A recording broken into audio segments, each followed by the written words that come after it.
Hello, everybody, and welcome to the beginning of Titans Richmond, a $3,000 Rocket League tournament. Give it up for the Richmond track. Give it up for Titan Richmond. Let's make some noise. Are you excited?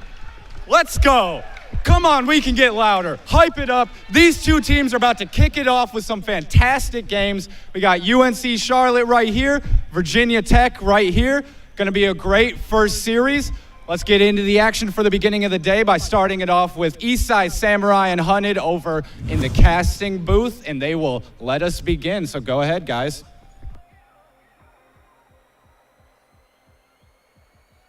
$20.50 Esports Richmond. We are here live at Richmond Raceway. My name is Hunted. With me is Eastside Samurai. Eastside Samurai, how are you doing today, sir? Man, it's been one of the most beautiful days out here in Richmond. It looks so amazing outside, and it's amazing to be here at the same time. I mean, with the raceway allowing us to use their expo hall is amazing, and I just can't wait for this tournament to get started. Now that we've got these two teams waiting in just anticipation for this to start. I mean, these teams have been riled up, practicing in the background, and we have a beautiful players lounge that they've been able to mess around in, and it's just an awesome time for them. All right. Well, as Hazmat told us, our first match of the day will be UNC Charlotte versus Virginia Tech. And as we move forward into that, I think we should kind of address the bracket at least a little bit. Me personally, I don't know every team that we have here today, but I have watched a good amount of them in the CRL, in CCA. There's a lot of college teams here, a couple of other not collegiate teams, but like Clan Gang I've watched before in the past. And this should be a fantastic tournament. This should be very competitive. So I'm very excited for that. Personally, for me, one of my teams to watch for today is going to be Rowan. They come in from the CCA, already performed well in the CCA. They are making their mark there. So we are going to, I think it's going to be worth watching Rowan as we move forward through the bracket.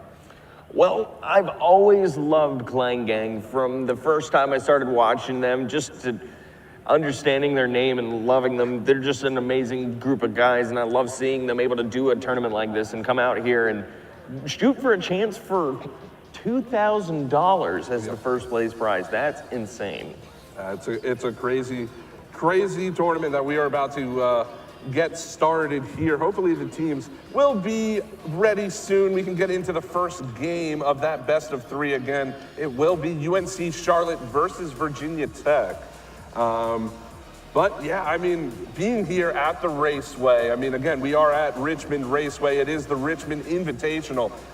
Just being here is such an experience. There's a race happening here today as well. And the facility, I wish you guys could see this facility. It is absolutely beautiful.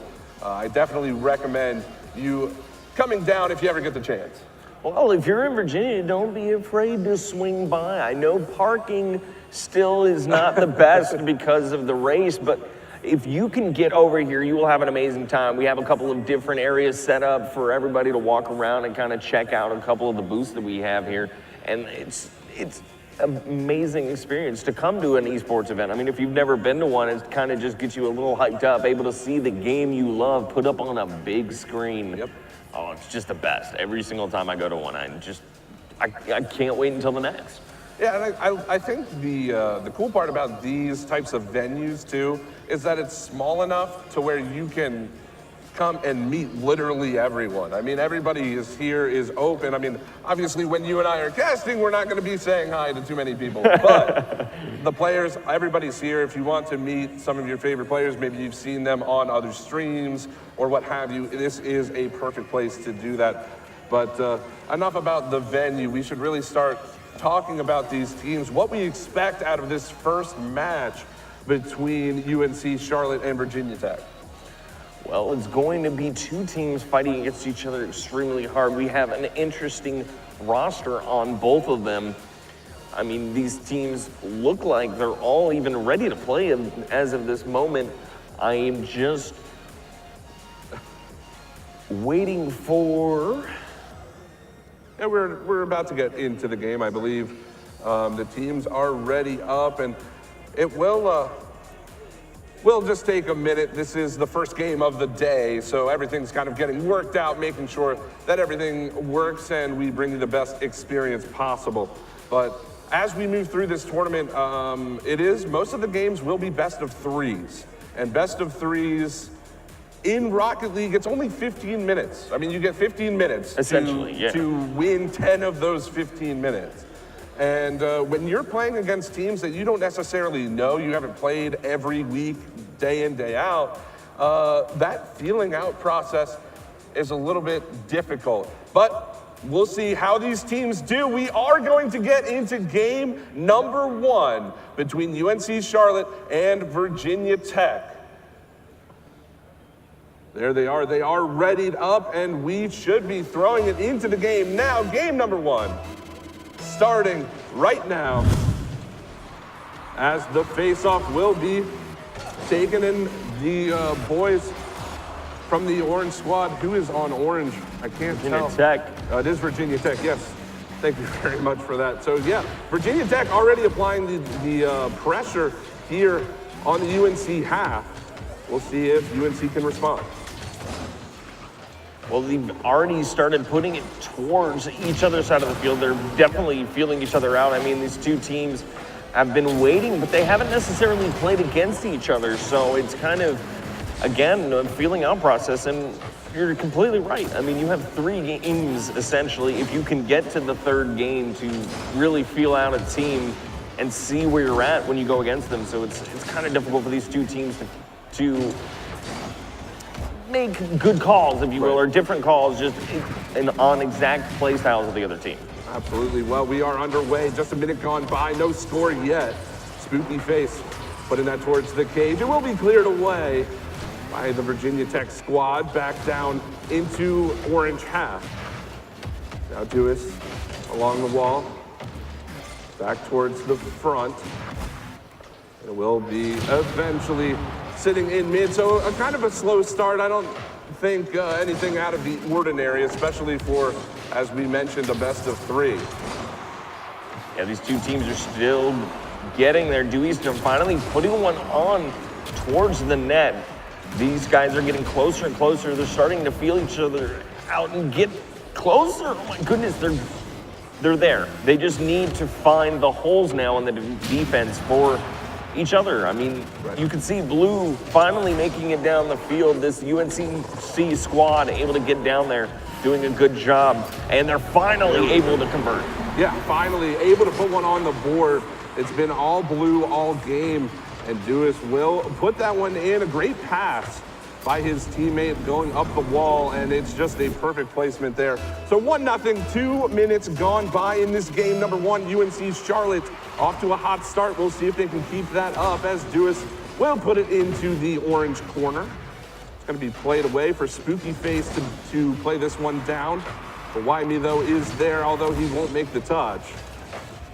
And eventually it will fall down. Merritt can't find that one. And again, the ball on the orange half.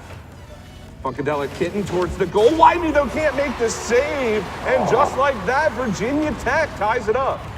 Yeah, by Wyme, though, not able to get a good enough touch on it. He needed to jump a little higher and angle his car away, and he just didn't have the time. That shot was coming in very quick, and he just wasn't able to get there.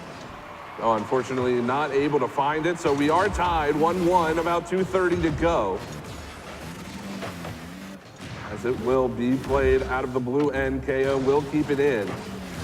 And bounced out for Funkadelic Kitten towards the cage. Good save from Wyme, though. That is such a fun name to say on stream over and over again.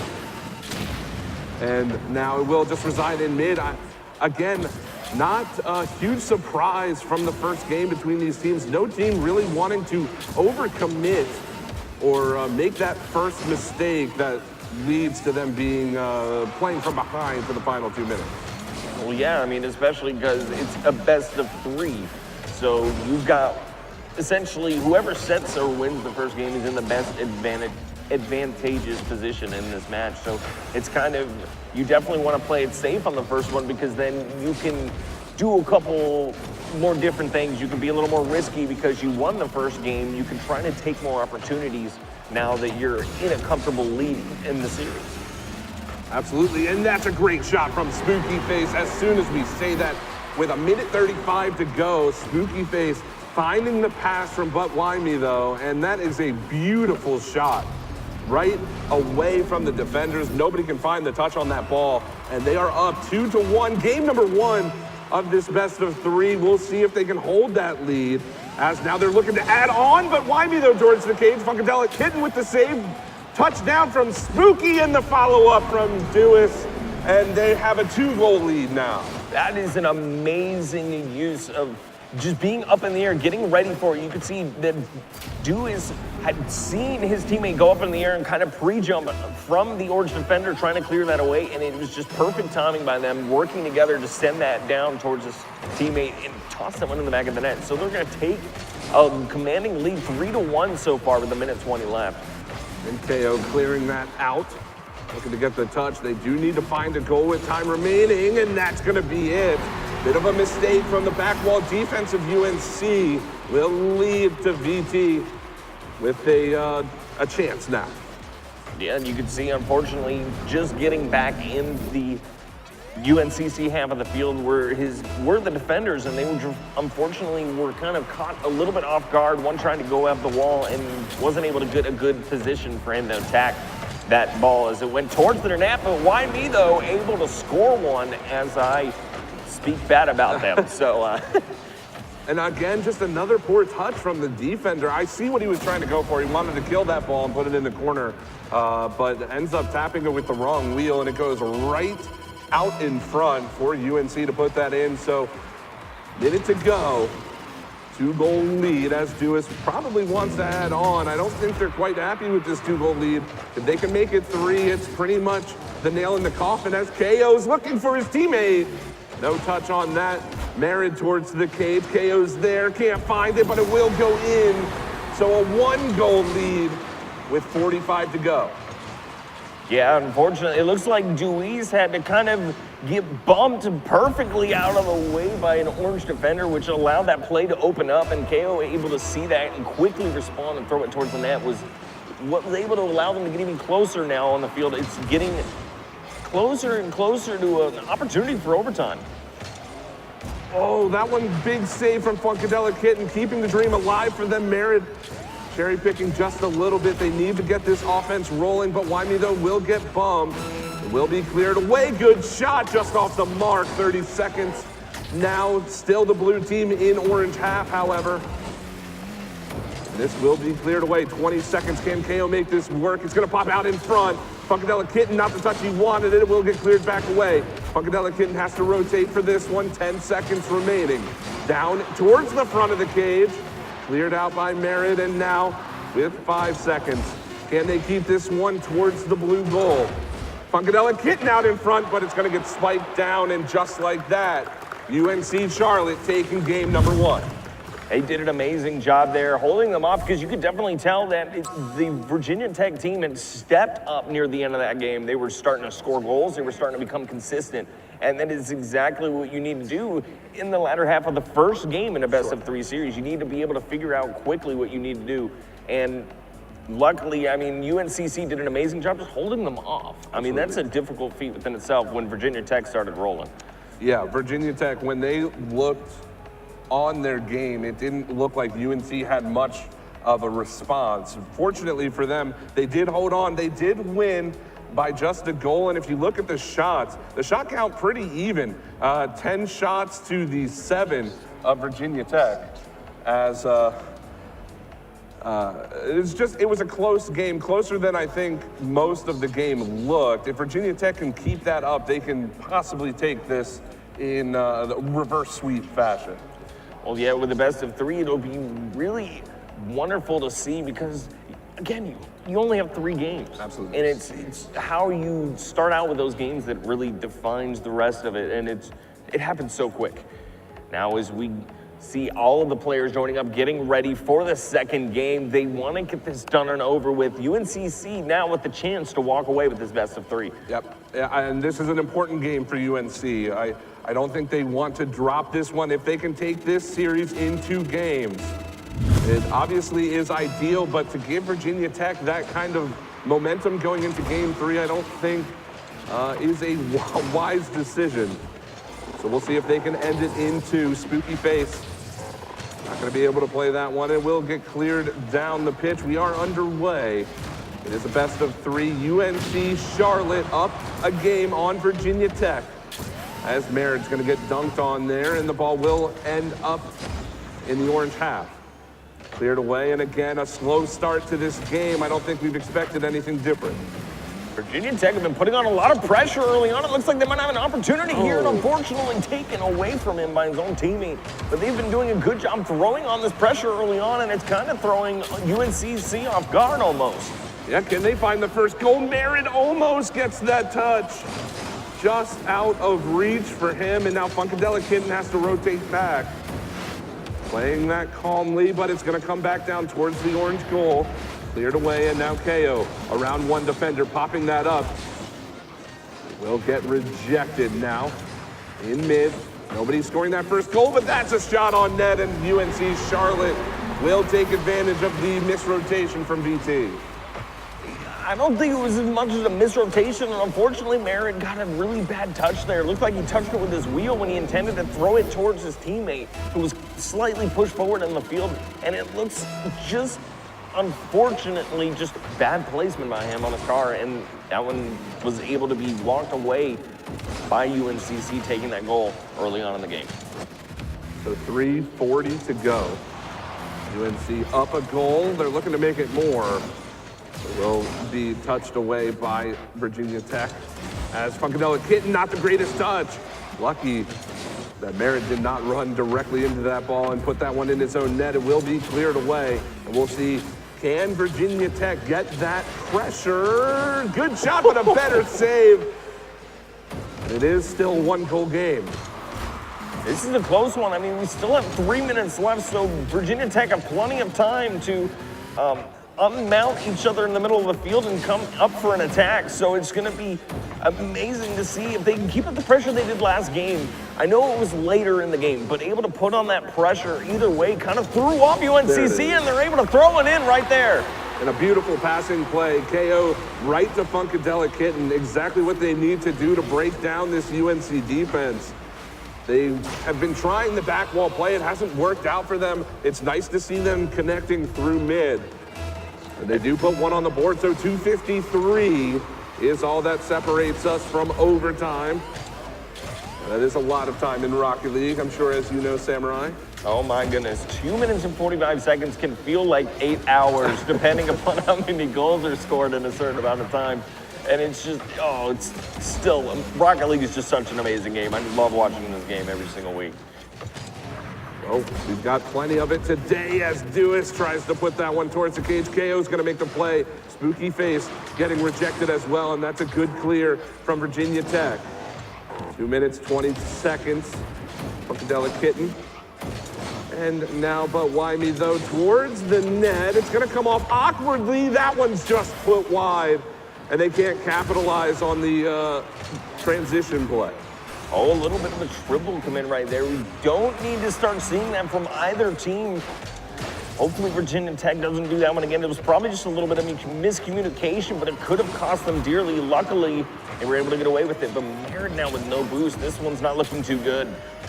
And he does get demoed on the back of that as well, but Wybe, though, has a chance, one-on-one, and a good save from KO. Will keep the game scoreless. KO now popping that up.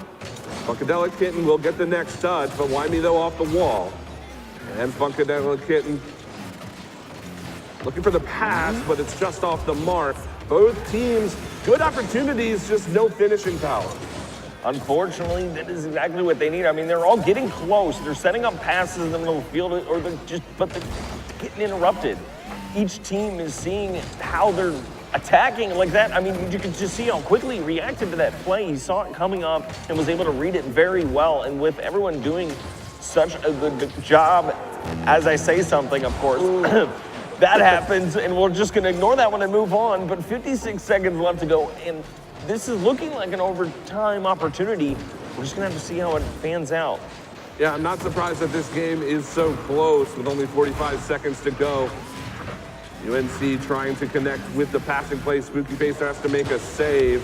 But Wyme, though, trying to play it back towards Spooky Face off the back wall. Great pass, and Dewis will score.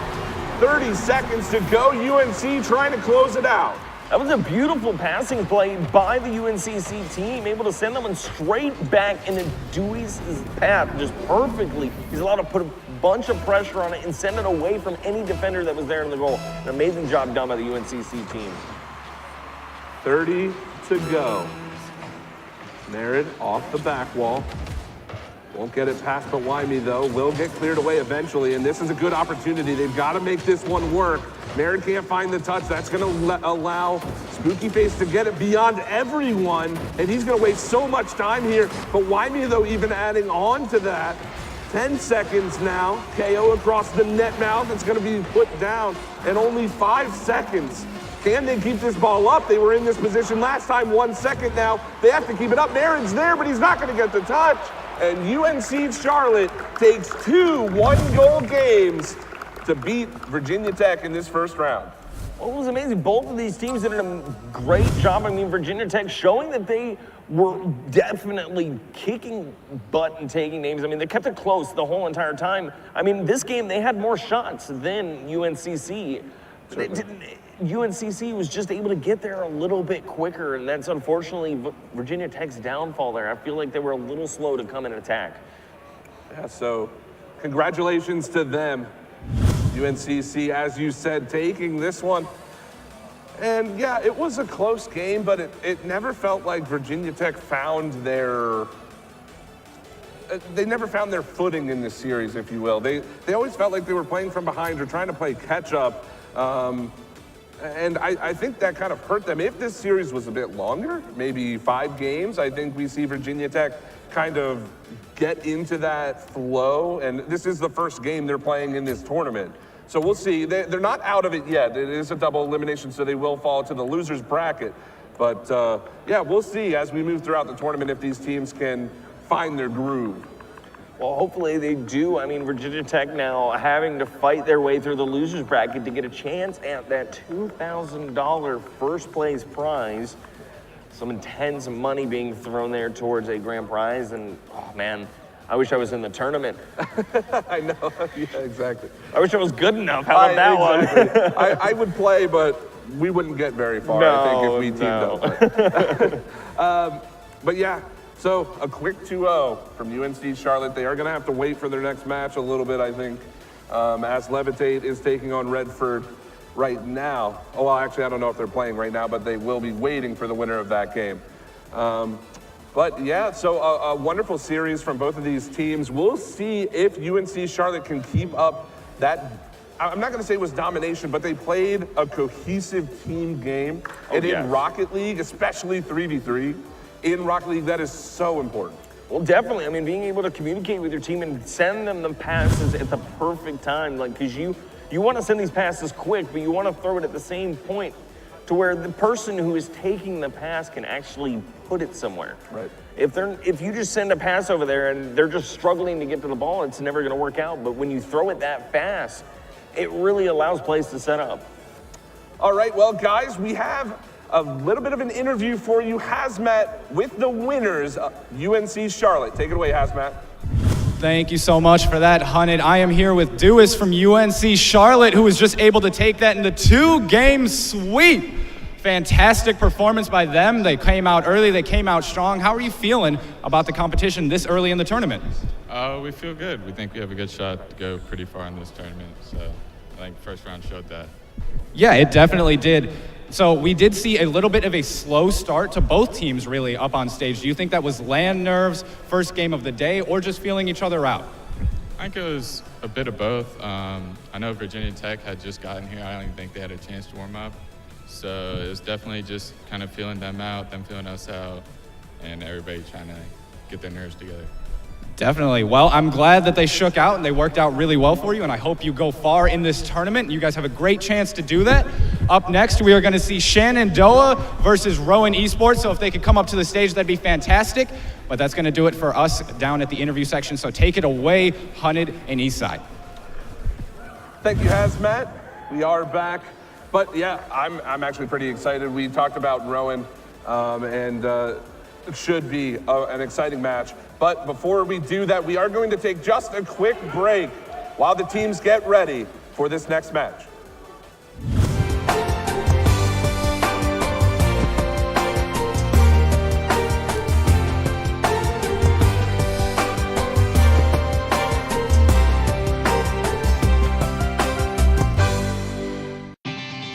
We're here for the perfectionists, the champions of doing things right. Whether they're in the shop or in the driveway, they trust O'Reilly Auto Parts, because good enough won't cut it here. For over 50 years, we've been helping perfectionists get exactly what they want and exactly what they need without compromise, turning that problem into a problem solved. O'Reilly Auto Parts, better prices every day. Okay. All right, ladies and gentlemen, we are back with the next match getting underway. Well, not underway yet, getting set up. It will be between Shenandoah and Rowan, and this one should be a pretty good match, especially early on in the bracket. Again, my team to watch was Rowan. We'll see how they do. I'm really kind of nervous. I really hope that the caster's curse doesn't come out already. But, I mean, let's just go back real quickly while these teams get ready for that UNC game. We talked very briefly towards the end there that it seemed like both teams hadn't really set up or gotten hadn't gotten their legs under them, if you will. How much does that affect your tournament life? I mean, when you're coming in here, it's do or die. You only have 2 lives in a double elimination tournament, especially at LAN.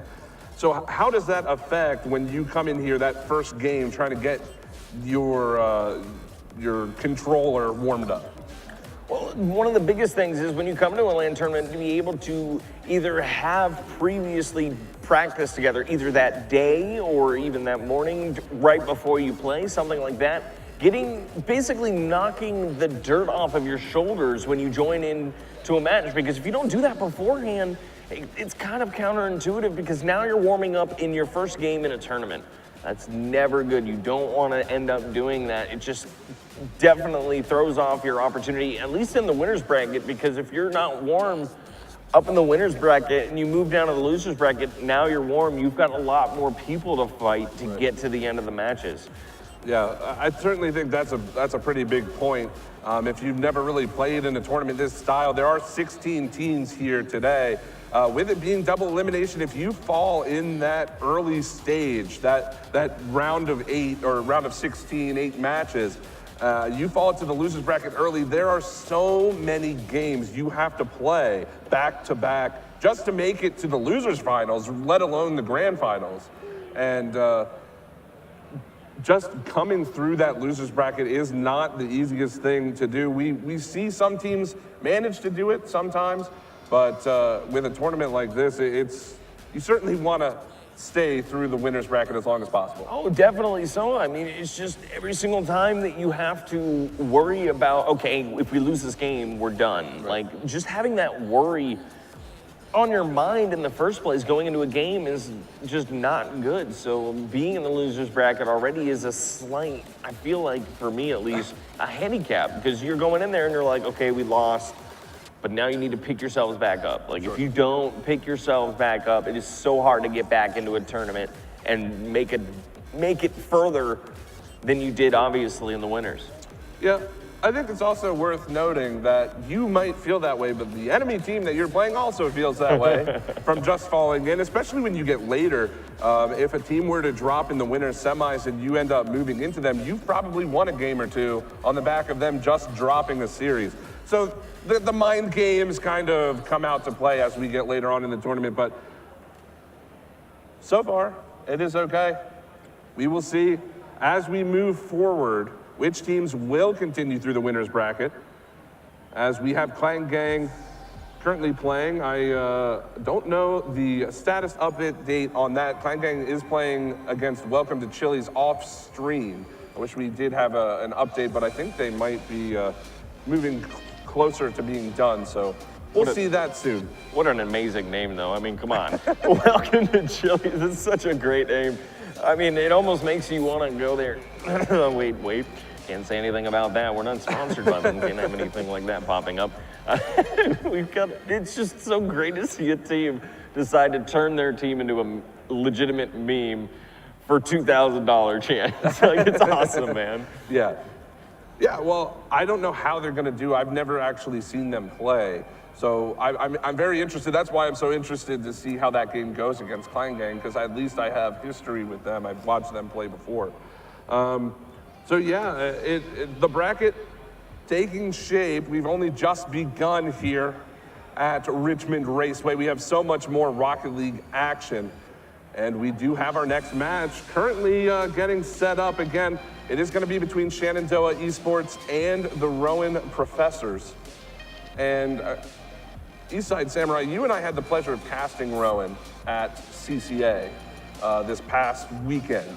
And if I remember correctly, I wish I could remember who they played, but they took a best of 5 in 3 straight games, and they looked pretty dominant throughout all of it. Oh yeah, they did. I mean, I believe the scores were somewhere around, one of the games was 6-2, and it was like 4-1, and then I think it was early on in the final game, they had broken away and gotten 5 goals like back to back to back, and then finally, whoever the opposing team was came back and scored 2, but Rowan definitely were showing some dominance in that tournament not even a week ago, and it was just amazing to watch. Yep, absolutely amazing, certainly. And we just saw there the teams getting ready on the main stage. I do think the stage setup is so cool because we get such a cool view of the stage and the crowd and everything here to see how everything shapes up. And it's actually pretty cool because I can almost kind of see the games being played down there. So if you guys do ever get a chance to come out, if you're in the Virginia area, we are at Richmond Raceway today. So please do come by, say hello as we move through this tournament. We're gonna be on air for quite a while. We have a lot of Rocket League to get through. And on your screen now, hopefully on your screen now, the teams, everybody looking to be ready. And I think we are ready. I think we're gonna get into the server. Let's take a look. Have you seen if they're in the server yet? Oh, I'm finally joining now. I was unable to join there for a second, but yes, looks like we're all in the server, so we are going to get into game number 1 between Shenandoah and Rowan.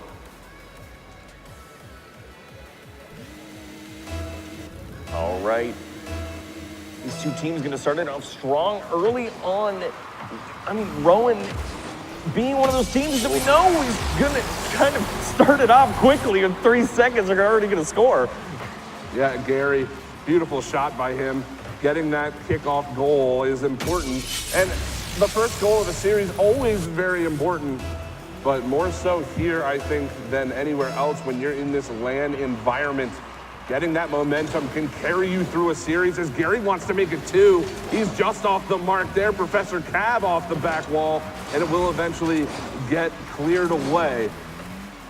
As you can see, Rowan in orange, Shenandoah in blue. Shenandoah looking to fight back now. They've been scored on early on in this game, and it's definitely something you don't want to start with. I mean, that's additional pressure adding on, especially being scored on that quickly. It's again, one of those mind game things. And most of Rocket League is, if you let it get to you, if you get into that unfortunate toxic state, it's really difficult to play and do well in a tournament setting. Well, Rowan still with the 1-goal lead. We're about a minute gone in this game number 1. Cola off his own back wall. Gary's going to put that towards the net, and it will be cleared away. So now, again off the back wall, looking for it is Professor Cab. He's going to put it towards the cage, but X2 dangerous. Able to clear that one. Gary towards the net, and again, Cola is there. Rowan with the offense. I mean, it's Rowan. That's always going to be an aggressive game from them. But so far, Shenandoah, outside of that first goal in the first 3 seconds, have looked pretty good on defense. Oh, definitely. They realize that this team is going to attack them quickly. Rowan is not going to pull any punches. They're going to try to go as fast as they can to put more goals into the back of the net. And with Shenandoah now definitely realizing that after the first 3 seconds, they're able to put up more of a defense quickly and attack sooner so that essentially they can get that ball away from the Rowan before they do anything too crazy. So now X2 towards the cage and gets the double touch. Beautiful from him. Will put his team on the board. It's tied 1-1 with about 3 minutes to go. It was just an amazing job by him. He just played that so well off the wall and positioned it to where it would go in at an awkward angle. And that was just, that was a good one. All right, so 3 minutes to go, 1-1. Shenandoah tying it up. Putting that towards the cage. Now is Rowan. Cola's got to fall down on top of it. He will. And that's a great shot from Gary. Absolutely cutting that ball off. And it's 2-1 for Rowan. That was amazing. Being able to push that one out, they were almost able to get that away from Rowan, but once Rain got a touch to that, it was pretty much over. He sent that perfectly into Gary, and Gary with the quick attack. Again, they're being extremely fast with the pressure that they're putting onto the Shenandoah side of the field is allowing them to get some opportunities really down the field and into the goal. Cola has been so good in net. He's going to have to play it away again. But Rowan not stopping with this offense. As Cola's going to pop that up for Red Nebula. Red Nebula over to X2. X2 gets a touch. Cola's next in line. It's a good passing play, but they can't find the net for now. It's going to be cleared away. One more touch. Getting it down. Professor Cab with the shot and a big save from X2, keeping it a 1-goal game. They're getting closer and closer. It's kind of always a little irksome to watch Rowan just put on the pressure and keep going, and eventually it's just until you crack. But Shenandoah is holding on so well, keeping them to a 1-goal game. I mean, again, like I said, that last CCA game we saw, Rowan just were absolutely dominant. So holding them to a 1-goal game, especially in the first one in the series, is amazing and a good job done by them. Certainly. Well, it's not over yet. It's a minute 40 to go. Shenandoah only needs one as Gary's going to play that down X2 around the sidewall. Professor Cab down towards the front, a big save. Rain can't find the touch to put it in, and Professor Cab keeping it in the blue zone. Again, getting another touch, allowing Gary to get by 2 defenders. Can he get a third touch? He won't, but it's put on goal by Rain, cleared away. And now Shenandoah in transition. Cola off the sidewall, played on by Professor Cab. As Red Nebula watching that one. Professor Cab trying to put that down. And Rowan, they're so close on these team plays. Just a missed touch here and there. I feel like this game could be 5 or 6-1 at this point. Rowan, too, is not immune to the fact that this is the first game of the day for them. I'm not sure if they were able to play earlier on in the background, but it's one of those first game jitters, you know. No one's really going to be able to go too crazy, I feel like, at least until the second round of gameplay comes through for all of these teams as they get used to the tournament setting and get their heads back into the game. That one's towards the cage. Red Nebula has to make a save. 25 seconds. Rain also trying to put that one on. He missed it wide. Now Gary up in the air. Professor Cab looking for a touch. Won't find it. And will get cleared away. There's 15 seconds for Shenandoah to score. Across the box goes Rain. Back to Gary. And they're just keeping the ball in the air, wasting so much time right now, but it will eventually get cleared away. 5 seconds to go. Cola's got a chance, but he misses the touch. And that's it. Shenandoah, unfortunately, dropping that game. I thought Cola had such an opportunity at the end, but he couldn't keep it on his car. Yeah, that's one of the more difficult things, especially coming down. He was able to get under the ball, and unfortunately just wasn't able to. Oh, man, you hate to see that. I mean, it gets really tough, especially in one of these settings because you know, okay, I've got this, and then you drop it, darn it, and you're just like, ah. Yeah, it was an unfortunate play, but it shouldn't take away from how he played throughout that game. I feel like Cola was the MVP for Shenandoah in that game. Made a lot of crucial saves, a lot of great touches to get his team down the field. But I think it was the story of the game for both teams. Nobody had the finishing power. No one could really finish off. I mean, they would all get set up. They would get the passes started. Everyone would be in the middle of the field getting a good field, trying to get past the defender, but it was always just that one little extra push that neither of them really had to be able to keep putting goals into the net. I mean, so unfortunately, that being one of the factors in this one is just kind of what's throwing both sides off from having high scores in this game. Yeah, well, we'll see if they can fix it as we move into game number 2. But for Shenandoah, again, a best of 3, they have to reverse sweep Rowan. And we didn't really mention this either. This is a Rowan roster without Brian Busey. And Brian Busey, if you've never watched him play, he is a fantastic Rocket League player. Yes, he is. So it does hurt Rowan not to have him here, although Rain has played very well in his spot with Gary and Professor Cab. So we'll see if eventually Brian's presence is missed, but so far for Rowan, they have a 1-game lead, and we're underway with game number 2. Professor Cab off the back wall, Rain looking for the touch, not gonna find it, it's still here. And the ball is just gonna sit there for X2 to clear it away. Well, definitely early pressure coming from Rowan, but able to keep them at bay is Shenandoah. My goodness, that name is a wonderful one. It is difficult, I love it. Your name is so good though. Shenandoah University doing a great job putting on pressure. Unfortunately, not able to convert on that one. Gary, no boost. Now Rain next in line. Gets over X2, but it's going to get cleared away by Red Nebula. Good play from him on the back wall. Professor Cab keeping the pressure on, however. Can't find it over top of Cola, who's there yet again on the defensive side of the ball for Shenandoah. Cola down the pitch. Professor Cab, and now X2 can't find it.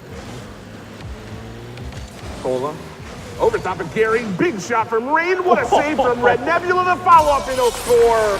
Gary following it up first on the board for Rowan. That one was extremely close. I mean, sending that one off the side post, almost able to get that out, but Gary luckily stayed in place and was able to take another opportunity to send that one towards, and that's going to put him 1 up on the board. Rowan taking an advantage early on in this one. And the story of that goal is the unfortunate triple commit from Shenandoah. The first 2 players missing, and it ends up costing them as Rowan first on the board. 3:35 to go in this game number 2. Professor Cab, high off the back wall, almost gets the second touch.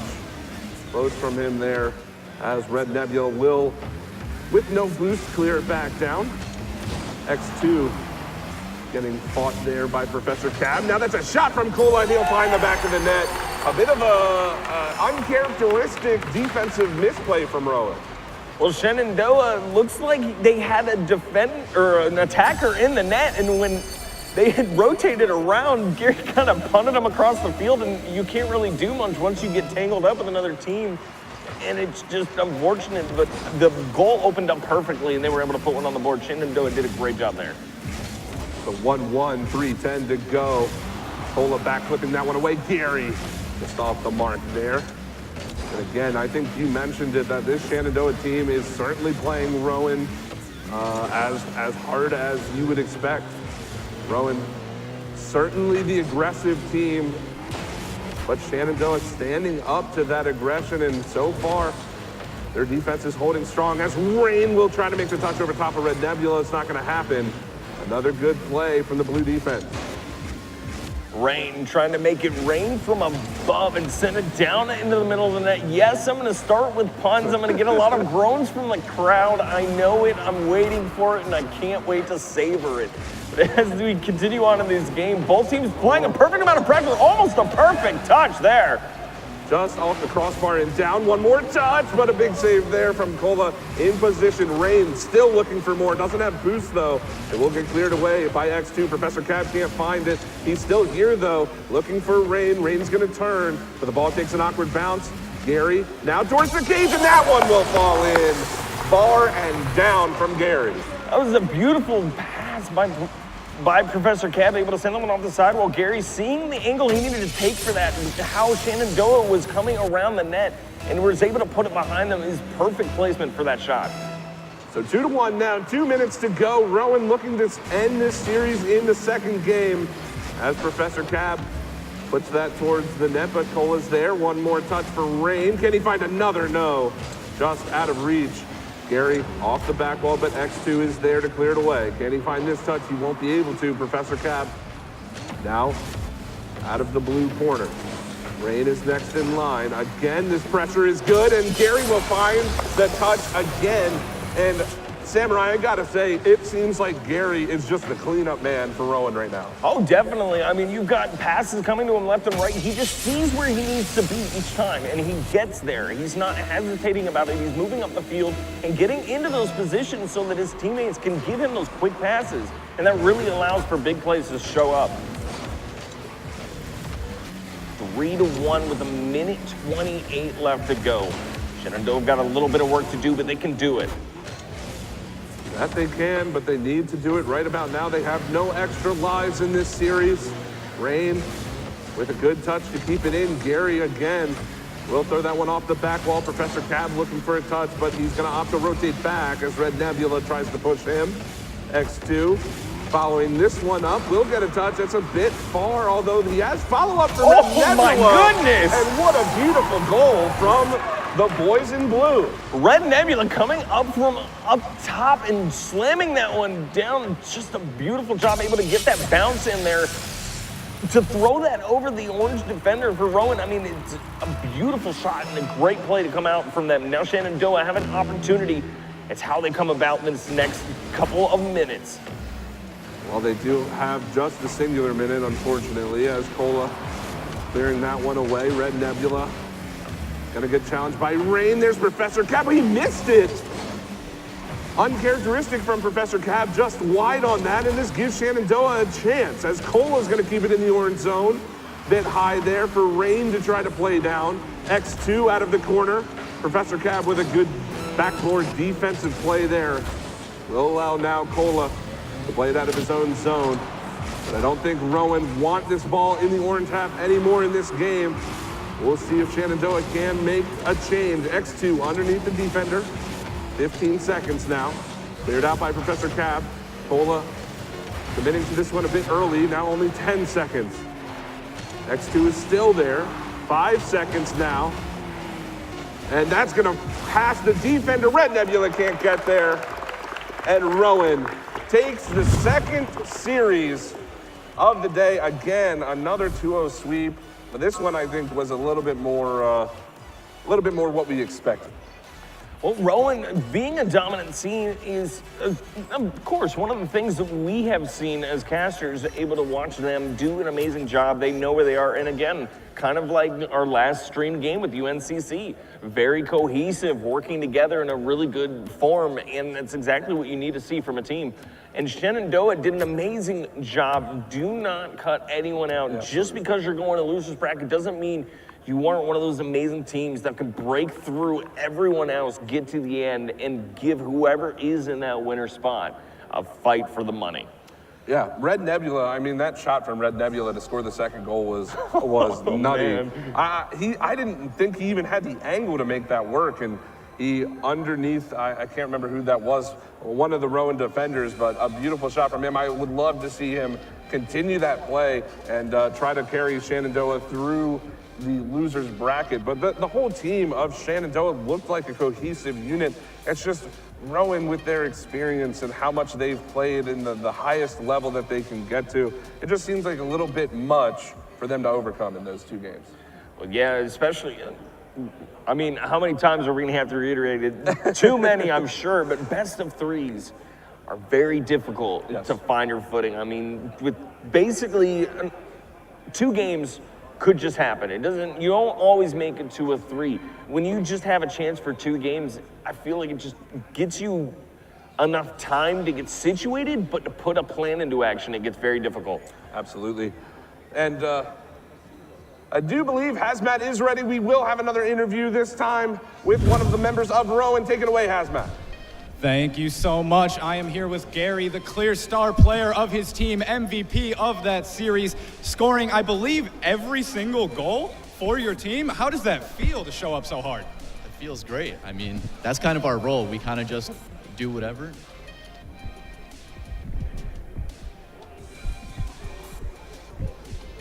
Okay, sorry about that. A little bit of technical difficulties, but continue. How does it feel to be so fantastic for your team right now? It feels awesome. That's kind of my role. I'm supposed to be scoring the goals, so to be doing that makes me feel pretty good, yeah. So do you guys have the more defined roles in your rotation, or is it more of the fluid feel that kind of lets you play anything? More of a fluid field. It's kind of like sometimes I'm more of the attacking, and we kind of prefer Professor Cav on the defensive side. Rain kind of just does whatever he wants, and that's kind of just how we flow. Well, it clearly works, and I think it's going to work for you very well going forward. Thank you so much, and I hope you go far. We're going to throw it back to the casters. Take it away, guys. Thank you very much, Hazmat. And just a quick bracket update. We were talking about Clan Gang versus Welcome to Chili's. Clan Gang did take that series 2-0 over top of that Welcome to Chili's team, so Clan Gang moving on.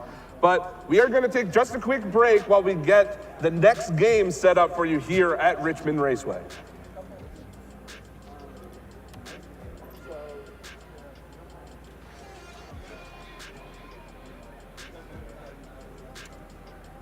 I think, well, we were going to go to break, but I don't think we're going to break quite yet.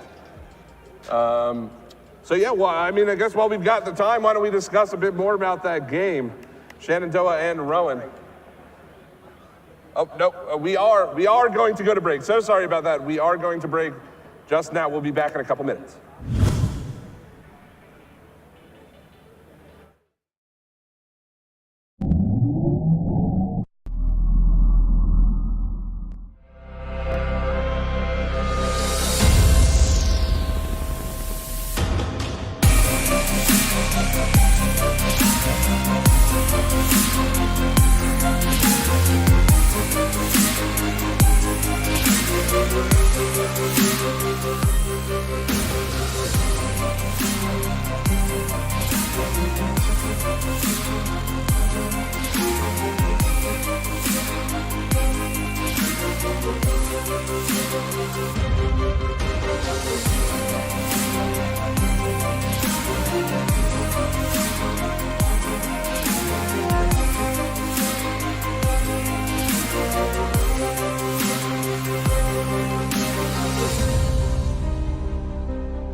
All right, hello and welcome back to the 2050 Titans Richmond Invitational. We just watched Shenandoah versus Rowan, and it was a wonderful matchup. I really liked the Shenandoah team against Rowan. Even though they lost in 2 games, I mean, they look so good against any other team. I think they have that. Oh, 100%. I mean, Rowan is just one of those teams that is used to high-level gameplay almost all the time, and Shenandoah, I'm not too familiar with their past, unfortunately. I haven't seen much of them, but from just what we have seen, they're an amazing team. They can hold their own. They know what they need to do. It's just how to implement it. And Rowan was honestly not the best team to start out with. Unfortunately, no, they were not. But so we talked about the Clan Gang versus Welcome to Chili's matchup. And the next match we have for you will be ODU, which is Old Dominion University, versus JMU, James Madison University. And the winner of that will go on to play Clan Gang in the next series, or in the next round. So the players are getting set up. We're not quite ready for that yet. But both of these teams, I think, are looking to make a push. Of course, every team has been looking to make a push through the tournament, but early on, when you're going up against the collegiate teams, potentially you played them before, but when you have some of these other teams who aren't necessarily in the collegiate sphere like Kleingang is, it's kind of wide open. You don't really know what to expect. Well, definitely. I mean, they're never really sure because these teams like Rowan get a chance to fight every single week going against people in CCA, and they do a bunch of other tournaments, but it's not entirely too different because Kleingang does the same thing. I'm sure they go to multiple tournaments, they find every single one that they can, and they put as much emphasis to showing up and kicking butt and taking names. So, I mean, both sides doing an amazing job. Hopefully we get to see Rowan versus Kleingang, because then that'd be a good... Well, I mean, it's definitely possible they only have to win their next 2 games. Would Rowan and Kleingang for us to see that matchup? But I am interested, like we mentioned at the outset, you and I are not entirely familiar with every team that's here. We've casted Collegiate Rocket League in the past, but not every team always shows up on the days that we're casting and what have you. So I am looking forward to seeing new teams that I've never seen before, like Old Dominion and James Madison. Unfortunately, I've never seen either of these teams play. So for me, it's going in almost like Christmas Day, where you get to go, you have no idea what to expect, and you're just excited regardless. Well, yeah, because we get to see amazing players go at each other and just go for this amount of money. I mean, seriously, like $2,000 isn't something you mess around with. It's a pretty decent amount of money to walk away with. So these teams coming in here being fierce, if anything, able to throw the ball towards each other's side of the field, getting really powerful shots off. I mean, you could just see from these 2 games we have seen on stream, just high caliber, and every single one of them was close. Yep. So far, have we seen overtime yet? We haven't seen an overtime period yet. No. But I'm pretty sure No, we did. We did in the first game. UNCC, it was their second game. They were 1-1, or no, 2-2 near the end. Yeah, you're right. But I'm pretty sure every game we've watched so far has been a 1-goal game, which is kind of what we expected from this sort of tournament. We'll see if that continues, especially as we get further and further along in the winner's bracket. Those games are going to start really ramping up, especially as these teams warm up. We've talked about that plenty so far coming into this. But this is going to be the first game for Old Dominion and James Madison, as you will see them on stream just about now. Yep, there they are, getting ready and set up to go. It takes a little bit sometimes with these formats just because of having to sign in every single time. It stings, but it's what you need to do because of the fact of your custom controls. Every person has their own set of control layouts that are completely different from everyone else's, and it's just between you and me, we have crazy ones, you know? Speaking of that, just a little behind the scenes, I have Hazmat, who is doing the interviews. I have his laptop right now, and we were playing around. We thought about playing ranked, but unfortunately did not. And yeah, we were playing around on his controls, and I don't think you could pay me enough to play the way that Hazmat plays. But yeah, you're absolutely right. In these LAN environments, it's so different than online. Online, you're in your house. You're in the place you're comfortable playing at. And when you're here at LAN, I mean, you have no idea what to expect most of the time coming in. You don't know external sounds, the temperature. It could be really cold. It could be too hot on the stage. And you kind of have to not only focus on your game, but adjust yourself to meet those conditions. And these players, you know, as the day goes on, they'll get more used to being on the stage and what have you. And I think we're going to see some fantastic Rocket League when it comes down to it. Oh, definitely. Once we get later on in the series, I'm sure we're going to see the 2 teams getting hyped up. They're going to throw their fists in the air. They're going to get crazy just because they're getting closer and closer to the end of it. And when you have the teams all set up, ready to go, and they fight each other right at that moment on stage, at first, I imagine. I haven't been on a stage playing a Rocket League tournament. I'm frankly not good enough. But just those 2 teams going up on stage have a tiny bit of stage fright going up there. But once you start getting into the game, it just fades away. Well, hey, maybe we can see if we can get one of them to sub you in for maybe a game or two. No. Well, you might as well do it now while we're early on in the bracket. No. But yeah, as you said, certainly stage fright, everything goes into it when you're here at a LAN environment. So we'll see how these teams work with that, see if they can overcome those nerves. I mean, even in regular tournaments, I mean, even when playing ranked half the time, people get nervous and it's... Oh, definitely. You know, it's a professional player has the ability to overcome those nerves and stick to his game plan.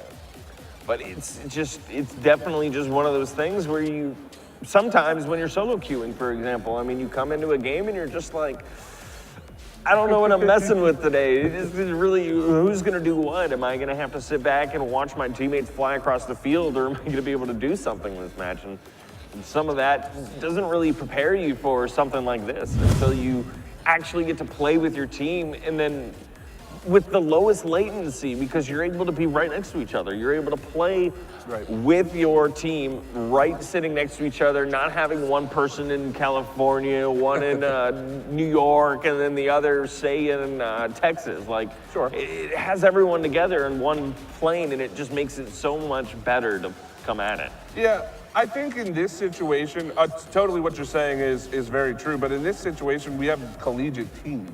Yeah. So they're typically playing with each other in a LAN environment often. I'm sure I couldn't speak for everybody, but you know, they're typically pretty good at meeting up and playing together. But for some of these teams who were invited that aren't collegiate teams, that is a very good point. You're not used to being face-to-face with your teammates. It might, you know, I've been in situations like this before. I've played other games and what have you. I've been to these types of events. And it's just the things that you think about or that happen to you while you're there, you never, ever think about it until you're there in the moment. Oh, yeah. I think we've talked enough about the LAN environment and the mindset. Now it's time to see how the players actually do here, because we are just about to get underway. Game number 1 between JMU and Old Dominion University. Should be starting soon, I think. Oh, no, it looks like we had a couple people disconnect, so we are still waiting, unfortunately. We will get into that very, very shortly. It does take some time with these things every now and then, but we will get that match as soon as it's ready for you. Oh, definitely, and it's going to be a good one. I mean, no matter what, you have teams that were invited out here, so you know they're decent contenders coming out and being able to play against each other. And some of these teams have never really gotten to play against each other before, whether they're new teams or getting started, and now they're finally able to come into a tournament setting and get a feel for pretty much their local teams, you know, and be able to come back and say, hey, why don't we do something like this again, or come hang out sometime and play some 3v3s. Like, It's perfect. Well, I think that is part of the cool part of a LAN like this, is that it is a lot of these same teams that are around in the same area, but it looks like we are finally getting underway. Yes, here we go. It will be Old Dominion University versus James Madison. In orange will be James Madison, Old Dominion in blue. And right off the kickoff, we have some pressure from the JMU boys. Oh man, Slothman really going for it early on, wasn't he? Now out in mid, cleared away there by Slothman. Oh, just off the post there. Smoke trying to follow that one up as well. And it will be cleared away for now. Wait, was that a bump? I think that was a bump. It didn't amount to much, but it was a pretty interesting bump to try to start us off in this first game. Well, yeah, especially being in the air and able to get a somewhat decent touchdown away like that just for a moment can set up perfect opportunities for one of these teams to find that hole they need to throw it in like Siege. Yeah, CJ, beautiful shot there. Mr. Slothman popping it up. What a great pass. Beautiful awareness from him, and JMU taking the first. Oh man, I wish you could have seen that. That was awesome. But 1-0 in favor of JMU. And they're trying to make it 2, and they will. Mr. Slothman putting in the kickoff goal. Wow, they're really starting off strong. I mean, again, some of the things we saw with the UNC match, even though you had the other team coming back and making goals like that off the kickoff, it still wasn't enough. So it just depends upon if ODU can come back, Old Dominion, and just get into the right spot where they try to throw one towards there. We'll be cleared out here. Smoke wants to put one on the board for his team. We're only a minute gone. They are down by 2. As Smoke will put that towards the cage, it's going to get knocked away, and Hex has to rotate back. Slothman. Now for Hex. Whoa, what happened there? And it finds its way in. That was kind of one of those odd situations. Slothman able to send that one down the field, and unfortunately just rotating back, and Hex just got a touch on it and sent it towards his own net. Just those suck, man. Yeah, it's really just horrible. Yeah, it's an unfortunate goal, especially one to give up as Lay tries to get the double touch. That one's a bit high. Follow up from Slothman, and he's off the mark. They can't quite find the touches. They had 3 opportunities, but it doesn't go in. Lay still keeping the pressure on. Will get cleared away by Smoke. Now your boy Mo. And again, across the box there for a bit of a reset here. And for Old Dominion University, this is not the ideal spot they want to be in. No, they definitely want to be on the other side of the field. The pressure being on them most of the time is when you don't get that many opportunities to be on the other side of the field. You need to be able to break away, get some decent clears down the field and away from this JMU team who just keeps putting on the pressure as this game goes on. So Hex trying to make the touch there. Your boy is going to play it right back. Hex opting not to go for it. I don't think he had enough boost to quite get the touch he would have wanted as CJ clears it out. Gets another touch around the defender. He's going to go back up for this again, looking for the pass. It's going to come right down, but no harm done there for Old Dominion. As Lay again keeping the pressure on this blue half. It has been all JMU this game, and I don't know what Old Dominion can do to stop this pressure. Like I said earlier, one of the biggest things is clearing and being able to clear it, but not just like sending it away and down the field, being able to get it to a teammate who can keep it away from the opposing team so they can't quickly counterattack is one of the biggest things. Because the moment you allow them to get back on your side of the field, you were trying to move up. So now you're kind of caught out of position, and it's one of those dangerous situations where you need to get that ball down the field and away from the opposing team. So now Mo taking out Mr. Slothman. Smoke up in the air. Gonna get cleared back into blue half yet again. I feel like we've seen the orange half for about 10 seconds in this game. It has been all JMU through game number 1, and they're going to continue their pressure. That's a great pass. Can CJ find it just off the mark? What a great team play there, and this is gonna give your boy a chance to play it back, but no, it will be cleared away. Now, Lay towards the cage, and Smoke with a save. So coming down to a minute, 3 goals, not the easiest thing to come back from. No, definitely a little bit of a struggle, but again, this is kind of one of those first game situations where they're just warming up. So Smoke almost are able to send that away is good, because every single time they can get that ball away from one of these JMU defenders is a way they figure out how to get it away and just be able to get down the field. And unfortunately, Siege just taking advantage of a little bit of a hole opened up. Yeah, Lay, another beautiful pass off the sidewall. It was a great catch from him there, and he just lines that one up perfectly. JMU up 4 with 35 seconds to go. I think we can officially call this one in the books. But for Old Dominion, I mean, it comes down to what we were talking about. No pressure from them at all. They can't get the clears out of their own zone. I'm willing to say they don't have very many shots. No, they only have 2 total shots in this game. Not even as many shots as JMU has goals. It's a little unfortunate there, but with 10 seconds to go, they want to start. Now it's in that position where you kind of know, all right, we're probably not going to come back from this one. So what can we try? What things can we kind of just do silly, even just to throw them off enough to figure out something we can do in the next game? And that's kind of what they were doing there at the end. Yeah, well, JMU takes this one fairly convincingly, I'll say. They were all over the Old Dominion defense, and I'm surprised that the game, for how long JMU was in the zone. Old Dominion played defense for quite a while, and they played it quite well. They just, obviously, if you can't get out of your zone, you're gonna get scored on eventually. That's just how Rocket League goes.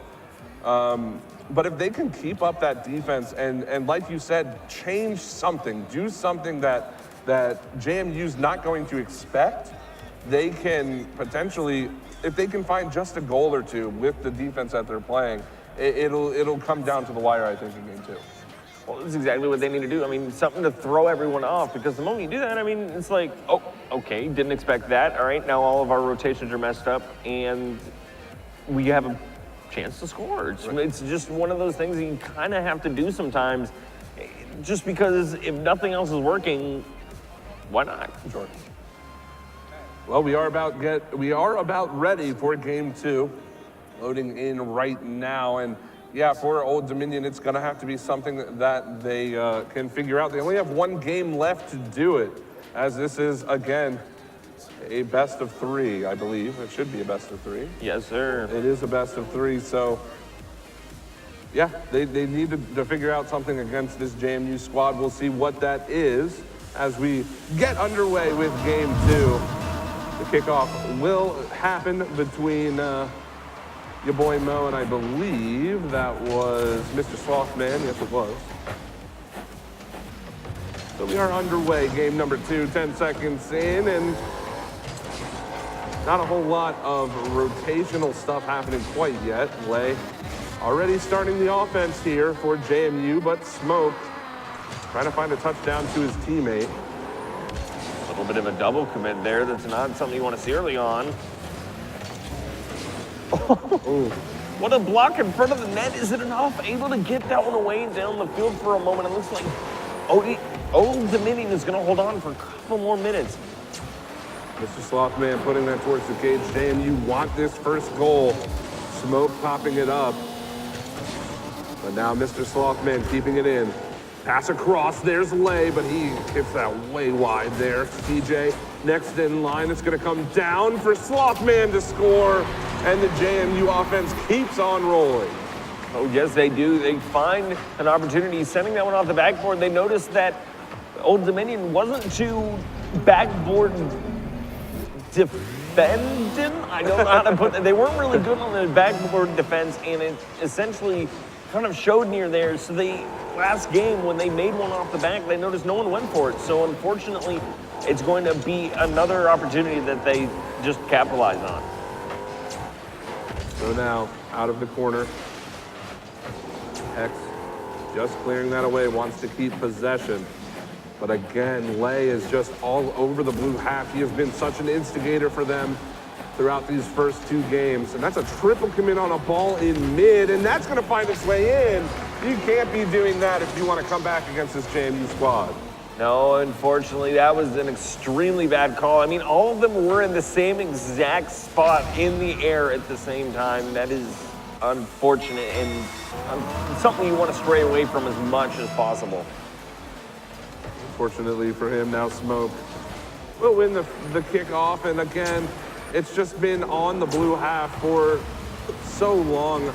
We played, 7 minutes of Rocket League, and the ball has been on the blue half for 6 minutes and 50 seconds of it.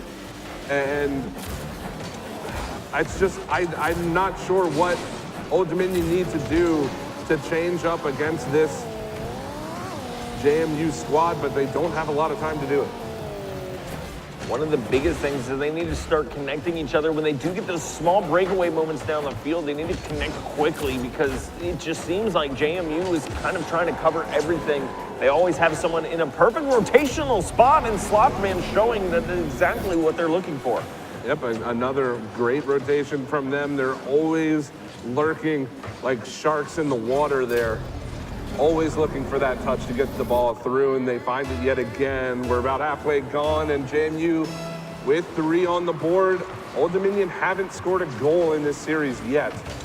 That is not a recipe for success, especially in a game like Rocket League.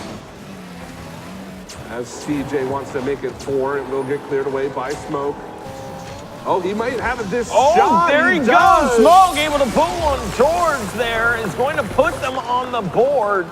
Of course, as we say something, they are going to prove us wrong. We just need to continue to do so, and we will see these guys with even more and larger numbers on the board. But finally, Old Dominion showing up and showing us exactly that they hear us, they understand what's going on. It's really difficult with how this JMU team plays. Just quickly, I do want to mention Smoke had no boost. He did not give up on that play, and it worked out for him. 0 boost play from Smoke gets Old Dominion on the board finally in this series. As your boy Mo and Hexy both go up for that one. Smoke out towards Hexy. It gets cleared away there by CJ Smoke. Big save from Lay, though, to keep this a 2-goal game, and he'll even put it home himself. Lay just all over the field for JMU. He did a good job getting that one away, and just able to get there quickly, especially landing on all 4 tires and able to keep going down the field is really one of the biggest things you need to be able to do. Get down quickly so that you can continue going after that ball, because every single second counts in Rocket League. Well, it is 4-1. JMU looking to take this series in a quick 2 games. Old Dominion need to score 3. That's more goals than they've scored throughout this entire series. They've only got 1:45 to do it. We'll see if they can. That ball is going to pop out. CJ popping it over the defender. That's a missed touch, though. This is going to give Hexy an opportunity, but CJ turning him away. Lay next in line. Smoke with the challenge. But eventually it does get clear, and I think this is another problem from ODU. They're not committing quite quickly enough to beat JMU to the ball whenever they can find the chances. Well, yeah, you can see just right there, Smoke hesitated a small amount, and it's one of those things that you don't really think about. It just happens in the back of the mind. You're just kind of sitting there with your controller in your hand, and you accidentally either hit the brake button or you just try to guess what's going on before you go for it. And sometimes it really does not pay off in most situations. Certainly, as we are probably within the final minute of this series. Smoke, oh man, everybody whipping that ball. Unfortunately, Lay trying to make the pass across. Oh my goodness. JMU just not stopping with the team plays. Another great passing play from them. CJ sending this perfectly into his teammate. Oh my goodness. Such a good play done by them. I mean, Smoke, Hexy, and your boy Mo just unfortunately not where they needed to be there, and kind of just,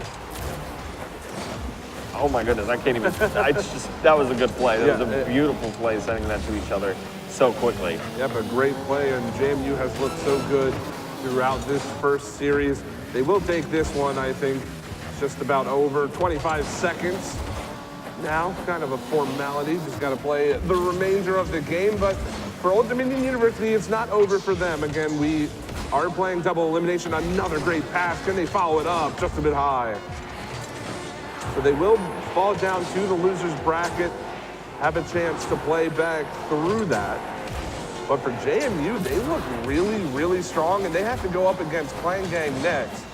That should be quite an exciting match. Well, definitely so. I mean, these two teams, but especially JMU, shined through this entire time, coming out last game with 4 goals, and then this one coming out with 5. They're doing very impressive and showing they know their stuff when they come into this one. Yeah, and I really hate to harp about stats and stuff like that, especially with teams on the losing side. But Old Dominion University had 4 shots the entire series across both games, total of 4 shots. And JMU scored 5 in that second game. I mean, it's not a recipe for success. And we talked about it at length. I don't think it's really worth mentioning too much anymore, but JMU just absolutely dominant performance in that series. They're definitely a team to watch as we continue throughout the winners bracket. Yes, of course. And as we get the interview set up in the background, we're looking at now JMU has to go up against Clan Gang. We haven't seen them in this tournament. We don't know how they're doing with their composition of teammates in this one, but it's going to really come down to how well they get used to the LAN setting, because I'm not sure I've seen them at another LAN as of late. Not that I could tell you. I'm not entirely sure.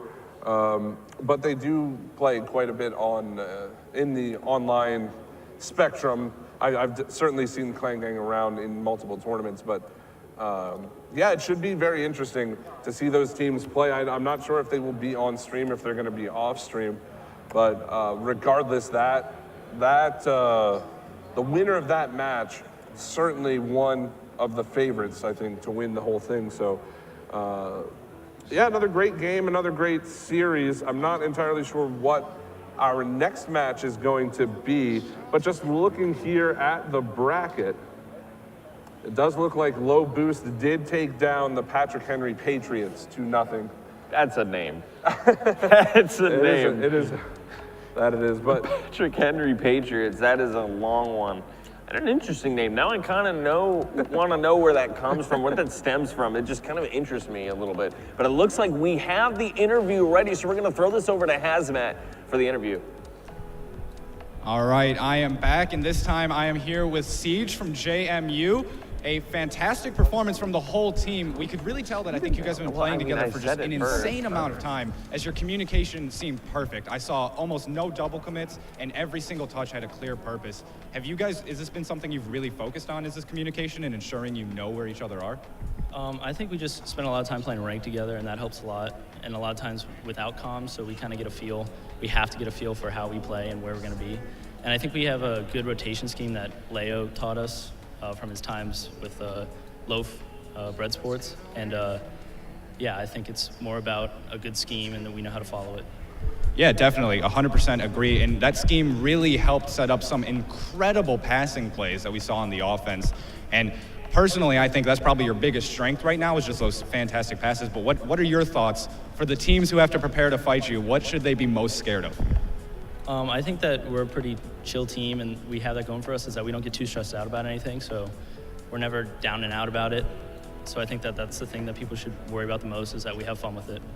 Well, I think they should be scared no matter what. I hope you have a great rest of the tournament. I'm going to throw it back to the casters. Hunted and Samurai, take it away. thank you, Hazmat, for that wonderful interview.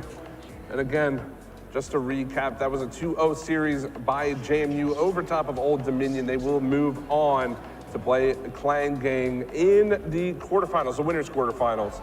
But we have plenty more Rocket League action for you. We're just gonna take a quick break. On the other side of the break, we will have plenty more. This is sort of the wormhole to the future. $1 billion industry. That is what the esport industry is set to be by 2019. There's one university with a multi-track major, and you're looking at it. We're here for the perfectionists, the champions of doing things right. Whether they're in the shop or in the driveway, they trust O'Reilly Auto Parts. Because good enough won't cut it here. For over 50 years, we've been helping perfectionists get exactly what they want and exactly what they need without compromise. Turning that problem into a problem solved. O'Reilly Auto Parts. Better prices every day. All right, hello and welcome back to the Richmond, Titans Richmond Invitational.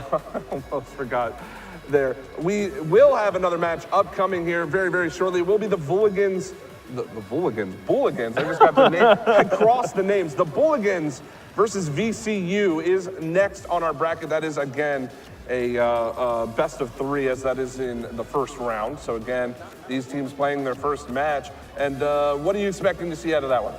Well, both of these teams, again, are one of those unknown teams, but again, they're collegiate teams, so they probably played with their sisters in Virginia as they are at Virginia College. So it'll be really interesting to see how they come out with this one. And the Bulligans being another one of those teams that I'm not sure if they're a part of a college, but it seems like they might be one of those outside sources. Yeah, I think they were one of the other invited non-collegiate teams, so we will have to see how they fare against VCU. It should be a pretty good one as they are getting set up on the main stage currently. But that last match, again, JMU taking out Old Dominion University 2-0 in that first them. And we'll see how they can continue throughout the rest of this tournament. Again, it is quite a long tournament. I mean, we're not even through the first round, and we've been live for, what time is it now? It's probably been at least an hour or so. So this is quite a long one, and you've got a lot of Rocket League to play to get to the final. Definitely. I mean, all these teams are going to have to fight, and it's kind of sit and wait, unfortunately, at some points because of how many teams we have. Right. But it's not just that. It's the fact that all these teams are really good teams, and it's kind of nice that they're all in one spot and we can kind of get it all organized pretty quickly, but still, it's just kind of, Yeah. No, I know exactly what you mean. It is a long day of Rocket League, certainly, and I mean, hey, that's fine with me. I'm certainly more than happy to watch as much Rocket League as possible.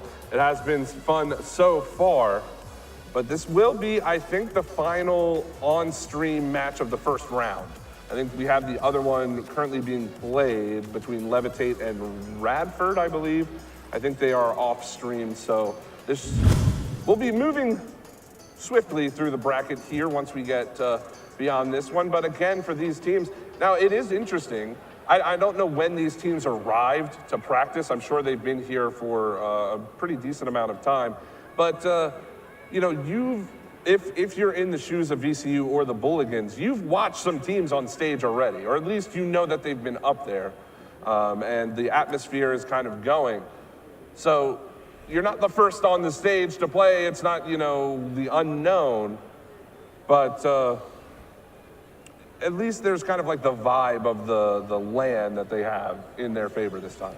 Oh yeah, 100%. I mean, since we've been able to watch all these amazing teams go after one another, and everyone's been getting hyped up, being able to watch teams go after and keep hitting each other hard. Some of these, almost all of the games we've seen have been 2-0s. Sure. And it's going to be interesting to see if the Bulligans or maybe even VCU might be the next ones on the list, 2-0 team. Yeah, it is pretty interesting because, I mean, outside of that last match we just watched, they've all been very close, but they were all both 2-0s. And again, it goes back to best of threes and where you don't have time to adjust, because if you lose that first game, you have to win. You cannot lose another match. And those best of threes, certainly difficult to play through when you are just getting your feet under you for the day.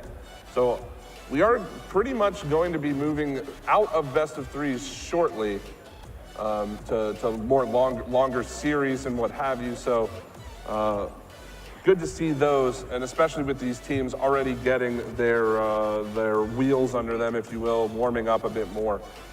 It should be some fantastic stuff. As we get these teams ready, however, it is important to note that, you know, hard to put into words. It's hard to put into words where you go from here if you move into the losers bracket this early on. Like what is your mindset going into that, knowing that you have so many games you have to play? No matter, well, coming from a loss, no matter what, you're going to be a little down, but you're going to be like, okay, got a second chance. It's just how you come back up in that next game. I mean, that next game you play is one of the most instrumental after your loss, because if you do good, that means that you're able to come back from the bottom and essentially hype yourselves up, have good motivation to keep pushing and keep pushing yourselves to be better players. Right. And that's what helps you grow as a team too, which is kind of awesome to see in tournaments like this. Yeah, it is cool to follow kind of the stories of the teams as they move throughout the day. It's like a mini story within a larger story, but certainly should be fun as we watch these teams and we move forward. It looks like still just a bit of setup going on as you see the players on your screen between Bullions and VCU. It's a pretty cool setup. I haven't had a chance to walk by myself, but the stage, pretty nice. I mean, they are playing on all those Origin computers and everything like that, all that fantastic equipment. Pretty cool to have all that provided for us. Yes, I mean, it was amazing for Origin to help us out in acquiring these PCs and do an amazing job to get them here with us in Virginia and host this tournament. It was very quick and well done process. Sure, absolutely. Yeah, the whole process has been fantastic, yeah, it's been quite an experience, I should say. The first little while here at Richmond Raceway. So yeah, if you're in the area, like we mentioned before, if you're in the area, do stop by. We are at the event center. I think that's what it's called. At the Expo Hall. Expo Hall, there you go, thank you. Expo Hall here at Richmond Raceway. And yeah, we're having a great time as we are moving forward. No, not quite yet, almost ready with these teams. Unfortunately, it's taking a little long to set up. Not sure exactly what's going on in the background, but we're just gonna have to keep going. Yep, with that we will. Let's just take a quick look at this bracket one more time. I think they were showing it on stream before. I couldn't quite get a glance, but they do have the bracket here. And like I said, we are just about through the first round. Winners round number 1, all 16 teams obviously in the winner's bracket to start. But if we look, for the most part, it's been a lot of 2-0 matches, not a whole lot of 2-1s, not even a single 2-1. It's kind of surprising to look at, but I think we are ready. Are we ready? I believe we are. Yes, we are. We are getting into game number 1 of this best of 3 between VCU and the Bulligans. And in orange will be VCU, Bulligans in blue. Potato's gonna try to challenge K-Fred there. JD looking for the first touch towards the goal, and it's gonna be cleared away. What an interesting name, if I'm reading that right. JD squared, not just JD, which kind of makes it interesting. I'm wondering how that happened. Maybe he leveled up in a sense and became even better at Rocket League, and that's his way to show he stepped up. Well, we'll see if he steps up in this match. Certainly, we are underway. No score, but that one falls in for Hammer fans from all the way from midfield. It was just a beautiful touch. I mean, able to send that one all the way down. And unfortunately, with it being one of those early parts of the game, not everyone's completely set up in their rotation, so it catches our boys at VCU off guard 100%. 4:15 to go. Potato clearing that off his back wall. Chopstick looking to make a touch, won't find it. And VCU looking for the equalizer as Adam off the sidewall. Hammer Pants down to K-Fred into the orange corner. And through mid again. This is kind of the telltale sign that these teams are just feeling each other out. It's pretty slow paced. Nobody with a ton of opportunities and maybe 1 or 2 goals in the first minute. Well, at this point in the game, when they're still feeling each other out, if you will, it's mostly what time that defensive rotation breaks apart, because some teams have a time where it kind of slows down for a second because they're still trying to watch the other team and move down the field. It kind of gets to that point is essentially, I'm talking circles around myself right now, don't worry about it. But it's when they stop for a moment and look at what's going on the other side of the field that can really catch the other team off guard, and it's if that opposing team can take that as an opportunity to score. Certainly. As K-Fred's gonna get challenged there by Potato. JD out of his own corner. Adam won't get the second touch, but it almost worked out. Hammer Pants had to come down quickly to play that ball away. And now Adam back to his team. K-Fred can't find the touch. Potato's there, but it gets saved away. I don't even know if that ball was going to be on goal. But still, a 1-0 lead for the Bulligans here in game one. We're about halfway gone. Good touch from Chopstick. Can he find another one? No, just off the mark there. Potato's still here to keep the pressure on, but it will get cleared away by the Bulligans. There's a lot of pressure now coming out from VCU because they want to get on the board, and they're doing a great job at that. I mean, they've kept it over there for a decent amount of time, and when it comes over to theirs, they're normally pretty quick to react. A good rotational spin from them as they get the ball continually put on the other side of the field for the Bulligans team. Well, 2 minutes to go. VCU need to find a goal. They have to make a save on Hammer Pants. That's going to get cleared away. Hammer's still there. JD looking for the touch. Now Chopstick wants to clear it away. He's going to try to get it over K-Fred. Will fall down towards the mid. Hammer Pants, can he find that on net? He does. What a beautiful touch from Hammer Pants. And that's an insurance goal they desperately needed. Well, definitely so. I mean, when it comes down to the wire, all it takes is just a little bit of an accident to essentially equalize the game, and you don't want that. So having another point on the board gives you kind of a little bit of a safety net that now if they score, okay, we just need to make sure they don't do it again. It's not a last-minute ditch effort, and you're stuck in overtime 1-1 and getting all worked up trying to figure out who's the one that's going to break first. Well, they still have to defend this lead. There's a minute 30 to go for VCU to try to put 2 on the board. Chopstick's gonna push that one forward, gets it by 1. Potato's there, trying to 1v1. Hammer Pants won't work for him this time. As now Hammer Pants towards the net. Big save from Chopstick, getting back in time. Potato pushing that one to his teammate. And JD off the wall. So about a minute to go still. No pressure from VCU quite yet.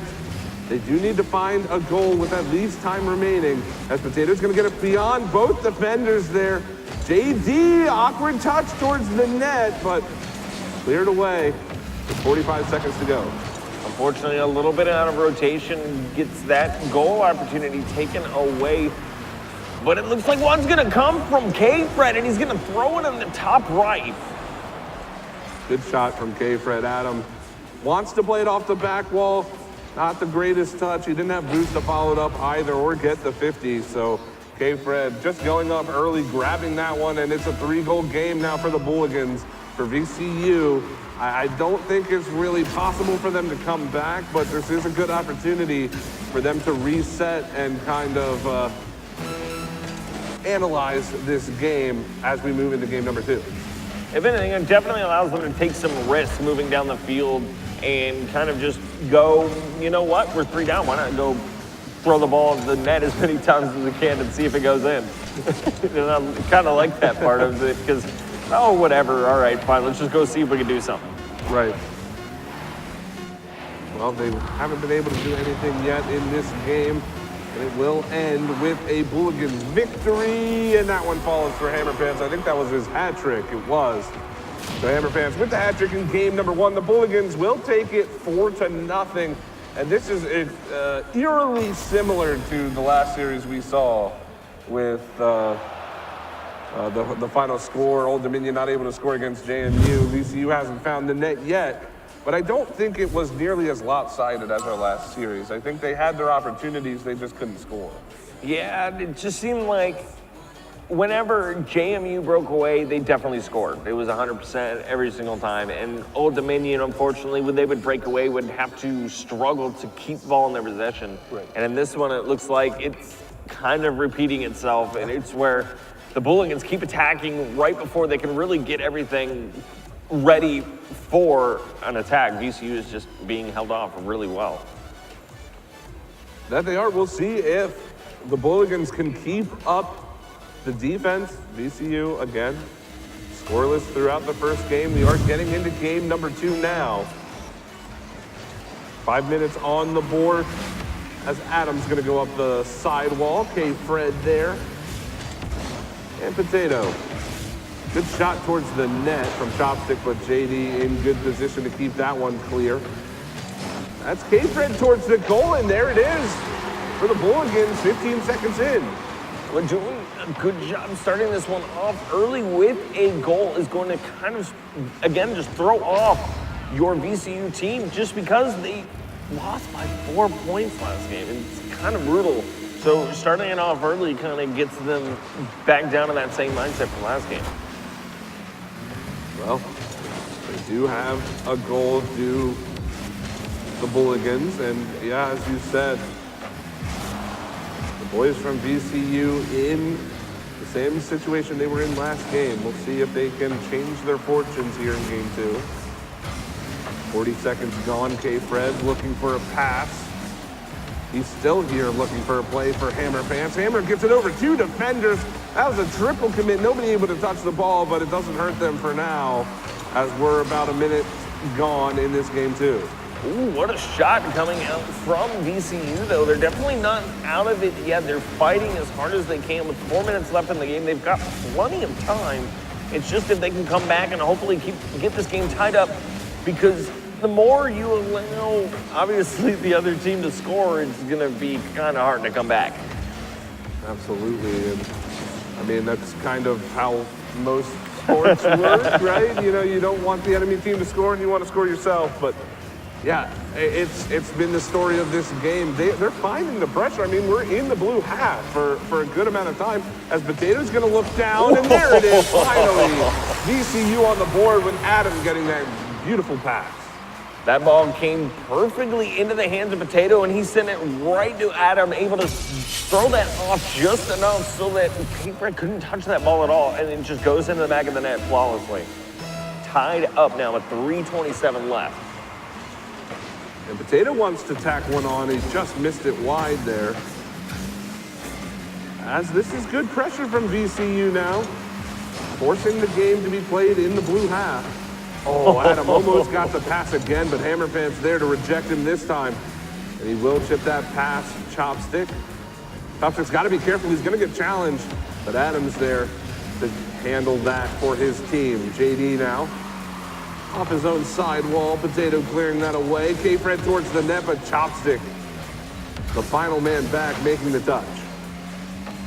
It almost feels like VCU put on their field of view a little larger. They're starting to see where the Bulligans team is coming from. They're starting to see how these plays are forming and being able to read some of these plays before they happen. So they're there and able to defend it away. Here comes VCU trying to set up another goal at 2 minutes and 30 seconds. Yeah, halfway, 1-1 in this game number 2. Chopstick making the touch, but JD's there. Hammerpants up the wall. Potato can't find the challenge, but it will get cleared away eventually. Still, though, in orange corner, Potato. Over to his teammate. That's a good shot, but Hammerpants rejecting that from Chopstick. And this game has gone back and forth. Certainly, the first game of this series, not really indicative to what we're seeing right now. No, definitely. VCU stepped up a lot. They realized exactly what they needed to start doing and implemented it immediately into this game, allowing themselves to be tied for pretty much the entirety of the game. It took them a little bit to score and get back at the Bulligans after the first one, but they are still here and there in this game, ready to fight it out. They don't want to go down to that loser's bracket just yet. No, doesn't look like either team wants to concede a goal at this very moment. A lot of defensive Rocket League right now. Nobody really wanting to overcommit, make that first mistake to break the tie. So we are still 1-1, minute 10 to go. Hammerpants towards the net. K-Fred trying to disrupt, but it eventually does find its way out as Potato's going to try to dribble this. Gets over one defender, can't find it over the second. And again, with 50 seconds to go, this is such a slow game than what we're used to. But really, it's because these teams are playing such defensive Rocket League. That one's a bit high. Can he find the touch in off the post and a big save? What a save! That huge save from him there, able to take that one away. VCU still keeping their heads in this one. They want this one to go to overtime at least. They have the time to kill at this point, and it looks like the Bulligans don't want it. Oh my goodness, that one comes close. Another one comes in, and that's going to be K-Fred with the goal. They finally made it work, did the Bulligans. JD almost scoring that one. It's actually quite fortunate that it hit the post as Adam was there to make the save. But K-Fred following it up. No fear from him. He puts that one home, and now the Bulligans are up with only 23 seconds to go. VCU need to make this work if they want to stay in this match. It's going to fall down towards the blue goal. Just about 10 seconds to go. Potato looking around, trying to make a touch. Hammer Pants is there to try to clear it away. K-Fred won't find it, and the ball's just sitting here. Where is the challenge from VCU? Nobody's able to find it. It will pop up for Adam. Can they keep it in the air? He does, but there's JD to end it for the Bulligans. And correct me if I'm wrong, Samurai, that seemed like 5, 10, almost 15 seconds that were wasted because nobody seemed to want to commit from the side of VCU. No, definitely. I mean, they were a little too defensive at the end there. I feel like they were trying to prevent themselves from overextending, but at that point in the game, when you got 23 seconds left, I feel like you need to. You need to just go all out. Who cares? 12 boosts, 0 boost, 100 boosts. You need to go after that ball to try to keep it yourselves in there. Sure. Now that the Bulligans take this series. Yeah, especially when you're down a game in a best of 3 already. You know, you get scored on, oh, well, you're probably going to lose anyway. But if you throw everything you have at that, at least, I don't know, maybe I didn't have the bird's eye view of the entire pitch. Maybe somebody got bumped or there was a miscommunication, what have you, but it just seemed odd that they didn't throw everyone at that ball towards the end of the game. I wish we could go back and re-watch that, but it was a great series. That last game from VCU looks so much better than game 1. Oh, 100%. They started doing rotational plays. They started trying to set each other up. They kept a lot of the pressure on the Bulligan side of the field, barely even leaving it for, I would say, more than half of the game. I mean, they probably had a lot of shots going towards on that one. That they did. And eventually, it just wasn't enough. Couldn't quite find the touches to get it beyond the defense from the Bulligans. And, you know, fair play to them. They looked great in that first game. Faltered a little bit in the second one, but ended up finding the victory. They will move on. Let me take a quick look at the bracket to see who they will play. Oh, right, that was low boost. So that's going to be 2 teams who are not your typical collegiate teams going up against each other. I think that's the first one of the day that we'll see that. Yeah, that one will be definitely interesting. And it looks like we have all of the winners round 1 done. We are going to be moving on to the winners quarterfinal up next. We are done with that on stream. There is still one game being played, Levitate and Redford, I believe, or Radford, I should say. Levitate, I believe, up a game in that series. Unfortunately, we can't see it from here, but I do believe Levitate is leading that one. So once we get that result, we'll make sure to let you know. But I believe, yes, we do. Hazmat has a player from the Bulligans. Take it away. Thank you so much. I am here with Hammer Pants, one of the main stars of his team during that series. We saw you really come out with some clutch plays when it was needed most, including a stellar bump to win the series right at the end there. Was that something that was planned and intentional, or just that last second panic, get it in the back of the net? That was absolutely not planned. I was going for a shot. I didn't see K-Fred, but it just worked out that I got the bump. Well, I will take what you get, you know, you got to just take it as it comes. But something I did want to talk about was game 2, they came out a lot stronger against you guys. It seems like they really found their footing. So how did it feel really being in your own back end for so much more? You were really stuck in that defensive zone, but you seemed patient and okay to do it, waiting for those counterattacks to really take advantage. Yeah, absolutely. I think our defense is really strong, so we weren't like super worried, but they definitely were putting on a lot of pressure. Well, you guys managed to hold out for long enough and ended up taking the win, earning yourself a spot in the winners quarterfinals. That is it for winners round 1 for us, but I will give it back to the casters to finish talking about how that went. Go ahead, guys. Thank you very much, Hazmat. Indeed, we are done with winners round 1. Not too surprising, I think. Most of the teams that we were looking at have made it through to the quarterfinals, but I think this is the stage where things start to get a little bit more spicy. Oh, definitely. I mean, JMU showing absolutely dominance over Old Dominion, but now they have to fight against a team we haven't seen on stream yet, Clan Gang. And we know Clan Gang from previous streams, and I mean, they've been in Midweek Madness, I believe, the past 2 times. Number 1 and number 2, they were in both of those, and I believe they walked away with the W on that. Yeah, they have certainly showed their prowess as Rocket League aficionados, if you will. So should be great to watch that. But again, we have so much more Rocket League for you, but we are going to take just a quick break. When we return, we will be getting into the winners quarterfinals.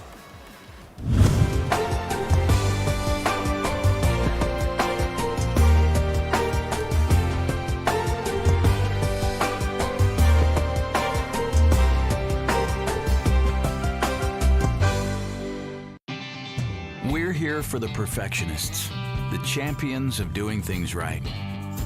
Whether they're in the shop or in the driveway, they trust O'Reilly Auto Parts, because good enough won't cut it here.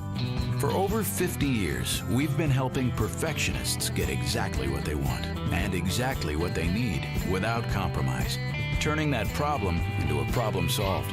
O'Reilly Auto Parts. Better prices every day. I need a cigarette. Oh.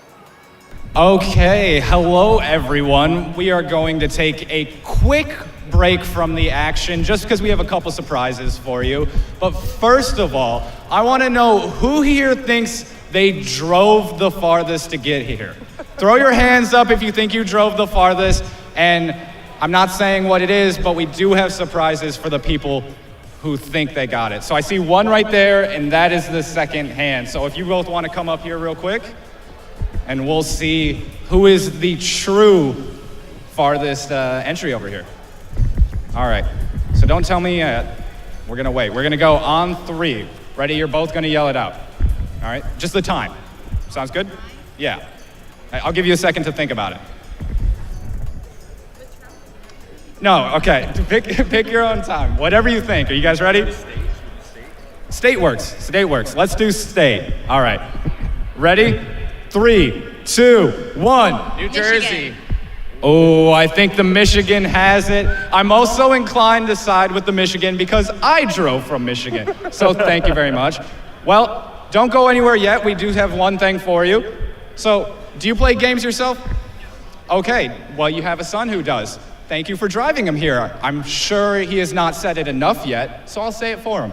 But we do have an excellent pair of gamer gloves. These are gonna be able to just help you hold the controller, not get that much sweat, really build up, and just all around improve your performance day to day in gaming. So I hope either you or he enjoys them. But I'm worried that the second place person walked away without even seeing if I had a surprise for him. I can't believe he'd just leave like that. Well, if he gets back up here, there may be one more for him. We'll see what we have. I think I see one pair of gamer gloves in a hand over there. You're gonna have to get his attention to get those for yourself. There you go. We have a second pair, even for the loser. Thank you guys for driving out. I hope you guys have a great time at the rest of the event. And I will throw it back to Eastside Samurai and Hunted. All right, well, thank you for that, Hazmat. Man, everybody coming from Michigan, I couldn't even imagine that drive. I drove a couple hours myself this morning to be here. 10 plus hours must be quite the journey. I might opt to take the plane next time instead of driving. Oh, that's what I did, especially because we would have been about a 14-hour drive for me from Florida. So no. That's gonna be a 2-day drive. That's insane. That's 900 miles, I believe, from here to where I am about in Florida. That's crazy. Yep. Well, I think most of the staff here from 2050 is based in Florida, so pretty cool for them to come all the way to Richmond Raceway, and it's been a wonderful tournament thus far. We are done. Winners round 1. We are just waiting on that last match, and Just a quick update for that. Radford ended up tying up the series. It's the first 2-1 in the first round. The final match was a 2-1, and I'm not sure who's going to take that one. Levitate and Radford still playing over there on the off-stream setup. But yeah, we should be getting into some winners quarterfinals action very shortly. I'm not sure which will be our first game of the day, or first game of the quarterfinals, I should say, but it will be coming shortly. I don't know what team it's going to be. Clan Gang versus JMU. We have, oh shoot, what's that next setup that we've got going against each other? Low Boost versus the Booligans, and the final team is, two teams going against each other is? Levitate and Radford. In the quarterfinals. Oh, in the so quarterfinals, far. I'm sorry, yeah. It's Maximum Monkage versus Rowan. Max, what? That's what it is, Maximum Monkage. That's an awesome name. And then it looks like the winners of Levitate versus Radford will have to go up against the team we saw earlier in one of the first games we saw, which was UNCC, going up against whoever comes out of that one. Yeah, so we will get, unfortunately, I don't have word quite yet of which game we're going to be watching next. I think the players are setting up, but I can't see from here, unfortunately. So let's see. Wait, are we already? Oh, we're going in. I guess we're going to be watching Clan Gang and JMU. I think I've already started. We are underway with Clan Gang versus JMU. Clan Gang in blue, JMU in orange.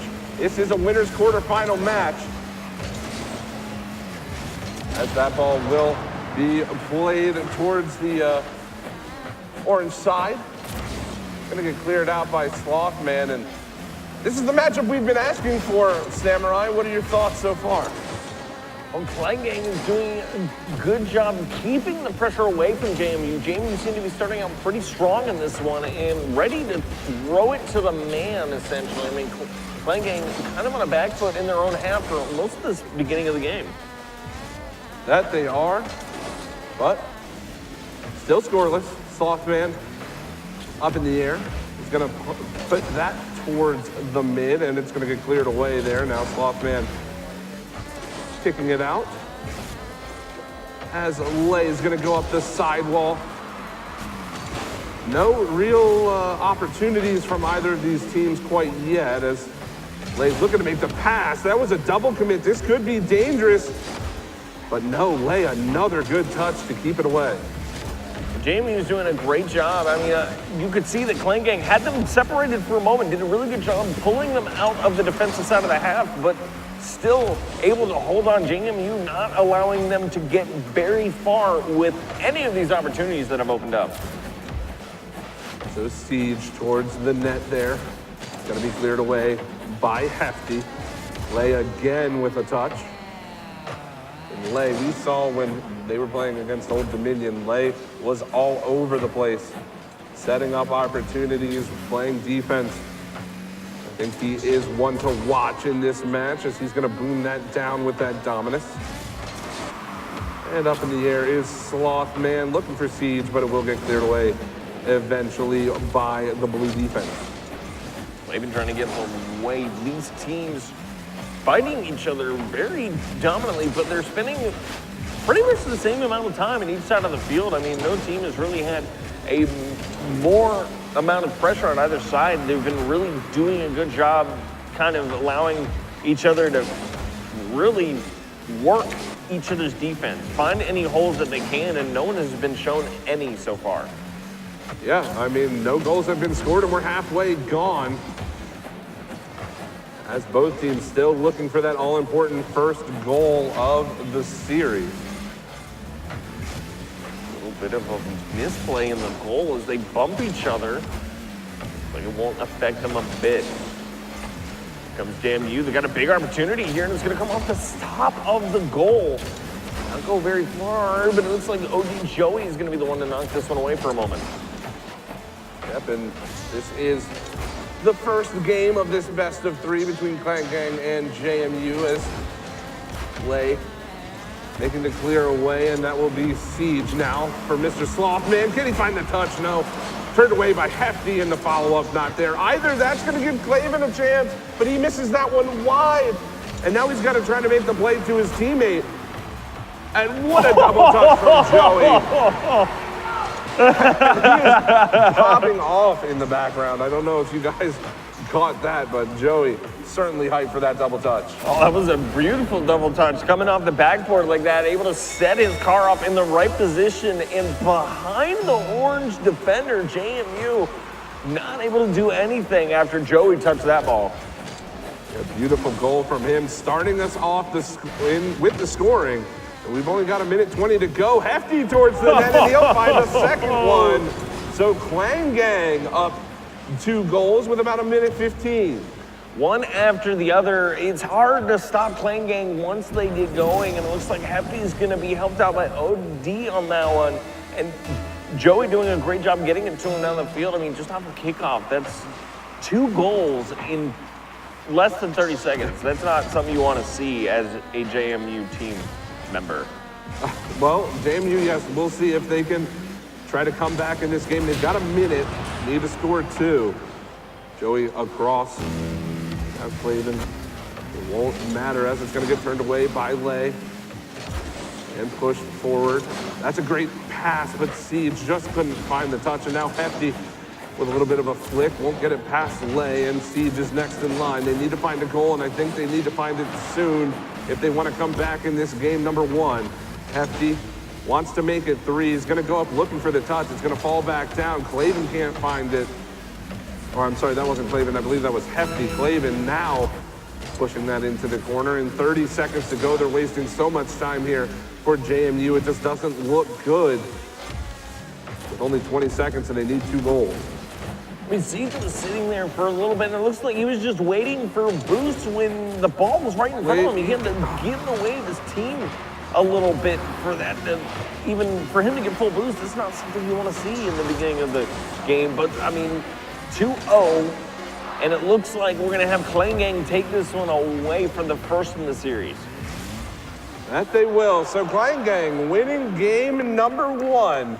Final score 2-0. And again, with these best of 3s, it's now up to JMU to fight back from behind. They've got to win the next 2 to continue on to the winners semifinals. That was a pretty close game. Our first goal didn't happen until about the 3.5-minute mark. And really, I felt like that could go either way. With Clang Gang had 2 shots. I don't know if you saw that. They had 2 shots and 2 goals. It seems like JMU had the ability to win. They just couldn't find the net. Well, definitely. I mean, JMU was pushing as hard as they could, but at the same time, I mean, it doesn't really matter if it's not a truly accurate shot, and that's what Clang Gang did in that last one. They put it exactly where it needed to be, behind a defender or away, so that it's an extremely hard and awkward one to save. As we go into this game 2, Clang Gang are up, and JMU need to fight to continue on in the winner's bracket. That they do. We are underway, game number 2 between JMU and Clang Gang. Clang Gang, as we said, up 1 in this series. But I have a feeling JMU is going to try to battle back as hard as they can. Lay, we're going to make the pass, but Hefty's there. He cleared away. Siege. Now Slothman. Going to fall down, Siege. Trying to get it over top of Joey, won't happen there. Lay with the back pass, dangerous. Joey is gonna score that one, and that's a first goal, 30 seconds in. That's another amazing shot by him. He was able to put that above everybody on JMU, and it's just a little bit of misrotation in the beginning of the game, which happens almost for every single one we've seen. A little bit of misrotation early on, and that's going to cost 1 for JMU. Slothman's got to be careful with that touch. Luckily, he gets that 50, and the ball will stay out of his net for now. But yeah, not the start JMU would have wanted to this game number 2. Slothman, he will find it. Great shot from him to get around both defenders. JMU finally able to put one on the board in this series. They haven't had a single goal so far, and it looks like they're going to tie it up. It's going to be Clang Gang now looking at JMU more seriously because they are tied up. They've equalized this one. They've still got to pretty much the entire game to go with 4 minutes on the board. Klaven's going to take out 2 JMU players, looking for a third. Slothman getting up, makes a save. He will eventually find the lay, as Joey will find the touch. Lay respawning, hitting it back down. Hefty's got to get up to that one, put it towards his sidewall, but Slothman's there. However, he will get beat to that one. So now Joey towards the cage. Klaven's there to keep it in, but Slothman will eventually leave it for Siege. And again, when it's pretty typical Rocket League that we see when these teams are tied. Slow, methodical, nobody wanting to make that overcommitment mistake.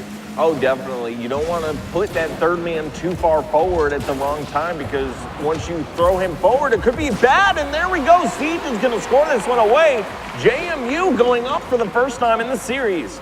Yep, first lead. I was just about to say that. The first lead for JMU. And that's a great play from Siege, not giving up, working that angle to his advantage, and finds it past the defender there. So JMU showing signs of life in game 2. Could we see our first 3-game series on stream? I hope so. I mean, these are 2 teams that I would love to see it from, especially with JMU being so dominant playing against Old Dominion in that first winners round. Yeah, well, they are facing some tough competition now in Klangang. Klaven leaving it for his teammate, but Lay reading that one well, keeping it out. And now Hefty. Siege taking it off his back wall, grabbing Goose, but he gets challenged there. Slothman. Oh, what a pass to Siege! Oh my goodness! Beautiful play. And JMU extend their lead. That was extremely quick. Once that ball touched the ground, it was in Siege's hand. That was a really quick pass. 74 miles per hour coming out of that one. That's a definite way to clear that and send it down the field for a goal. That's a good job by them. Now they're up 2. Now it's looking kind of like last game. I know the scores aren't the same, but it's still a 2-0 over each other in the game. And now JMU putting Klangang on the back burner. And there's a shot from Hefty, but Lay making the save as he does so well. Siege trying to play that towards Lay, towards the net. Hefty's going to clear it away. That's going to force Slothman up to play that one. So the ball's still in orange half. Joey, now Slothman. And Klaven will chip this one down. They're looking for another goal. They've got 2 minutes to score 2. Do the boys in blue of Klangang. Well, I mean, JMU, the only thing they really need to do at this point is either kill time or put another goal in. And with the defense of Klangang trying to find itself again, I mean, they still got 1:45. They don't want to start committing themselves too early on, because that could cause a lot of mistakes and more goals, as Hefty is able to get that one away just in time. But still more pressure coming out from JMU. Great save there from Klaven, rejecting JMU, their 4th goal. Siege rotating back in time. Now it's for Slothman, one-on-one with Klaven. We'll go to the blue sidewall, pass to Klaven, pass across to Hefty, and he missed it wide. Oh. Almost a beautiful team play there from Klangang, but they can't quite find it. And they still need to with 1:10 to go. It's gonna fall right in front for Slothman to put in the 4th one. And I think JMU will be forcing game 3. I definitely think so far. We've still got a minute of gameplay, and I've seen Klangang do some crazy things, but I don't know, with how they're looking right now, it's not too good. I wouldn't say Klangang looks poor. I just think JMU is finally on top of their game. They're connecting with their shots. The team play is great. And right now, I really think this series can go either way, assuming this one goes to game number 3. Siege over to Lay. They're just going to waste as much time in the blue corner as possible. 45 seconds to go. Klaven carrying this one out, will pop it up. He's got Hefty across the way. Hefty tapping that down. Oh. Lay, another good save. And Lay is just, I got to check. I got to see how many saves he has. That's 4 saves. Already has a Savior medal in this game. Lay has been wonderful for the JMU defense so far. Can he keep it up? Almost connecting on that pass, but it's really not going to matter. We're going to move into game number 3. with JMU tying it up. That ball floating there for so long. Oh, what a quick shot opportunity coming out from Clayton. They're trying to set up the quicker team plays because they've noticed that it was working for JMU this entire time. I mean, Klangang has been caught off guard by the really quick plays, which they're normally known for doing. So it's kind of, as the ball is still up in the air here, looks like Klangang won one last opportunity. They'll get it. Hefty takes it. And that'll be 2-4 in the final score for the second game of the series. Tied up now, 1-1. This could go either way. Yep, certainly. I have no idea what to expect out of Game 3, the decisive game of this series. JMU certainly battling back, responding quite well in that second game. After falling very close in that first game, they totally outshot the Klangang, but they couldn't find the goal. I think they fixed that now. Their finishing power looked much better.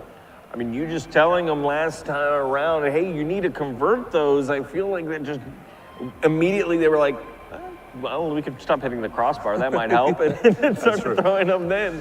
And it's essentially that. I mean, sometimes it's just as simple as, oh, well, yeah, I guess we should do that. Look how many shots we have. And it's just like, oh. And they just start doing it. It's kind of crazy to watch how some of these teams just all of a sudden just go, and whoop, there we go. We're on it. I mean, that's just Rocket League in a nutshell. I think you can have some fantastic games. You can have some off games. But I think we talked about it earlier. I mentioned him earlier, but Lay was absolutely crucial to JMU taking that game number 2. He had 5 total saves at the end. I think he deserved 1 or 2 more personally. But his defensive play really, I think, frustrating the Klangang offense. They made a lot of good passing plays, did Klangang, but they just couldn't find a way to beat Lay almost single-handedly playing goal.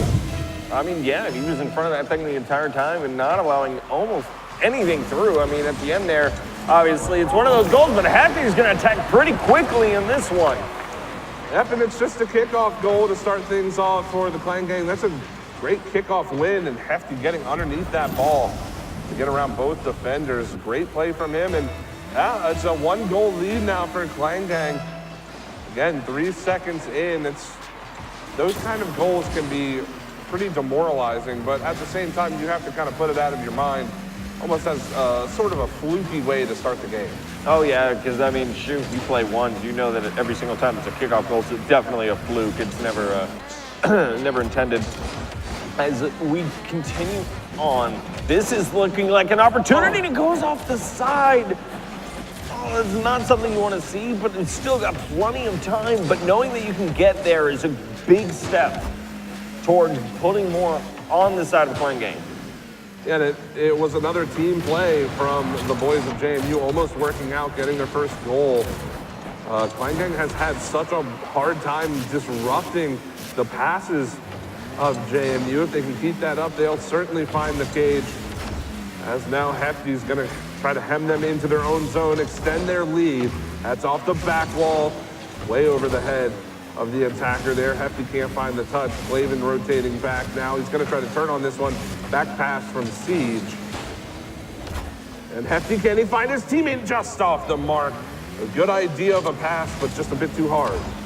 A little too much for his team to handle, but still we are at 1-0, 3 minutes and 35 seconds, and it is a slight struggle, but not too much. Both teams kind of spending a decent amount of time, but Klangang definitely applying a little more pressure and not allowing JMU to really get on the other side of the field for scoring opportunities. Yeah, JMU definitely struggling to find the boost to get the ball out. Siege, as you can see, only 12 boosts. He just expended it all for that flick. They did get the ball out on the back of that, so good play from him. And now Lay taking his time to take that corner boost as Slothman. Looks like JMU's trying to set up this offense now, and they're doing quite a good job. They need this 50, won't find it. Lay just a bit late there as this gives Joey a chance to send it towards the mid. Hefty looking for his teammate, and will just get chipped into the orange corner. And I think Klangang, this is such a difference from game number 2. They're keeping the pressure on, and they're doing such a great job of challenging in mid, not allowing JMU to get out of their zone. Yeah, well, here comes a little bit of an opportunity, but definitely not a huge one with how soft he was unfortunately having to take that took. What a save coming up from Siege, not allowing that one to come towards Slothman, trying to send that one on and it will be off. They're getting their opportunities now later on in this game, but they need to capitalize on them and then throw it towards the back of the net, which it doesn't look like they want to give up yet. JMU's still trying to push towards, but a Clan Gang now sends that one towards, and Hefty is going to score another one. Yeah, long-range goal from Hefty. The 50-50 not working out. And Siege opting for the boost instead of the ball there. I think maybe he thought he had a little bit more time, or just unaware that the ball was careening towards his net, but it is 2-0 now for the Clan Gang. They only have to hold this lead for 2 minutes. Can JMU find the offense? They're trying now to put the pressure on. Clavin missing that pass, so that's going to give Lay a chance to play it in. And here's Siege. Over to Lay. Lay off the back wall, will find its way to Slothman, and Siege gets faked out, and that's a great pass from Clavin, but Hefty getting denied. They're putting on some pressure, but the problem that it seems to have now is getting those passes set up on the opposite side of the field. They can get them started in their half, but the moment that Clan Gang starts seeing it happening, they're trying to read it, they're trying to get in the right position to take it away, and that is what's taking JMU it's taken such a hard toll on them to really put one towards the net. Well, they've got a minute. This is game number 3, decisive game number 3. Winner of this goes to the winners semifinals. Lay over to Slothman, but wide and wouldn't have challenged Joey either way, I believe. He was in good position there as Siege looks to play it. Slothman, good challenge. This is going to give Siege an opportunity to put it towards the goal, but a save from Hefty. And with 40 seconds to go, these opportunities need to find their way in from JMU, or they're not going to have enough time to come back in this game. Slothman getting demoed by Hefty. 30 seconds now. Siege up in the air, and he'll go off the post. The same exact spot that they had off the post early on in the game, and that ball still, there it goes. Finally, Lay able to send that one in, but with 21 seconds left, this is going to be challenging. What a great pass, and just a beautiful read. Lay not giving up on the play, opting to foul that up. You don't see that often enough, I think, in Rocket League. Lay never giving up, putting that one in, and now there's 20 seconds to go. One goal is all JMU needs to send us to overtime for game 3. Slothman trying to challenge Hefty. Hefty off the back wall. Siege, here comes Lay. Can he find the touch? It's going to go up, but Joey clearing it down off the sidewall, coming right out in front. 3 seconds now. Good challenge from Clavin, but the ball's in the air. Lay's got to keep it up. Slothman needs to hustle. That's a bit of a double commit. Siege keeping it in the air still, but that ball will fall. A good bump from the Clan Gang, and they will take the game. So close. This series was so close, came down to the wire. But in the end, Clan Gang wins game number 3, and they will move on to the winners semifinals. Yes, they will. They did an amazing job in this one. They had a hard team to fight against. JMU putting them through their paces in that second game. That was pretty impressive to see them pull that off. And then going back to the first game, it started to happen at the end of this one. But then JMU's like, no, we're not out of this yet. We're still going to score this, and we're going to push through. And they kept pushing themselves. So now we've got a JMU team with 2 games under their belt, and they're going to go into the losers bracket. And they've got a little bit of fight ahead of them, but Clan Gang able to come through and stay in the winners bracket for that. Well, you said that you wanted to see the Rowan Clan Gang matchup. And we are true. one step closer to that now, with Clan Gang going through and taking out JMU in a very close 3-game series. Now it's on Rowan to win their series, and we will see that matchup in the semifinals. But man, I feel like that first game could have gone either way, and if JMU finds the net, they had so many shots to the 2 of Clan Gang, but it just wasn't enough. It was posts, crossbars, just shooting it wide or directly into defenders, which we saw at the end of game 3. Oh yeah, definitely. We saw that happen 3 times right there. Yeah, and if they can fix that, they're such a dangerous team in this tournament.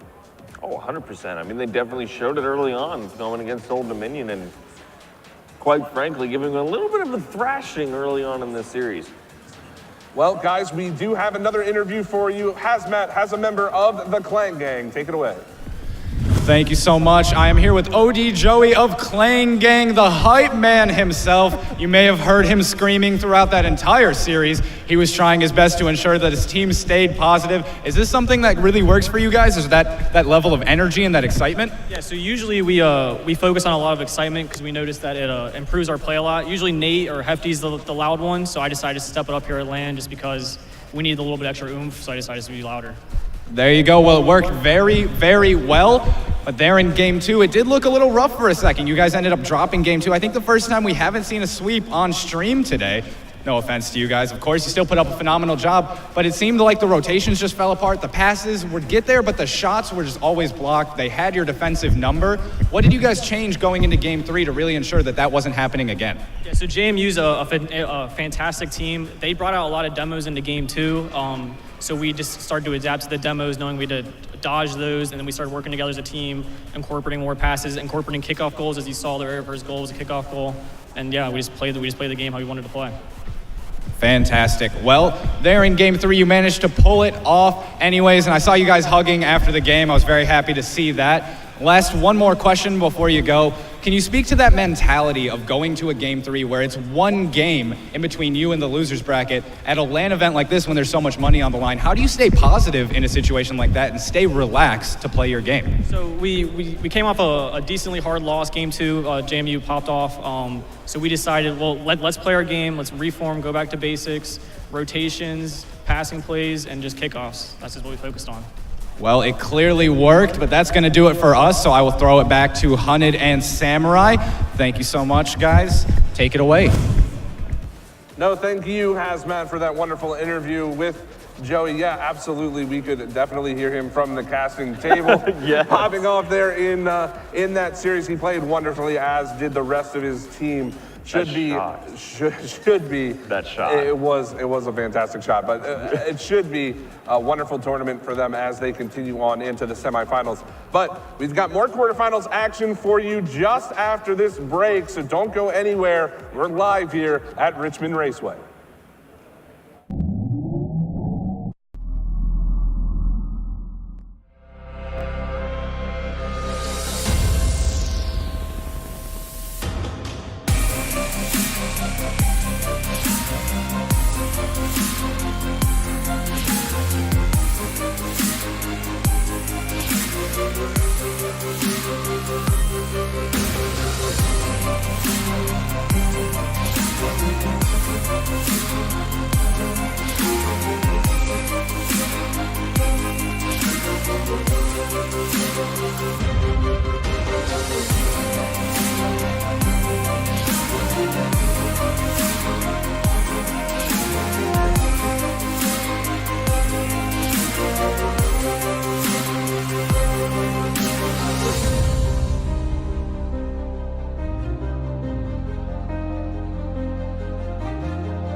All right, hello everybody. Welcome back to the Titans Richmond Invitational.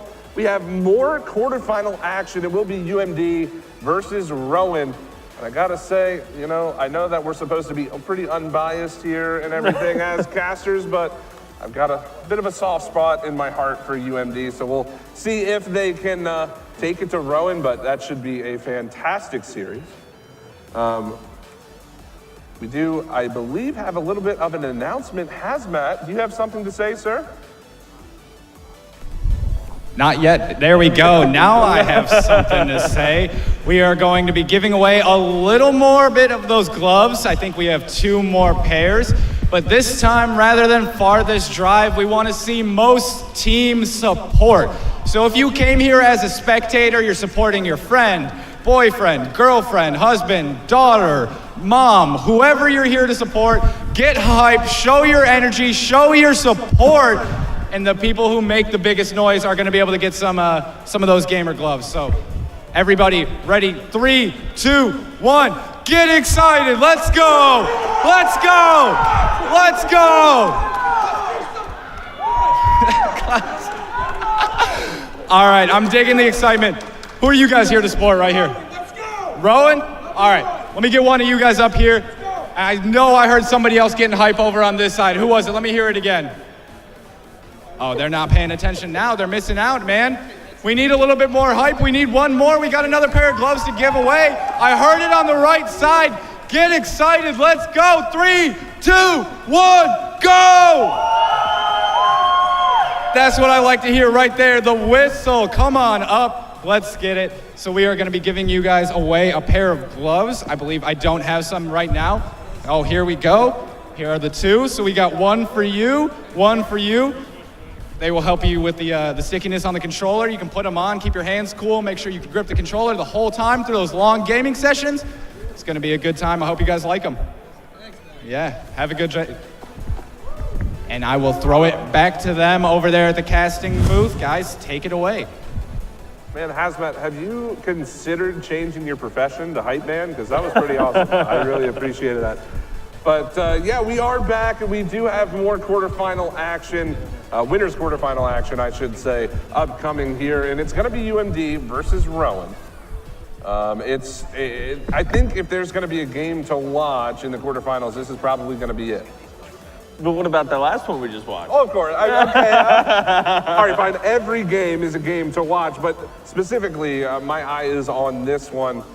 We've talked about Rowan enough, but we haven't focused on this UMD team who did win. I do forget who they played against. So it was the other UNC team that we didn't watch, the Tar Heels. Okay. They did beat them 2-0, and I do know that UNC team is pretty good, so it must have been a wonderful match from UMD. But I'm excited to see what they can do against Rowan. Oh, 100%. I mean, we've seen the Tar Heels play a couple of games over at CCA, and they're pretty freaking good at when they play, man. So UMD coming out and showing them what's for is going to be interesting, especially when we have a team like Rowan, who is one of those that I'm sure pretty much everyone here has heard Rowan before. Well, certainly if you've ever watched the CRL, Rowan has made plenty of runs through that. We did touch on it that Brian Busey is not here, at least as far as I'm aware. He didn't play in the first game, so no idea. But I believe it was Rain who's subbing in for him. Has looked spectacular in his own right. He looked amazing today. He looked great in that first series, so no real struggles switching off of Brian into Rain. But we'll see. Watching this UMD team, this is going to be really my first actual look at them. I've seen bits and pieces of them before, but this is going to be my first in-depth look, and it's going to be in a best-of-3 against one of the powerhouses of the tournament. Well, we're just going to have to see if Rowan can rein in another win. We're just going to have to keep it going. And as these players all are getting themselves situated, getting their controls figured out, I mean, Rowan being one of those teams that we were able to watch, we didn't get to see the UMD games, so we don't really have too much information on them, but just the fact that the Tar Heels were held to 2-0. Yeah. Kind of one of those disconcerting things. Okay, now we have an unexpected team that not only is here, is ready to freaking kick butt, and they did so. I mean, so now we got Rowan, one of their good players down, and we have Rain. Rain is doing an amazing job, and they still haven't dropped a game in the series, but certainly. How's it going to affect them coming up against another strong team? Yeah, I'm not sure. I don't know if we should read too much into the 2-0 scoreline between the two teams, again, because we haven't watched it. I mean, the first couple of matches we saw were super close, but they ended 2-0 as well, with UNC Charlotte taking down Virginia Tech. That was a close series all the way through. And yeah, I don't know. I don't think we should read too much into the scorelines, especially in best-of-3 situations. But just to go back, let's just revisit that last match between Clan Gang and JMU. We talked quite a bit about the finishing power from the teams, but what we didn't mention, I think, is just the mid-play from both of them. It was almost like they were matching each other. You know, yeah. I mean, you often see players go up for the same ball, of course, but when one team had the aggression, it was like their mid-play, you just put a mirror. And it they was were playing shadowing. Exactly. That's what it's There called. you go. Shadowing is one of a really good defensive technique, especially it's used a lot in ones because you don't want to give the other person that you're going against too much room. Because too much room is never good on the field. No, it's not, and we'll see which team can have the most room on the field for this next upcoming quarterfinal, which I think we are ready to get into. It will be UMD taking on Rowan. Players in the server haven't quite joined up. There they go. So yes, we will be getting into game number 1 of this best of 3. Should be quite the series to watch as these teams battle for a position in the semifinals. Let's see who's going to take this one away. Rowan versus UMD. Let's get the countdown ready here. Get straight into this one. Yep, 5 minutes on the clock. Game number 1. As Rain with the first opportunity, gonna go up and in. Kickoff goal for Rowan to start us off. Well, it looks like he's ready to reign on top of the throne with goals raining from above. My goodness, do you want me to keep going now? I'm getting the moans. All right, I'm gonna leave this one off to you, Hunted. Two of the same puns in one sentence. I don't think that's allowed. But you know what? You've been doing it all afternoon. I guess we'll just have to accept it as Rain's looking for another one. He didn't go up for that one. Gary centering it for him. Now Professor Cab trying to find that. Gary across the box. Can Professor Cab play it down? He will. Gary is next in line. That's a beautiful touch. It's going to fall back down. Teddy has to make the play, and he will. And it's all Rowan, which I guess we kind of expected such an aggressive team. We'll see if UMD can escape, but Rain not making a mistake on that challenge. Well, it looked like at one point he wasn't trying to score again because I might have said some more horrible puns, but it looks like he's going to put one in anyway. So it's going to put him 2 up in the first game in this series. Rowan showing off early. 4:25 left to play. There's a lot of time on the board. Yeah, plenty of time for UMD to get reset. It seems like they haven't been able to set up their rotation yet, as it's been all Rowan in the blue half. Rain still looking for more. That was a triple commit there from the orange team, but it's not going to hurt them as UMD not in transition yet. There's Teddy, but he won't find it.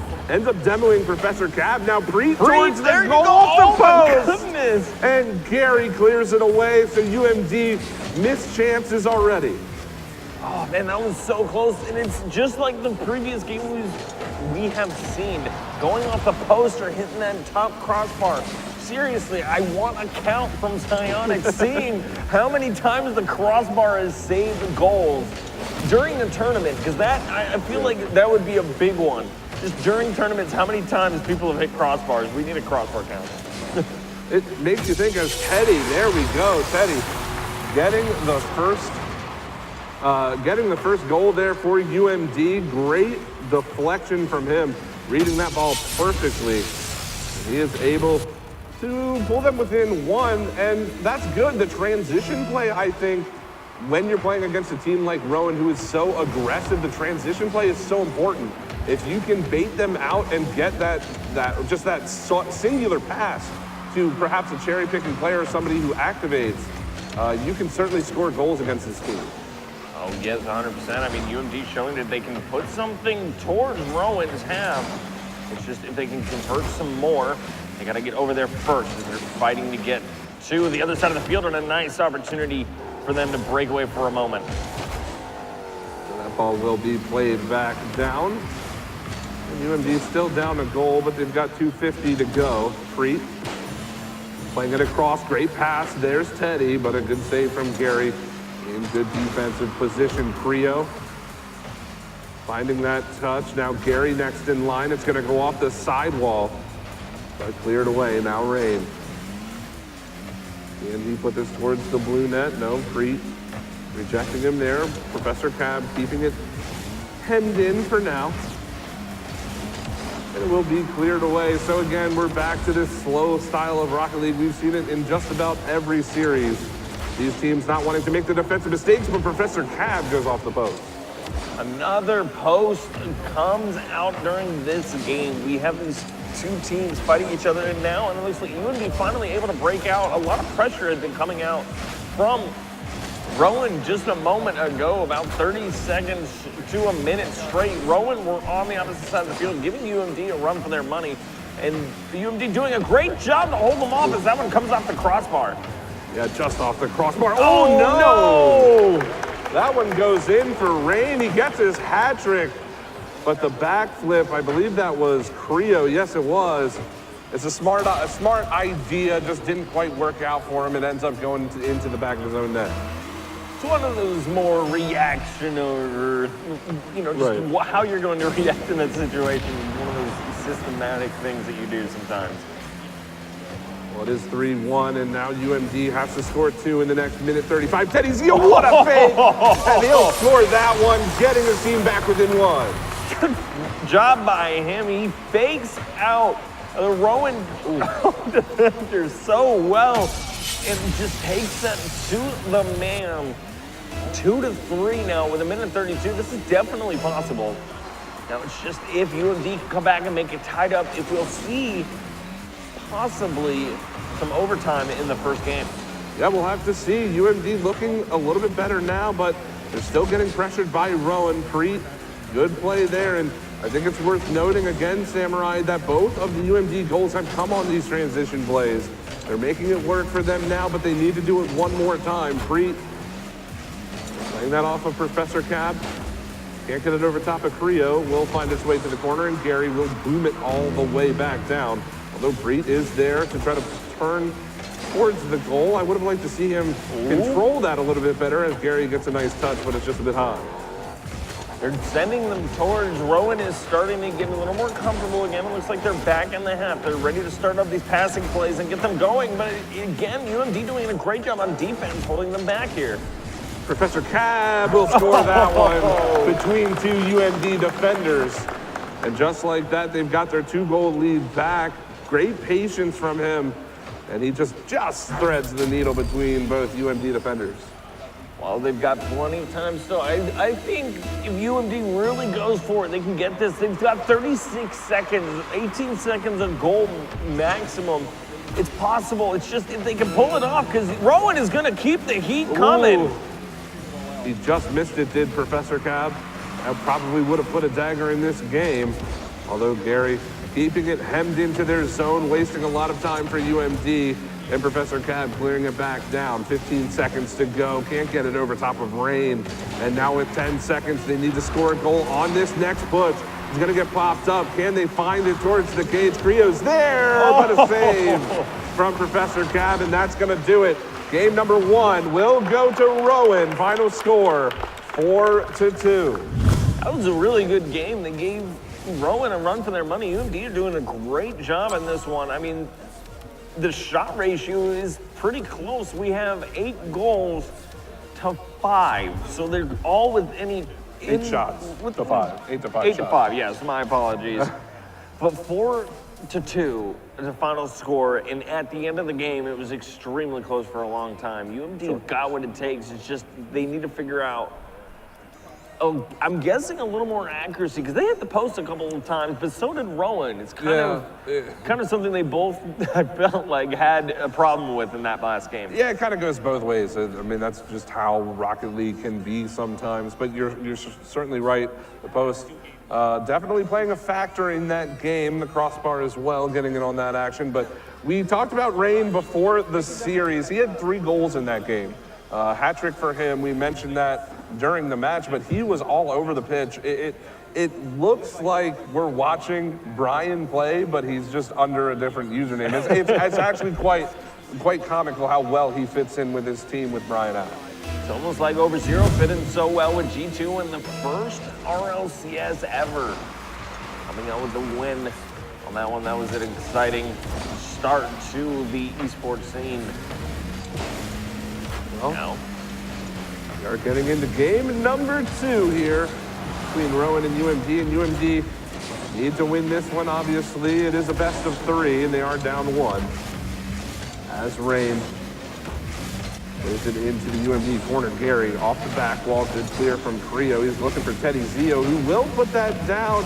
Can Creo find another touch? He won't be able to, and this could be dangerous. Rowan on the counterattack, but the boys in blue already back and ready to keep the attack going. You definitely tell that UMD are being extremely aggressive. Look at them pushing as hard as they can. Once they see one of their teammates cross over that line, there immediately is another one in the, at least at midline, going to the other side of the field.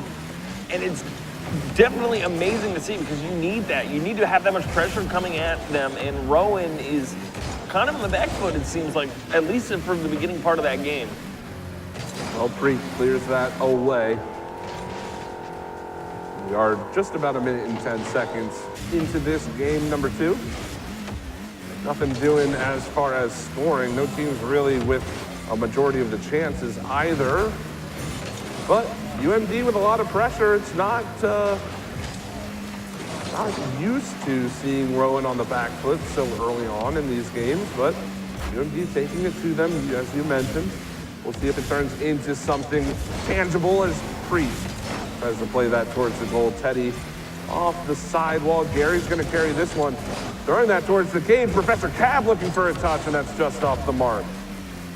They're pushing hard, both sides. Rowan has had a couple of opportunities and just haven't been able to get that last man to touch it. Just for the last piece they needed, like a cherry pick, to send it off. But it looks like UMD's going to have a chance right here, and they're going to send it off too. Third man comes in, not able to get it, but another one comes towards. Wow.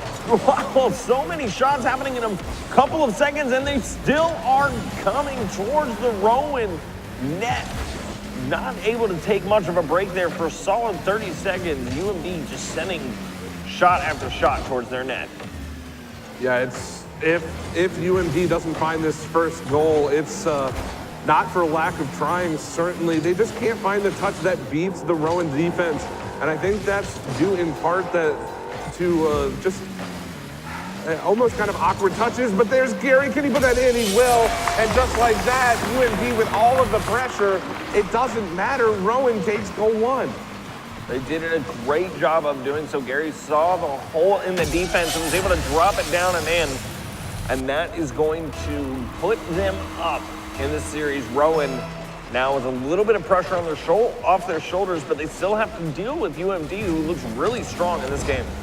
Oh, what a touch there from Rain again along the sidewall, getting the challenge. And it's not fair. How do you deal with that? Creo making a touch, but Rain reads that so perfectly.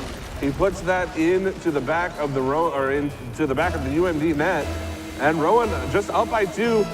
And this is what I'm saying, all of those chances from UMD that they missed out on, saves that were shot directly into the defender, it's going to come back to haunt them. That's a beautiful pass, though, from Creo, and I'd love to see more of that. Yeah, Teddy able to get up in the air with a touch off the wall, sends it right there. He just was in the perfect spot. It looks like everyone's just starting to pop off at this point. Yeah, this is a very close game. Much faster than we saw game number 1. Certainly both teams up in the ante a little bit here. Professor Cab wants his 2-goal lead back, however. Rain off the sidewall. Can Gary find that touch? He won't. Professor Cab right to Gary. So close from him. That just goes a bit wide. Teddy Zio. Now Creo into the corner. Again off that wall, and UMD having to scramble around a little bit here on defense. They're playing well thus far, keeping it a 1-goal game, and now they get a pinch and a little bit of a relief from that pressure. They had a little bit of leeway come out right there, luckily with that pinch that sent it all the way to the side of the field, but it was quickly returned. Now they're looking to send some attacks towards. Teddy tried to get a piece there. They really need to get another goal. They've got a minute to do so, and it's extremely possible, but Rain is going to come and try to secure another one so that they won't be able to come back. Rain, what a beautiful read off the ceiling. Seeing that one come down right onto the top of his car. He was in pretty lucky position there. I mean, fortunate from him that it comes right down on top, but a beautiful touch to get it beyond the UMD defender. And now they've got 2-goal lead. And for the University of Maryland, they've got to find the offense here. They had it working early on in this game. They seem to have dropped off a little bit, but they need to find the goal as they only have about 50 seconds to find these two. Going to be cleared out by Professor Cab. Can he get it over top? No, Creo's there to keep it in. Preet now chipping it up, looking for the bump, but Gary still makes the save with a UMD player in his face, and Rain will get his second hat trick on transition. And you can't really blame UMD for going for it there. They needed that goal, but in the end, they just couldn't find it. But in the end, it didn't even matter. We'll play some Lincoln Park. No, but these guys are trying their hardest, because at the end of a series like this, you want to try no matter what. You've got to push everyone out from the front. And if it doesn't work out, it doesn't work out. But at least you're trying, and Teddy Dio able to send one towards, showing exactly what I mean. Well, that's a good way to get yourself back into the game. Preet with a great touch right down to Teddy. And it's not over. Now that they've scored that 1 goal, I mean, 28 seconds for 2 goals can be quite tough. But if they can put one on the board with time remaining, they certainly have an opportunity. It's going to come down to this kickoff. Preet stealing the boost, but the touch goes to Rowan as Gary's just going to ping pong this ball all over blue half. Here comes Creo. Gary off the back wall. Good touch over top of Preet. And that's going to kill a lot of time for UMD. They've got to make this work, and they've got to make it work right now. It's not going to happen, and that's going to do it. Rowan will win the series. Final score of this game, 4-2. Final score of the series, yet another sweep, 2-0 in favor of Rowan. Rowan doing a great job showing up in this one, but they had a little bit of a struggle coming up against UMD, who played very well. And we will see them again in the losers bracket. But now Rowan continuing on and looking to have a clanging Rowan face-off. Well, I mean, we said it that was one of the matches we would love to see, and we have been gifted it by the Rocket League gods, if you will. But that is going to be a little bit later. I'm not entirely sure what our next match is going to be. We heard some cheering for the other game that's going on right now as well, so I'm quite interested to see how that one is playing out. But yeah, for UMD, they looked solid. They looked great as a team, especially when they had all that pressure in the Rowan zone towards the first part of game number 2. They just, it's kind of been the story of this tournament. Why can't teams finish it? They just can't finish these shots to get it beyond the defenders or just to not hit the post. Yeah, that's true. It's definitely a struggle for all of them. I mean, it's how you get to that point, though, that it always kind of seems to shorten the time on the other side of the field. Essentially, you got to get it to your teammates quickly, and if you're not getting it to them quickly, then you're going to give that other side of the field, the other defenders, a amount of time to take that ball away from you. If you can take that away, then there goes your entire chance, and you've got nothing left. Absolutely, 100% agree with that. And Rowan is, I think Rowan, if anything, while we know that they're an aggressive team, they're so good at taking away the space and time that these teams are so used to. I mean, it's part of their aggressive gameplay, but if you watch a typical game with Rowan in it, it's just so hard to find space to put the offense on. But we do have yet another interview, Hazmat, with a member of Rowan. Take it away, sir. Thank you so much. I'm here with Rain of Rowan Esports, and I just learned that not only did he absolutely decimate there in Game 2, but he's actually on the B team. He is called up for this event. Do you think you've earned a spot on the A team now? Well, credit to Brian for giving me the opportunity to be here, but I still got a lot of work to put in to make A team. Well, I think you definitely have the potential, but now what it's time for is you are one series win away from winning money no matter what. Are you excited for that? Is this going to be your first time, you know, at that possibility in Rocket League, or is this something you've been to before and the nerves aren't as extreme? I'm definitely very excited. The nerves are definitely there. I did participate in CRL fall last season and spring this season, so I have some experience, but I don't think these bounces are going to continue to go my way, so we got to put some good games together. Well, as long as you're able to slightly keep up the performance of Game 2 there, I think you'll be just fine for the rest of the tournament. But what I do want to ask you is, do you think the rest of your team is ready for these closer games now? We're starting after this when we go to the winter semifinals. We're going to be extending to best of 5. Does that change things? Are you used to the best of 3? What's going to happen with that? Well, my team, they're definitely a lot better than me. They're better at getting the touches that they need under pressure, so probably going to see a lot more touches from them as we go on here. Well, hopefully they don't have to carry you too hard. I know you said B team, but I'm sure, I mean, you proved that you do belong on the stage. You're doing a fantastic job. Are there any teams that you're particularly scared of coming up in the bracket? No, not really. I'm just excited to play and see if we can do some damage. Fair enough, fair enough.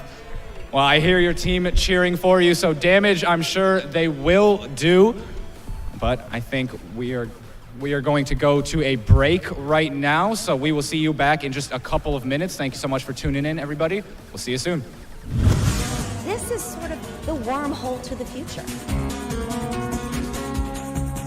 $1 billion industry. That is what the esport industry is set to be by 2019. There's one university with a multi-track major, and you're looking at it. We're here for the perfectionists, the champions of doing things right. Whether they're in the shop or in the driveway, they trust O'Reilly Auto Parts, because good enough won't cut it here. For over 50 years, we've been helping perfectionists get exactly what they want and exactly what they need without compromise, turning that problem into a problem solved. O'Reilly Auto Parts, better prices every day. All right, everybody, hello and welcome back to Richmond Raceway. This is the 2050 Titans Richmond Invitational, and we just watched a wonderful, wonderful match. And, you know, after that game, man, my hands just feeling a little sweaty. Do you have anything that you can think of that could help me out? Well, you know, there's these crazy things that we have here today that are really interesting and kind of help out a lot, and they're called gamer gloves. Something we've been giving away to our audience. If you've been here long enough in the stream, you might have seen us hand them out once or twice. They're these really nice gloves that give you a great grip on your controller, and it kind of, you just don't even feel the sweat. It just feels nice and smooth. It's got that cool fabric that keeps your hands really cool while you play, and it has a bunch of spots on it that essentially add a piece of grip to your hands so you can really hold on to your controller and not worry about you slipping off and touching one of those buttons that you really don't want to press, and you're trying to hit boost, and all of a sudden instead you're hitting air roll and you're just all messed up in the air. If you're playing with hazmat's controls, I think you're hitting air roll on accident every time. But no, certainly, hopefully as we continue on, maybe some of these teams could use those gloves, because it gets a little hectic as we move into the best of 5s and what have you. Oh, definitely, especially with the level of play that some of these guys are bringing onto the table. It's kind of hard to keep yourself in a calm state, and your hands just start sweating almost immediately. Well, that was a wonderful matchup that we just watched between UMD and Rowan. That was, again, a quarterfinal match, and I believe we do have another quarterfinal. Correct me if I'm wrong, somebody from production. I hope I didn't misspeak, but I do think we have another quarterfinal match upcoming. It will, of course, be a best of 3, and if it's anything like the 2 matches we just watched, I am pretty excited as we move forward. Yeah, some of these guys are pretty intense to watch. I'd love to see Radford play against UNCC, or maybe even we get Low Boost to play against the Booligans, one of the other teams that we were able to watch. It'd be kind of fun to see either one of those games. As we wait for these to get underway, we'll get to see who we're going to be watching in this next one. Gotta wait for them to join in. Yep, we are just getting set up underway for the next matchup. And again, the nice part about this tournament is that we get to watch on stage a lot of matches. It's not just, you know, moving through the bracket without us being able to see it like you see with a lot of online tournaments. So we get to see how the teams play as we move farther and farther along in the winner's bracket. And again, we talked about a match that we want to see between Clan Gang and the Professors of Rowan, which we will see in the semifinal. But really, the matchup between Low Boost and the Bulligans is probably one that I think will surprise a lot of people because these teams, relatively unknown, but certainly great in their own right. Oh, dang straight. We were able to see them play before, and as they're all looking and ready to play in this game, we have, it looks like oh my goodness gracious, UNCC versus Radford in this best of 3 for the winners quarterfinals. Yeah, Radford first time on stream, but Schmuggums gonna start the scoring for them right off the kickoff again.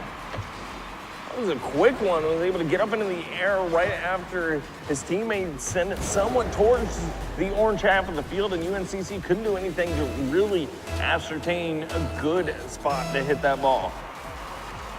Yeah, so 4 minutes and 50 seconds remaining in this one. Obviously, quick goal from the boys in blue of Radford. And for UNC Charlotte, we saw them earlier on. They've had to wait quite a while to play this match. I think they were our first match of the day as there's a quick one. Good answer from UNC. You just avoided saying the name. I watched you. Nope.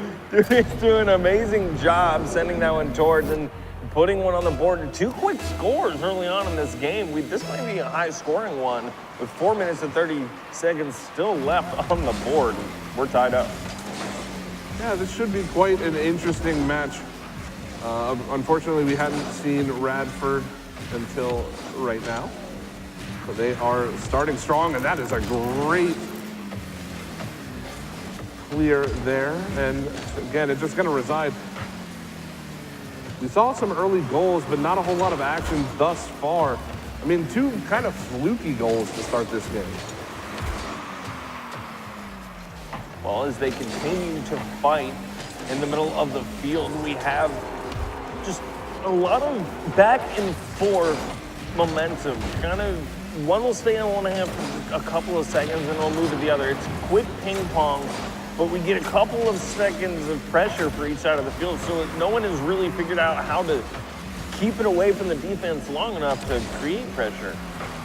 Schmuggums clearing that one out. Will remain in his zone, though. Good touch there over the top. But Wyme, though, able to try to get it out of his zone. And again, you kind of mentioned it. We're just playing ping pong at this point. No great opportunities. Nobody's setting up for prolonged periods of time in the offensive zone. I'm a bit surprised, though, to be honest, because we are about 2 minutes in, and that was really the first opportunity outside of those 2 goals that we've seen.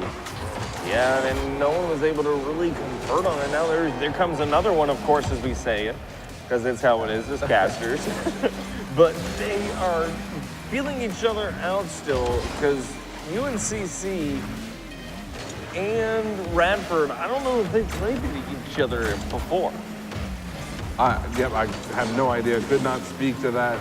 Although these teams certainly have experience with one another throughout the tournament. Each of these teams most likely playing with and against one another, as Lewis will play this one away. Getting that towards mid. It's going to be played down there. Spooky phase, but a good save from Hugs. And now rotating back in transition is Nikolai out towards mid. Cleared away. And yet again, we're just seeing this transition game with both teams just getting the clear, but no substantial pressure. Yeah, no solid footing on either side of the field to keep the pressure mounting. It's more or less who can get it closer to the net and run away to the other side of the field quicker. It's just kind of like a game of chicken.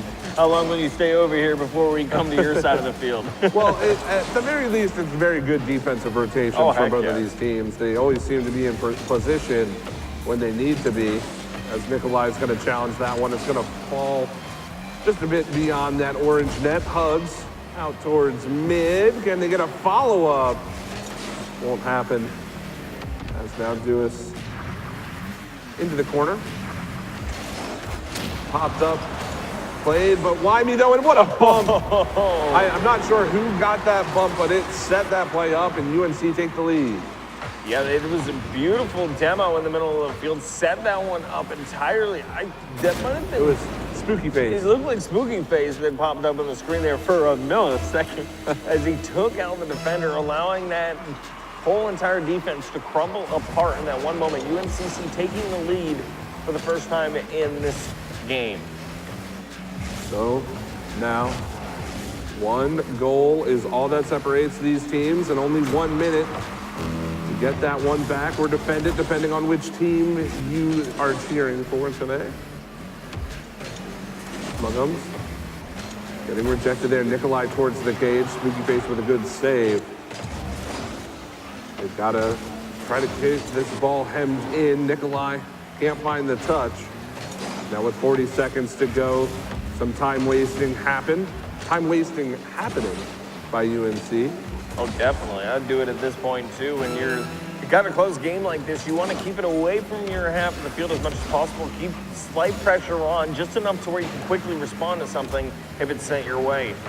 See how this continues with 15 seconds slowly coming onto the clock. Yeah, 15 seconds, as you said, is all the time they have. Do Radford. Hugs trying to keep this one in. It's gonna bounce down, and we're down to the final 5. It's gonna go up in the air here. They've got 2 players there. They're pushing it towards the back wall. Not the greatest touch, though, and it's gonna fall down. And just like that, UNC Charlotte taking game 1. They did a great job in this series, able to hold on and keep basically Radford at bay that entire time. They were doing a good job just keeping them off of their half of the field, pushing them back onto their side, if anything, and being able to convert a couple of those goals with some good decisions. Being able to run through the net and take out a defender is one of the best ways to get a goal, and they proved that here today. Yeah, the bump is what made the difference there. Spooky Face getting the clear of the defender in the goal there. And it worked out for UNC. They take game number 1. It's just a close matchup, and it's really weird. I can't remember the last time I watched a game of Rocket League that had so few opportunities either way. I mean, nobody could find any kind of room to work with across the board. Yeah, it was definitely a struggle for both sides, but let's see how they contend with each other here in the second game.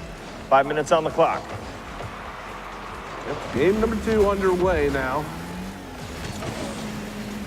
There's Dewis trying to put this first one on the board. Spooky Face, what a shot from him. Perfect placement for goal number 1. Well, they're already working hard in the beginning of this one. UNCC putting on the amount of pressure they need. Another kickoff goal happens early on. In the previous game, it was Bradford that had started it off.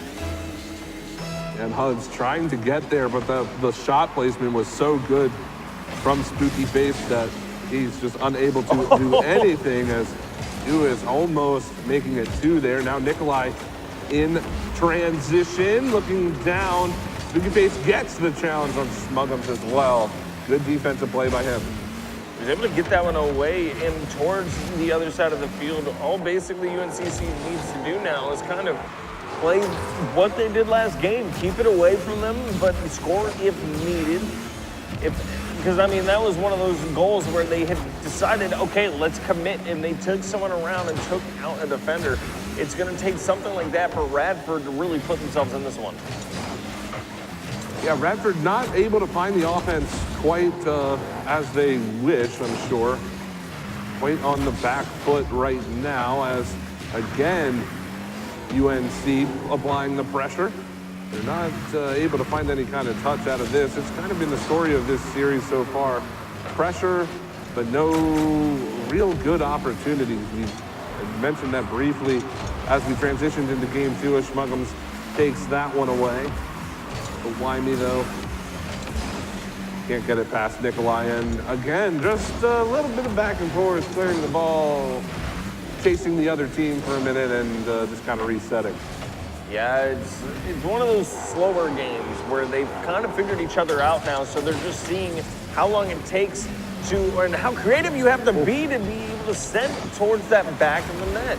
And with that attack coming out, Radford looks like they are pushing to throw everything they have at this ball. Well, they've got 3 minutes. They only need 1 goal. Make that 2, excuse me, as Dewis is going to carry that all the way down. A little bit of a caster's curse right there. I think he was by them by the time I said that. But yeah, 2-goal lead now for UNC. A great dribble from him.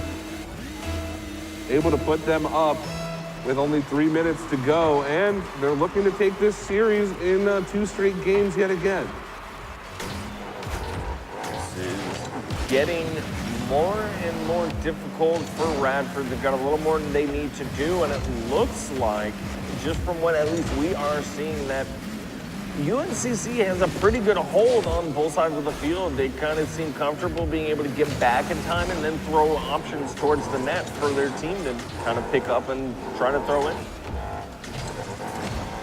That one's towards the net from Spooky Face Nikolai. Looking to get beyond the defender. Dewis will keep it in, and again, just no good offensive pressure at all from Radford right now. They need to change this up. They have 2 minutes and 5 seconds to do so. As Spooky Face again trying to get it clear. That's a great challenge though, and it will eventually get cleared on the back wall.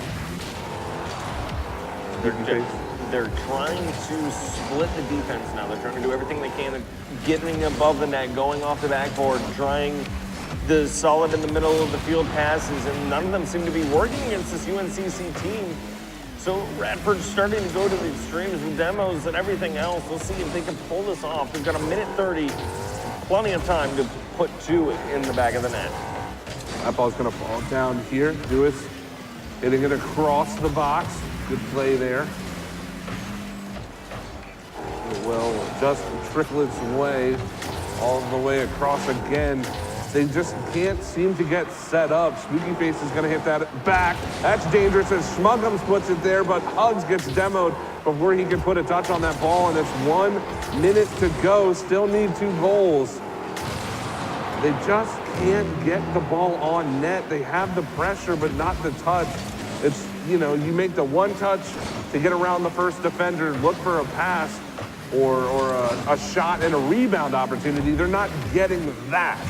They're getting everything else. They just can't get that shot to go in, and there's another one as Hugs can't find it.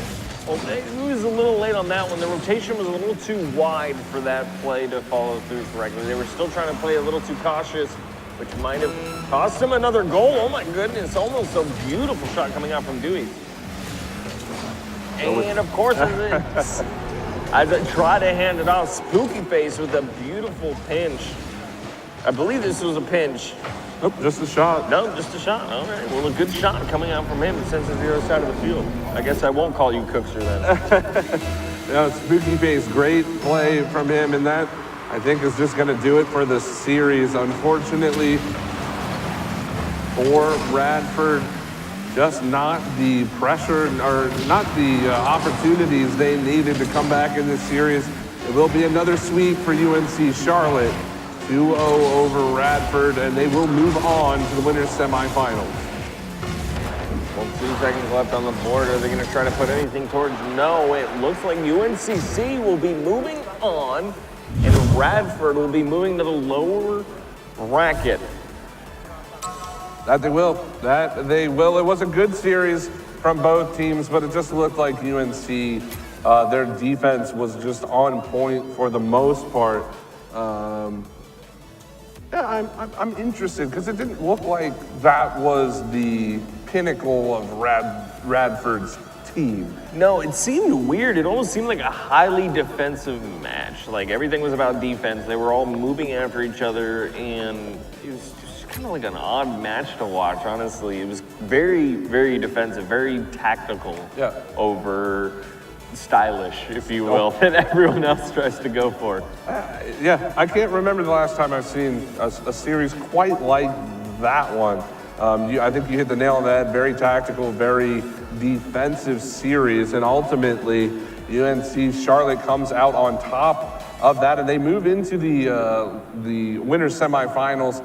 They will play against the winner of Low Boost versus the Bulligans, who I'm assuming is going to be next on stream. But yeah, I don't know. For UNC, they've played well throughout the tournament. Obviously, if they're making it into the semifinals, they've played well. I just don't know, have they been challenged to the point where we've seen them get pushed to the edge and whether they can bear it? Yeah, it's kind of one of those hard calls. It's UNC, and I believe Radford is still a really decent team. It's just UNC were able to come out on top and made it look pretty simple. Right. I mean, even though they were both close games, I mean, UNCC just looked like they were defensive dominant in both of those games. But Low Boost and the Bulligans both coming out, it's going to be interesting to see how these two fight it out. Yep, and as I mentioned before, that will be the first match between two non-collegiate teams that we will see happening today. So that should be quite a good match. We will bring that to you very shortly as they are making their way up to the stage. I believe Hazmat does have an interview. Yes, he does. Here's a player from UNC Charlotte. Take it away, sir. Hello, hello. I'm here with But Why Me, though? And why indeed, I'm sure some of the opponents are asking after the phenomenal bump plays you guys had to take game one. I believe that was probably the game-winning goal, correct? Yeah, definitely. It wasn't anything we really planned to do. It's kind of just one of those things, if you see it while you're rotating through, you just go for it. And they weren't really paying attention too much in defense, so it was very open for us. And it kind of just worked out, because one of them would do is, he tried to go for a demo on one guy, completely missed him, and then hit the guy in the net. So sometimes it takes a little luck. Yeah, that demolition coming out on the goalie when you're rotating through the offense, so important, but so often forgotten. Glad to see that you guys did not and managed to make things work. And I'm sure that was in no part due to the fact that your communication just seemed insanely better this game. We saw the rotations a lot smoother. Is that something that you guys really sat down and thought about before you came in, or was it just kind of lucky that your communication seemed to be a lot better this game? Well, we weren't like a full team before we came here. I was on B team and they're both from A team, so it took a while for us to kind of get situated with each other. But honestly, just talking more and communicating our position and just me over exaggerating my location really helped everything out. Made sure we weren't double committing or confusing location, making sure I wasn't going for a ball Spooky should be going for, So that's what worked out. Well, I'm glad it worked, but real quick, one announcement. If I could have Team Gary and Team Southside over to the secondary tournament off to the left of the stage. If you guys are participating in that tournament, please be there as soon as we call your name. We got to make this run super fast, so if you take too long, unfortunately, you may be disqualified, so be careful, get there early, and good luck to everyone playing in that tournament, and good luck to you guys in the rest of the tournament as you progress. Yep, have a good one. Back to you guys over in the casting booth. Well, thank you very much for that, Hazmat. And yes, we did just see UNC Charlotte moving on to the winners semifinals. When we come back from break, however, we're going to see which team will challenge them. It will either be Low Boost or the Bulligans, so please don't go anywhere. We'll be back with our final winners quarterfinal match in just a moment.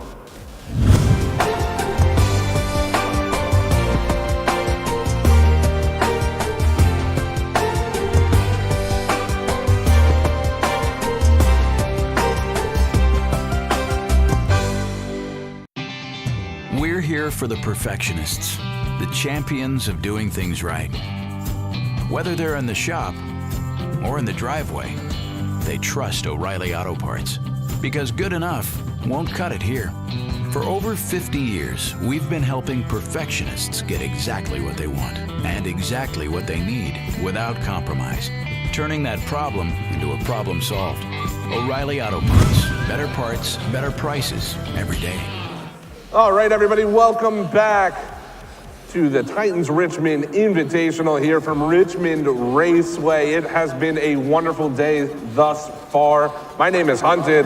This is Eastside Samurai. We have been your casters all day today, and I'm pretty sure we'll be your casters all the rest of the day as well, hopefully. Yeah, it seems so. I mean, we've been here for ever.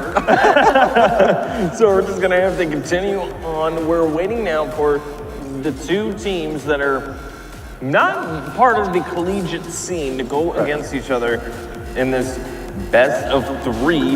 And after this game, we will, I believe we'll be going to best of 5s. I'm not 100%, but in the next series, whoever wins this one, and it'll be UNC Charlotte against one of these teams, they'll have a best of 5 instead of a best of 3.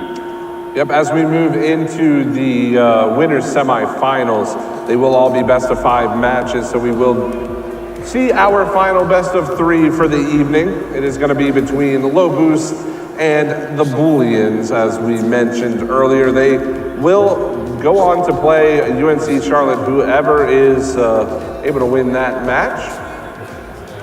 So as the teams are getting ready, we should just go back and review that last match that we saw. Let's take a quick look here.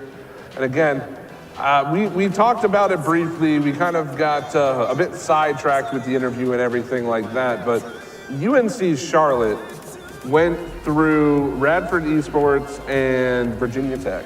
And while the Virginia Tech match was quite good, it was the first match of the day as a whole on stage.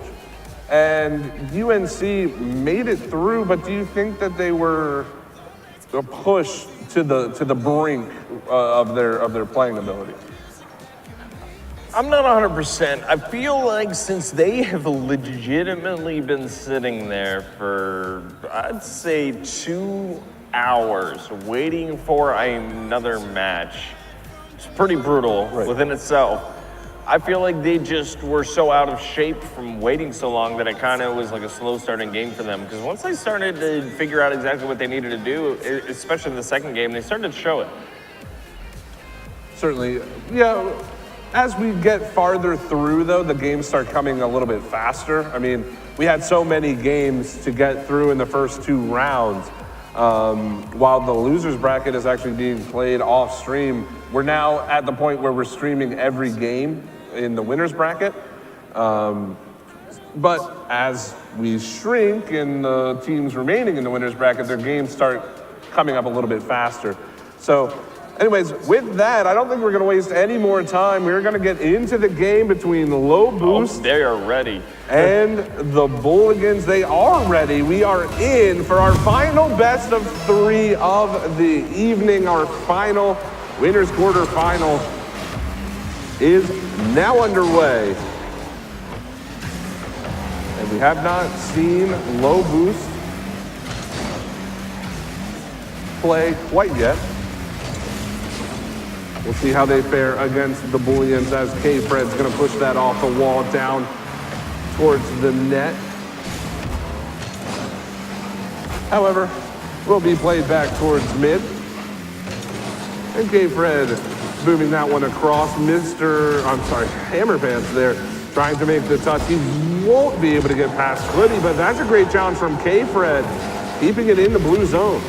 They're both being very aggressive at this point, being very offensive. They're bumping each other in either side of the field, doing a good job in getting in each other's way. It's just, they're really kind of looking like it's who's going to crack first, because these guys are fighting each other hard to start off, and it is something that we didn't get to see very much of during that last game that we were watching, UNCC versus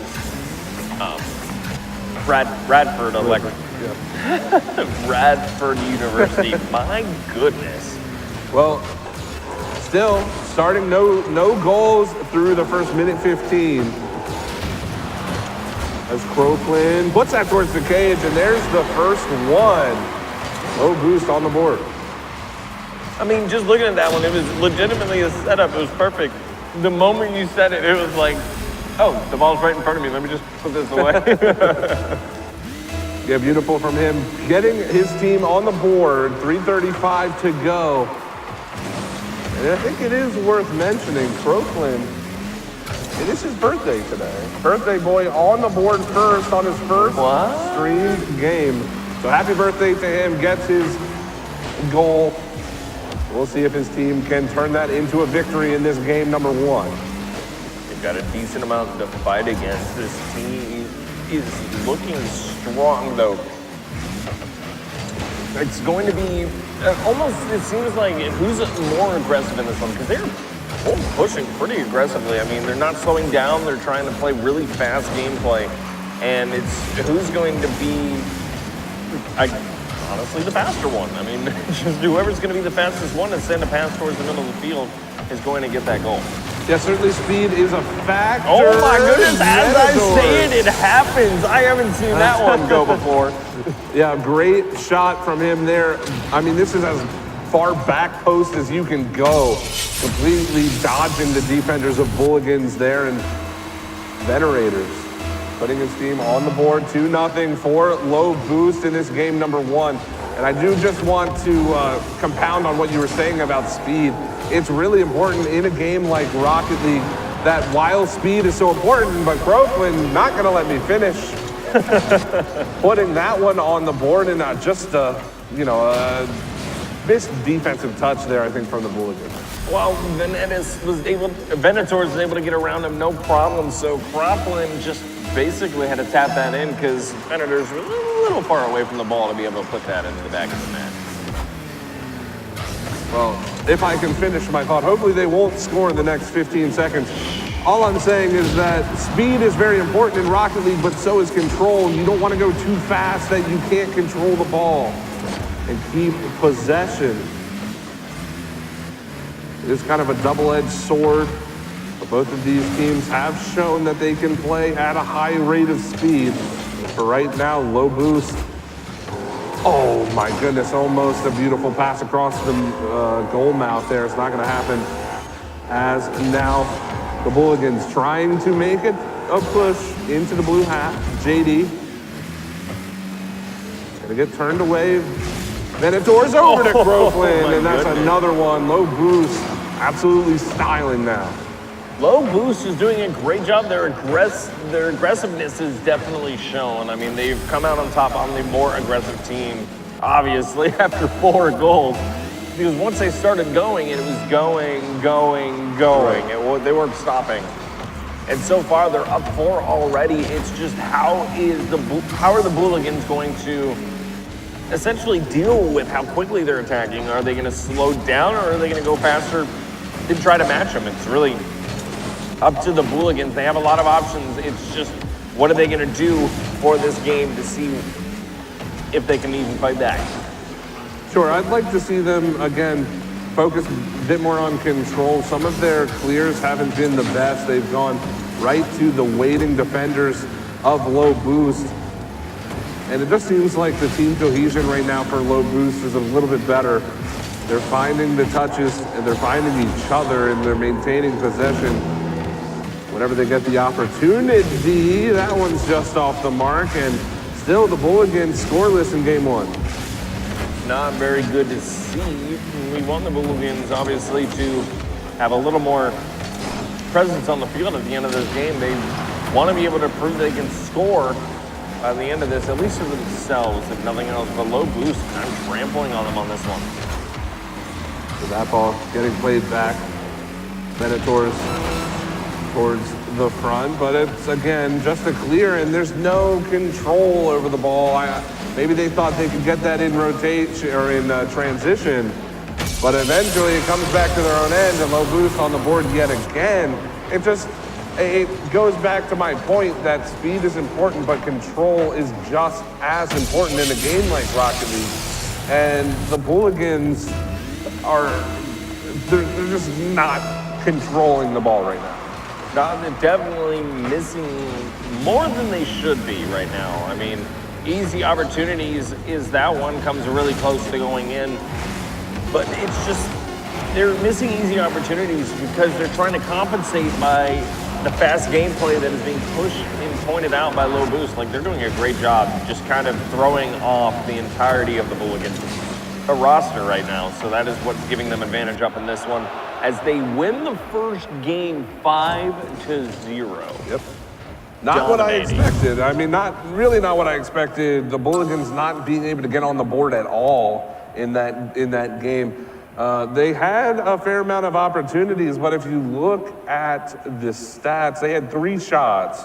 It's just not going to work against a team that's kind of all over the offensive side of the field like Low Boost was in that first game. Oh, definitely. I mean, they threw 8 shots towards. I mean, compared to 3, obviously the difference there actually kind of makes up their score difference, but we'll just ignore that one. But seriously, it's slower gameplay or more controlled gameplay is what at least I see that we need to see coming out from the Bulligans. Let's just see if they can pull that out here or if they're going to be held off by a dominating performance from this team.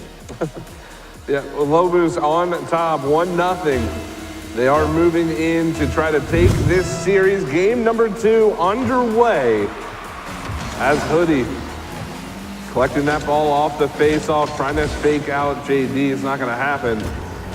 Senators towards the net. Hammer Pants has to clear it away. Although this one got an opportunity, good play by the orange defender. Senators now off the back wall. There's a good shot, and Low Boost yet again on the board early. Well, he did a great job there. Once he got it up on the wall, he was able to slow it down. He saw his teammate coming in, but saw it was going to take a little bit more time for him to come. So he hit it softly off the backboard, and that gave him plenty of time to get there and throw that one in the back of the net. So just about 30 seconds gone.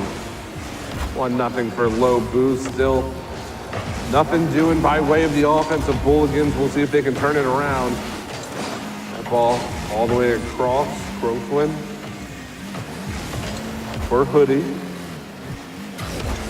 But Hammer Pants out of his own zone will control this one. It's going to fall back down. This still allows for K-Fred to transition out of his own zone. Hammer Pants won't find the touch over the defenders, and they're just going to reset here. Still a minute gone by, but Low Boost in the lead. I mean, there hasn't been much action since that first goal. It seems like they've really kind of settled down. Both teams are kind of in the right pace. It's going to be if we see the Bulligans start missing again or if they're going to start putting shots on. And if it's going to happen the opposite way to Low Boost, are they going to start missing and whatnot because they're moving too fast, trying to keep up with how now the Bulligans seem to be keeping them pretty close. Yeah, this game a little bit closer, certainly, but still, it doesn't feel like the Bulligans can find that offense. This one's dangerous. Venators off the defender. It was going to go in either way. I mean, he made such a great 50 against K-Fred there, but yeah, a bit unfortunate for Hammer Pants. Couldn't get back in time, and it's 2-0 for Low Boost. What are you talking about? He just wanted it in quicker. The more time they have on the field, the more opportunities they have to score. That's always what you're heading for, right? Right? I would certainly hope so, unless they were actively trying to lose. But definitely, the more opportunities you can generate, the higher success rate, ideally, in a perfect world. I mean, we saw that game earlier on. I can't remember the teams, but the team with 2 goals on 2 shots ended up winning. It's not, I think that was UNC, Charlotte and Virginia Tech. Yes, that was their earlier game. That was the first game of the day, too, of course. But now, that ball will be cleared down. We're in the here and now. That is a great play from Venators. That is an absolute dirty angle right there, getting the pass from Hoodie. A little bit of a double commit, but hey, it worked out. I mean, heck, they win in the goal, man. So I'm sure they're not even concerned in the slightest. They're like, okay, we scored. But one of those situations is something you don't want to be caught in if you miss it. It was a pretty good and decent redirect coming out from Venators, and I'm sure he just wanted to show off, which is why it was a little bit of a double commit there. Well, he did make a beautiful touch with the underbelly of that car, although there it is. The Bulligans will finally find their first goal off this touch from K-Fred. K-Fred taking this one down the field, and it looks like it was just an aerial collision that caused that one to go so far past everyone else on the field. So it doesn't matter. Either way, they have a point on the board. They've got 2 more with 2 minutes and 15 to fight. As you said, 2 minutes 15. That's all that remains in this game. Lobos trying to take this one in 2 clean games. K-Fred has other ideas, however, and he will keep it in blue zone. Venator is now off his own corner wall. Won't be able to play that one any further, and it's back in blue half. Not the greatest touch there from Hoodie. Venator is rotating back, able to clear that one away. Towards the net now in Hoodie once more. Now Croflin trying to make the pass down. That one's dangerous, but Hoodie just in the nick of time, able to save that one. A whole minute has passed since, 45 seconds since we last spoke, and the goals are still the same, 3-1. They need to start either turning up the heat or figuring out where they need to place in the ball. Because being 2 down right here, it's looking like a possibility of a 2-0 sweep for Lobos.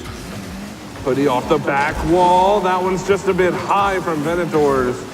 They can't find the 4th, but they're still looking, although Hammer Pants one-on-one with Croflin off the crossbar, and that one off the crossbar and saved. Beautiful save, so close there, but they can't find that one. They need to turn this into a goal. Do the Bulligans, JD towards the goal, and that's the first ceiling shot we've seen so far tonight, and it pulls them within 1. I mean, it was a quick one, but nonetheless, it was a ceiling shot, and it went in. JD squared, showing us that it's possible in this tournament.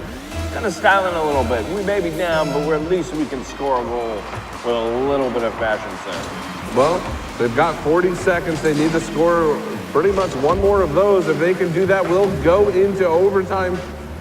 As Hammer Pants, that's off the back wall. K-Fred next in line. Passing back down to him, but he can't find the touch, get beyond the defender. Now Hoodie into the orange zone. Gets by 1, but JD will clear it away. Now we're down to the final 15 of this game. K-Fred back to JD, who can't find the touch, and that ball is going to get cleared all the way back down. Hammer Pants wanting to turn on this one, but with 5 seconds to go, they've got to get it out of their own zone. Hammer Pants getting challenged by Croflin. Will this one touch? It will, and just like that, Lobos takes game number 2 and the series. They will move on to the winners semifinal. The Bulligans will have to move down to the losers bracket as we continue on with the tournament. But now we have UNC Charlotte. My goodness. I really can't speak today. I don't know what it is. I'm just having a problem, it seems, keeping my words in sentences. But now we have Charlotte going up against Lobos, and we have Rowan versus Klangang. So we have our finalists for the winners finals. We're getting to that point where the semifinals are now underway. Right. It's going to be interesting to see who comes out on top. Yeah, I'm interested to see how Lobos and UNC match up. We talked about it where we didn't feel that UNC really felt challenged throughout those first 2 series, but I think if you're going to give them a challenger, Lobos seems like a great team to do that. So we're going to see the true colors, I think, of UNC in that match, but then of course we've been talking about Klangang and Rowan all throughout the night. So I'm very excited to get into those semifinals. We'll get them to you as soon as they are ready, I promise, because I personally can't wait for it. So I don't want to wait either, man. Klangang versus Rowan, that was going to be intense. I'm wondering if we're going to watch that one or if we're going to start with Charlotte. Not sure. I think it would make the most sense to start with Klangang and Rowan, but you never know as things happen. But yeah, great matchup. Lobos and the Bulligans, not really what I expected. Not that first game, it seemed like the Bulligans weren't the same team they were in the earlier rounds. I mean, they have had to wait a little bit too for their match, so I understand where they're coming from, but I didn't expect it to be like that. I mean, especially in the first game, it was just like, oh, okay, what happened to the Bulligans? What's going on? I mean, we weren't able to see the low boost in the first of the winners bracket. I mean, we weren't able to see them in the first round. So, I mean, they could have been an amazing team that we just didn't see coming, and Sure. it's always a possibility. Yeah, Low Boost, definitely a team I was not familiar with coming into this game. So it is nice to see them play, and they've made it to the winners semis. And this is where the stakes start to get a little bit higher. We move from the best of threes to the best of fives. So I'm very excited as we get into that. But before we do, Hazmat has a player from Low Boost. Take it away.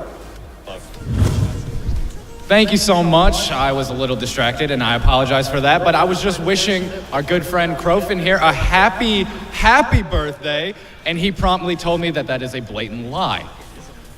Apparently we've been trolled here. Yeah, I would say that we have been trolled.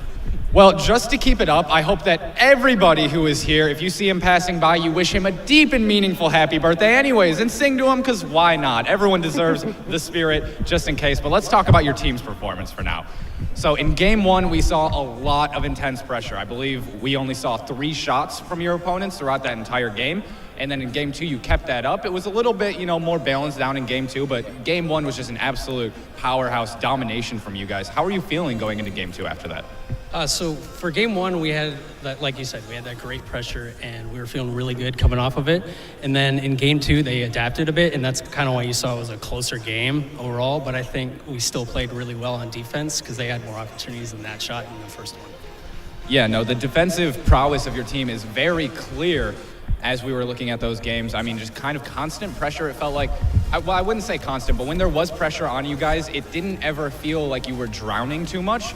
You really kind of kept your heads above water and you got your clears perfectly and when you needed them. So is that something you guys have practiced a lot, is those long clears and really just maintaining, that cool, calm nature under the pressure? Yeah, honestly, on defense, the most important thing is to get your comms up, make sure you're not going at the same time as your other teammate, because then that'll throw off the whole rotation. And then if you have the chance to, just clear it to one of your teammates every time. Yeah, the teammate clear is definitely a strong one. Well, that's going to do it for us. Happy birthday for the last time, and I hope not the last time today. We'll send it back to the casters, Hunted and Eastside Samurai. Take it away, guys.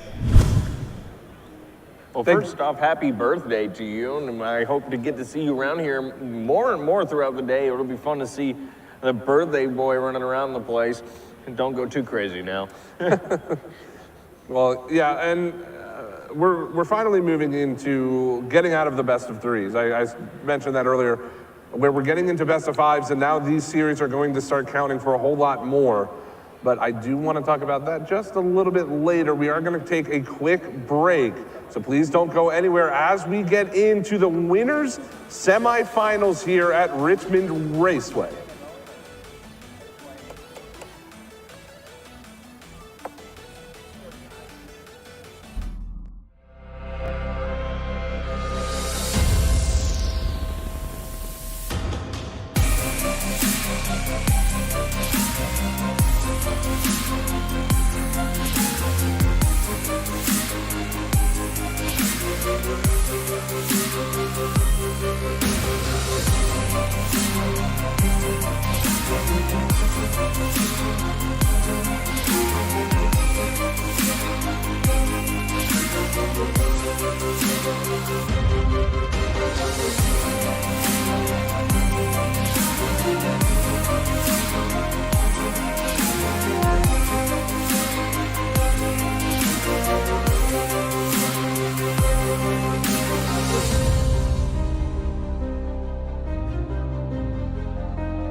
All right, everybody, hello and welcome back. Again, we are here with the 2050 Esports Titans Richmond Invitational live from Richmond Raceway, and we are getting ready to get into the winners semifinals. I think the first game we're going to be watching will be between Rowan and Clan Gang, and finally we're here. Finally we get to see this matchup.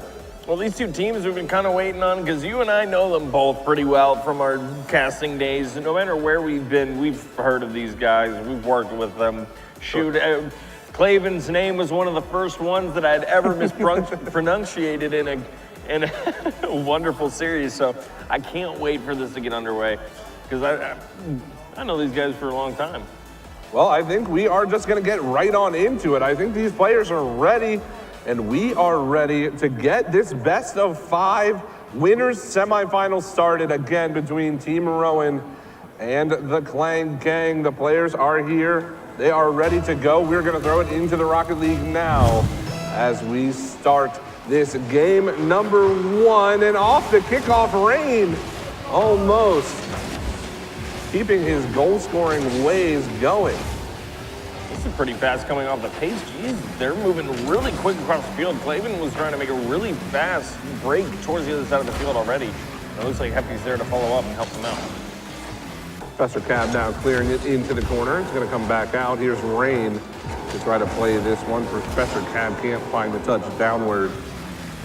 But he will reset a bit here in mid.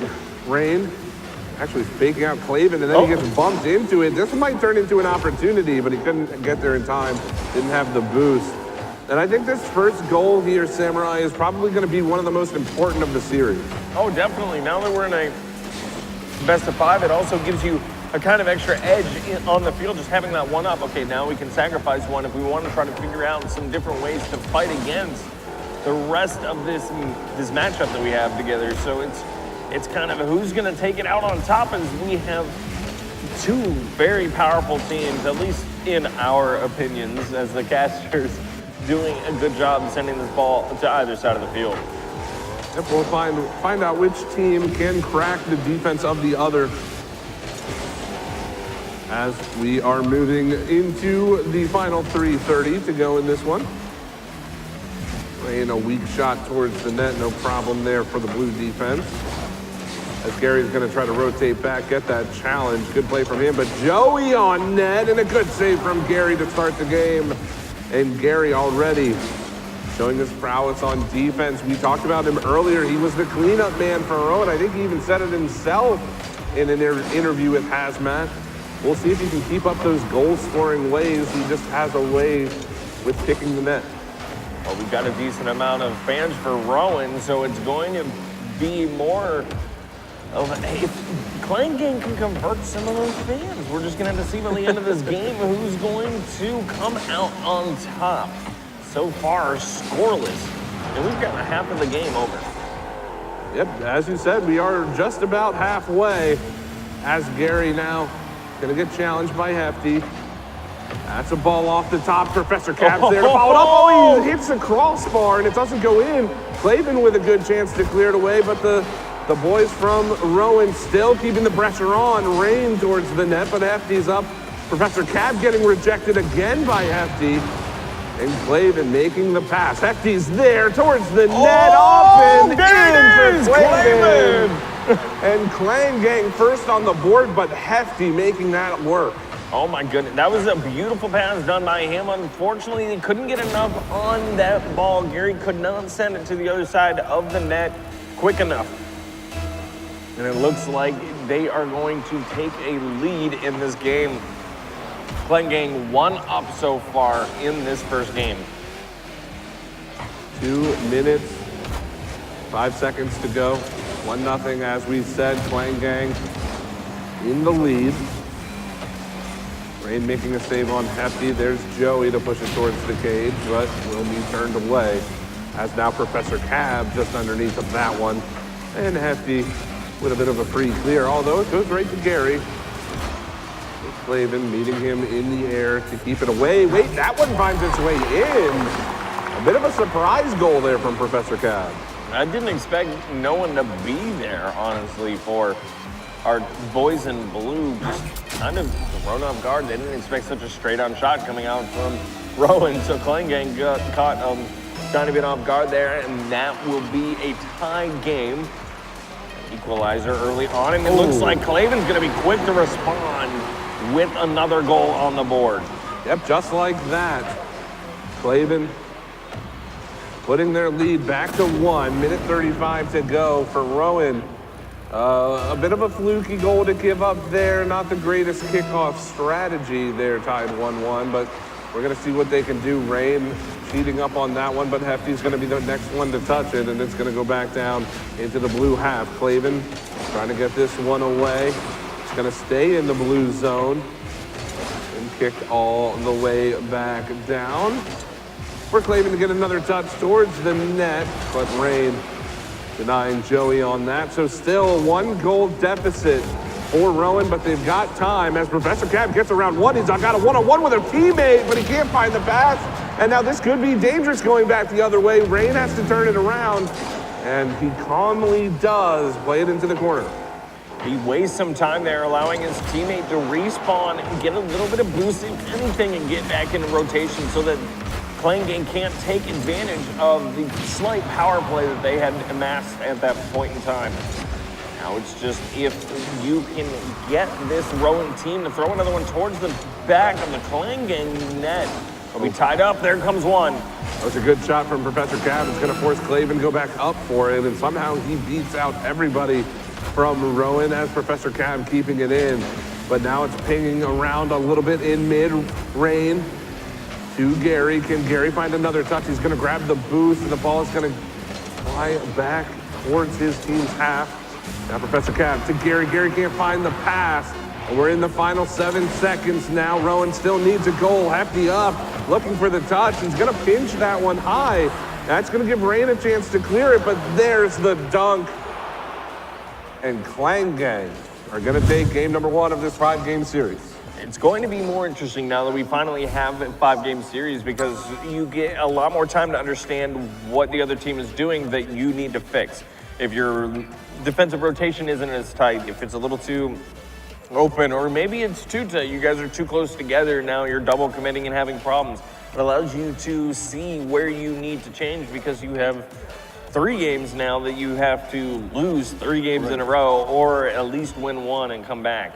It's always a good indicator to see one team come out on top though, but it wasn't a large lead, so this could be a back and forth the entire time. Yeah, 1-goal game, but really the shots in favor of Clangang, each member had 3, so a total of 9 shots there to the 6 of Rowan. It just seemed like Rowan couldn't get set up the way they wanted on offense, which for Rowan is a bit of a surprise. They're known as a team that can really apply the pressure. But Clangang doing a good job of deflecting that, turning that into opportunities of their own. We'll see if that continues as we get into game number 2 now. Again, this is a best of 5, our first best of 5 of the night. We are underway here with the second of potentially 5. Professor Cab wants to get his team off to a hot start. I think this is an important time for Rowan. If they can take the first goal of this game, it will give them so much momentum, so much positive energy as they continue through this series. It looks like they were Clangang was almost able to make away with the goal for a moment there. Luckily, it was a miss early on the field. Hefty only was able to get that touch. Right now looking for opportunities, but it honestly does. It gives you a little more motivation even coming back from one long game. If you can come back with at least a point to start out the game, it gives you a little boost of morale. That's always nice to have in Rocket League. Well, 4:10 is the time remaining in this one as Rain has to make a save. Still nothing on the board for either of these teams, although Rain is going to try to make Hefty miss. Won't happen. But the ball in blue corner. Professor Cab next in line. That's going to fall down, but a good save from Hefty. Rotating back in time to make that play, and now Gary across as Professor Cab. High off the wall. Clavin trying to clear it out. Gary towards the net, and it will get saved away by Clavin. As Professor Cab tries to make it back towards the mid, and again, Samurai, as that one was very close. This is a bit more Rowan-esque of a start from this game. Oh yeah, definitely. I mean, they're putting on more pressure. They're putting on a lot more shots towards the other side of the field than they have been. At least that past game, they looked a little off. They didn't seem like they were at 100%. I don't know why. But now they're starting to get back into their groove and start working it. Now it's just if Clangang is going to take advantage of the slowdown, or is Rowan going to step it back up and get their head in the game? Well, there's 2 minutes gone in this one, still no score. Clavin wants to change that, and there's Joey to put one on the board for Clan Gang, and just, again, a bit of a miss opportunity to play that ball from Rain off the back wall, and Joey's gonna gobble that up every time. Yeah, if you're gonna leave it there, there's obviously gonna be someone pretty close behind. These two teams are some of the top teams in this tournament, so you've gotta expect them to be there, even if they're not sometimes. It's kind of one of those ghost feelings like, I feel like he's right behind me. I might want to turn around type deal, you know? And both of these teams have presences like that where it kind of spooks you occasionally. And this is very reminiscent to the first game where that first goal scored by Clan Gang, not the greatest defensive play from Rowan, but it is only one. They are halfway gone here in this second game. Professor Cab can't play that. So will fall to his teammate. Now Joey. That's going to go up the wall. Clavin trying to play that back down, and it will eventually get cleared away. This one's going to bounce right out in front. Professor Cab can't make the shot. Hefty, what a beautiful save. And my goodness, Rowan just can't find the net. Well, that one was a good job by Hefty getting in the way of that ball. If anything, just throw your body in front of it. It'll go somewhere and not into your goal. That's what he was hoping for there. Was able to get that one out. And it's going to keep them in the lead here. We're not going to see... We're seeing some more fight coming out of Rowan, but is it going to be enough? Clan Gang seem to be pretty comfortable with their 1-goal lead. Will they let it slip away, or are we going to see Rowan fight for their money? Well, they definitely need to start now. Minute 25, they still have time. They only do need one. As Gary's gonna go up for this one, touching that down, and what a save again from Clan Gang. Professor Cab following it up, and another save from Joey. Will clear it away, and Rowan just can't seem to get the ball in. That's another pass now from Rain. It's gonna fall down. Gary not going for that, opting to let Professor Cab. He's gonna turn on this one to keep the pressure on. That's a long shot, but Hefty's there, and the Clan Gang just holding on just barely. Can Rowan crack this defense?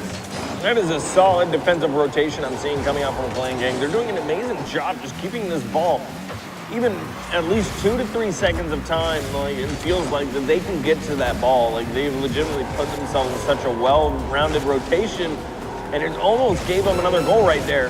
And 30 seconds left on the board. Rowan's got not enough time, but need to do something.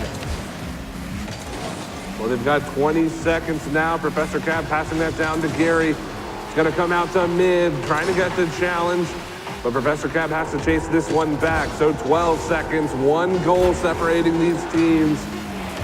Cleared away by Rain, played back down. Gary's got a chance. He's gonna just wait. He didn't go for a flick or anything on that. I'm so surprised. Now Rain up in the air, and this one's gonna just fall down, and Rowan again can't find the net when it really matters. No, that's seeming to be a slight flaw for this Rowan team. And Clan Gang are seeming to be able to take advantage of that pretty quickly, but their defensive rotation is so well done. I mean, you just saw that last exchange where Rowan took 3 shots towards the net. Rowan has 6 shots on, and Clan Gang only has 3 or 4. And you can just see that it's not all about what matters. It's about the accuracy. If you throw it behind them or if you throw it in front of them, it's one of those fighting shots that unfortunately Rowan wasn't able to come away with on that. Yeah, and Rowan getting shut out in that game, not ideal, especially now they're down in the series. They've got to play reverse sweep action. This time can't afford to lose a single game more to this Clan Gang team. I think if Rowan can start to find their groove on offense, they've gotten the pressure down, but they haven't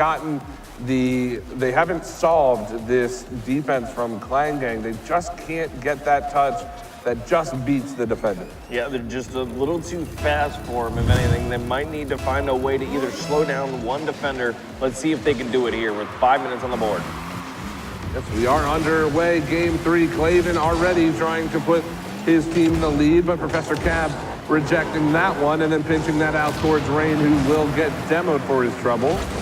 Gary couldn't find the play as now Professor Cab can't either, and Hefty is going to score, and again, Clang Gang up early. We're seeing a repeat almost every single game where they're up 1. This one the earliest, though, so it might be a turning point. We might see a lot more points coming up from Clang Gang. Well, that's what we said last game, and it ended up with 1-0, with both teams unable to find a goal after that initial one from Clang Gang. As now Professor Cab will find one, and there we go, Rowan tying it up, and they've got a little bit of life now. Doing it so soon afterwards, allowing a bunch of time now to work with. So now they're saying essentially to our boys in Clang Gang that, okay, we figured you out, we can score right back. It's just going to have to come down to who's going to come out on top now, because they kind of seem to both have each other figured out. Yeah, this next goal should be a pretty vital one, I would imagine. Tied up. Just about 45 seconds gone. As Hefty will clear that off his back wall, gets a second touch to get it past the Rowan defender. But Rain is there to make the pass over to Gary. He's got an opportunity, but couldn't get there in time. Just a bit off the mark. And Hefty. Now to Professor Cab. Will that one fall? No, Joey is there to make the save. So Clavin. Again, across his goal mouth now. Professor Cab, can he get the touchdown? He gets one, can't get the flip reset to work out for him. Good try there, but it doesn't quite turn out the way he wanted, so we're still tied 1-1 with about 1:30 off the clock. That's a decent amount of time left on the board. It's still coming down to who's going to figure out who's better. They have very good defense coming out from Clang Gang, but it's also showing from Rowan now, so it's just who can find the hole and how long is it going to take them to get the ball to find that area. It's kind of getting difficult for anyone to really break a way for a long enough time to set up these plays. Let's just hopefully see one of these teams finally taking a lead opportunity soon. Well, with 3 minutes to go, they've got plenty of time. Somebody needs to make this one work. Rowan certainly hoping it's them so they can start their reverse sweep. As now Rain. Getting rejected by Hefty. It will end up in blue corner, but Joey able to clear it away, although it goes right down to Professor Cab, who has an opportunity now. Not a lot of boost, which gives Hefty the clear. However, Gary, now Clavin. Off the ceiling, it's gonna remain there, Professor Cab. It's still there for Rowan, and there it is for Gary. Following it up, good play from him, and he's back on the goal-scoring horse. Yes, he is. Rowan now finally up in a series for the first time in this best of 5 so far. They are up 1, and it is quite a struggle for them to get here. I mean, it took them a long time. Essentially 3 games to be on top once. So it's gonna have to be if they can continue up the dominance in this one, or is Clang Gang just gonna equalize? Well, that was a good bump to start their offensive pressure. Now Gary has to try to clear it off his own back wall. He will get it past Hefty. For Clavin to make the play, however. Hefty again clearing that one away. Good keep in from Rain, and a nice 50 to drive it further. He's still there putting in work, but it will go across the box. Played there by Clavin. Gary waiting and watching, but he can't get over top of Joey, who has a chance. That's a bit high. Is there a follow-up off the post? One more? No. Clang Gang can't find it, and Rowan breathing a bit of a sigh of relief there. Oh, there it is, though. Hefty, the moment you said it, Hefty decides to prove you wrong, throws it straight in towards the back of that net, off that top crossbar. Just treating the crossbar like it was nothing. He hit it so fast. Yeah, great shot from Hefty, going bar down, as you said, to tie this one up. 1:25 to go. Can't Hefty do it again. He can't reach that one. Fortunately for Rowan, and now they will get the clear. As Clavin chips that one down. Gary. High off the ceiling, right out in front. Professor Kev gets saved. Gary's there. It's across the net mouth of the scramble in front. Oh my goodness. They still can't find it, and now Gary with a chance, but Joey making the play. My goodness, I thought Rowan had that one for sure, but they couldn't quite find the finish. And now Gary wants to start it up again. Back into the blue corner. They bump into each other, unfortunately. Gary still there, though, gets by 2. Can't get past the 3rd. Rain here to play it off the wall. Professor Cad gets saved by Joey. And the Clan Gang defense coming in clutch right now. Clan Gang doing an amazing job keeping it away from this Rowan team. Just powerful shots coming towards, able to break up all the passing plays and not really allow too much to come through. That's exactly what you need to do as a top-tier team. Clan Gang not allowing much to get past their just minesweeper-like defense where they see pretty much everything at once. Oh, we may see overtime in this. There's only 5 seconds to go. Gary's trying to play it away from Clavin. That's going to pop up. Can they put the touch on the net? No, Hefty can't find it. So we are in overtime. Game number 3, and Rowan need the next goal to stay alive in this series. For Clan Gang, they can end it right here and move into the winners finals. Well, they're looking to do it quickly as they had 2 people come for the attack. That one's going to drop in the middle of the field, passes it back to a teammate. This Clan Gang is very strong. They're showing some very beautiful defensive prowess. I mean, it's hard to see you scoring another goal when they're being that tough. We'll see if they can crack that. Certainly either team desperately wanting this next goal. Professor Cab opting to leave this one for Gary to challenge. He won't be able to play it past Hefty. And Clavin clearing that back down. Has Hefty there. Hefty looking for the demo. Won't be able to find it, and now we're 45 seconds into overtime. That's a bit of a double commit. That could be dangerous. It's towards the net, but Rain is there to make the play. And they're still alive is our Rowan. That ball back towards the mid. Good shot, but just a bit high. Clavin clearing it away for good measure, and he'll even get the pass back. Now Rain out of the corner, and we've played about 1:15 in this overtime period. It looks like both defense are playing very well. Both of them are fighting a very short game. I mean, essentially, you've got 2 people up in front of the net attacking hardcore, and it's not getting through either side. I mean, both sides of the field are just showing a pronounced defense on both sides. It's just an amazing game to watch. Yeah, these teams certainly playing their hearts out right now. Professor Cav's got an opportunity. He's going to flip that one on. A good save from Clavin. Here comes Gary to follow it up. He's going to touch it down, but it's going to be cleared away by Clavin as well. And nobody can find the hole they need quite yet. Professor Cav still there, gets challenged. Ball's going to be down in mid. That's a bouncer. It's going to give Gary a little bit of problems, but he will clear it away. 2 minutes into overtime now. Gary looking towards mid. Hefty. Can't get by Professor Cab. And another great 50 there from Cab, but doesn't turn into anything. That's a good shot, but it's a bit high and no follow-up from Clan Gang.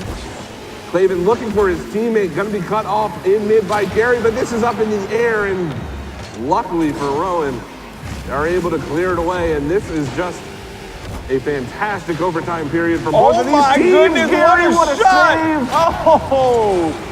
Goodness gracious, Clan Gang almost able to put that one in. This one's coming down to the letter. This is the last chance. Clan Gang are looking to walk away and go on. And Rowan are trying to stay alive in this best of 5. And there it is! And he scores! Gary will keep Rowan around for yet another game. What an amazing pass, Professor Cab, with the heads-up play. And Gary, again, the goal scorer for Rowan, gets it done when it matters most. That was an intense game and a long one. Rowan now figuring out how to fight against this Clavin team is something that is just absolutely beautiful to see, especially this early on. And game 4 now. Yeah, Their first technical game 4, so this one's gonna be great. Yeah, and it's crazy that we're going into game 4 after a game just like that one. That one felt like a game 5 there at the end. But good signs from Rowan. I don't know if you guys, I guess they didn't get to see it on the stream, but Professor Cat had 10 shots himself. And for Rowan, they had 19 total shots in that game. Jeez. That is an insane amount of shots for one game. And all it took was 3 of them going in, and they're now into a 4th game as we are underway. Can they keep the momentum going and potentially force a game 5 in our first best of 5 of the day? Let's see, we've got Gang and Rowan fighting it out. Both teams very high up in the contender list for this tournament. Expecting to see them near the end of this tournament, and they're going at it already. This could very well be a precursor to the finals. Both of these teams, wonderful teams, but we can't forget about the other teams lower in the bracket there with UNC and Low Boost. But right now we're worried about this. This is game number 4. A little bit slower pace to start off, but Gary will put a long shot on. That's gonna force Joey up in the air. Professor Cab playing that down. Can Rain find the touch? No, Joey is there to clear it away. And we're about a minute gone. No score yet. No obvious team. That one's close. Will that one go in? No, just off the mark. And a missed opportunity there for Rowan. That one was extremely close. I mean, that was a fast shot that came in. Unfortunately, it was a little bit off. With Rowan keeps up fast passes and fast shots like that, it's hard to contend with, but when you get someone demoed in the backfield, it's not a very good feeling. That one towards the net from Professor Cab. And this is the Rowan that we expected to see in this series. They are all over the blue half. They're certainly a team that loves that aggression, and they're starting to find it against Clan Gang. I think they've got their momentum. They're starting to feel good after that game number 3 win. Can they get the first goal? Gary! Solo effort from him, putting Rowan on the board. It was a great, unfortunate touchdown to him, honestly. But Gary just able to flip that one up and around, just throw off the entirety of the Clan Gang defense is what they need to do. I mean, they need to have some sort of surprising twist, because when they went for standard shots like off the back wall, off the side walls, it didn't seem to matter. Clan Gang seemed to be there, so maybe solo plays and stuff like that, and Rowan could start changing this into a kind of reverse sweep possibly, but I might have said it a little too early. We'll just have to see. Well, it's what they need to do if they want to advance into the winners finals. Got to win this and then the final 5th game. Gary clears it away. That one's towards the net. Rain won't get there. And Clayton gonna tie it back up. Clayton, one of the pivotal members on this team, as he's one of the alumni in the first place of this team. He's been around forever. Clayton, a strong player within himself and able to fight along with these two on this team. Very strong people. Odie Joey, not a normal person we get to see around here, but it's always good to see them come back for another tournament. Clan Gang have got a place in my heart and a possible bet towards the eventual win here. Sure. Well, they got to get through Rowan, certainly, and Rowan not going down without a fight. As Gary up in the air, he'll get the first touch. Can he find the second one? No. Hefty there to make the play. Professor Cab bouncing that towards the net, and it'll be cleared away by Clavin. 2 minutes tied up. That's a double commit. Scary, and Joey will take advantage. It's not something you want to see from Rowan. Unfortunately, a double commit just like that is what's going to give those opportunities away left and right. It doesn't matter who does it. If that opportunity opens up, it's going to be a goal, especially at the level that these two teams are playing at. I mean, they're playing hardcore, quick, fast, and concise. I don't think you could have said that any better. Double commits can be absolutely brutal at this level of play. That's a good touch down from Rain. Hefty will make the save, but it will eventually get cleared away as Hefty watching that one in orange corner. Clavin next in line to play it, and Professor Cab over to Gary. Hefty cutting that pass off at the source. Is that a pass across? I can't quite tell. He gets demoed. Both players demoing each other. And Joey keeping it out for now. That's off the back wall. Good touch there, but a big save from Joey. Rain had an open net, but Joey taking it away from him. Now Professor Cab wants to try to make something happen, and this is a good effort from Clan Gang. They just need to keep this lead for a minute more. Oh, and it looks like another opportunity is going to open up. That ball's going to go above. Clan Gang doing a good job holding back Team Rowan from setting up too many passing plays in front of their net, doing a very good tight defensive rotation like back they had last game. But Rowan found a hole last time. Let's see if they can here with 35 seconds left on the board. They need one goal, do Rowan. They've been in this situation before against this team. They weren't unable to do it in games previous. Can they do it now? Rain looking to get the bump on Joey. Joey's gonna make the save from the shot from Gary. Now Rain keeping it in. He's got Professor Cab in mid, but he gets bumped off the ball, and now there's 10 seconds, although Cab will find it. It's gonna go off the back wall. Gary's trying to get up there. Clavin, a good save.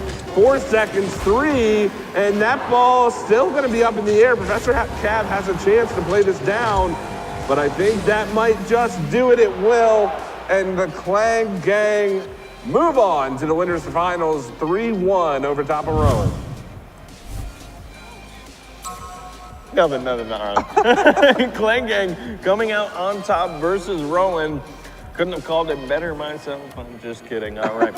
But now it's going to be an interesting one because you got Clan Gang moving on and two different teams in the next bracket waiting to duke it out. UNC Charlotte and Low Boost. Sure. And another two teams that are strong and have shown that they can make their way through these brackets.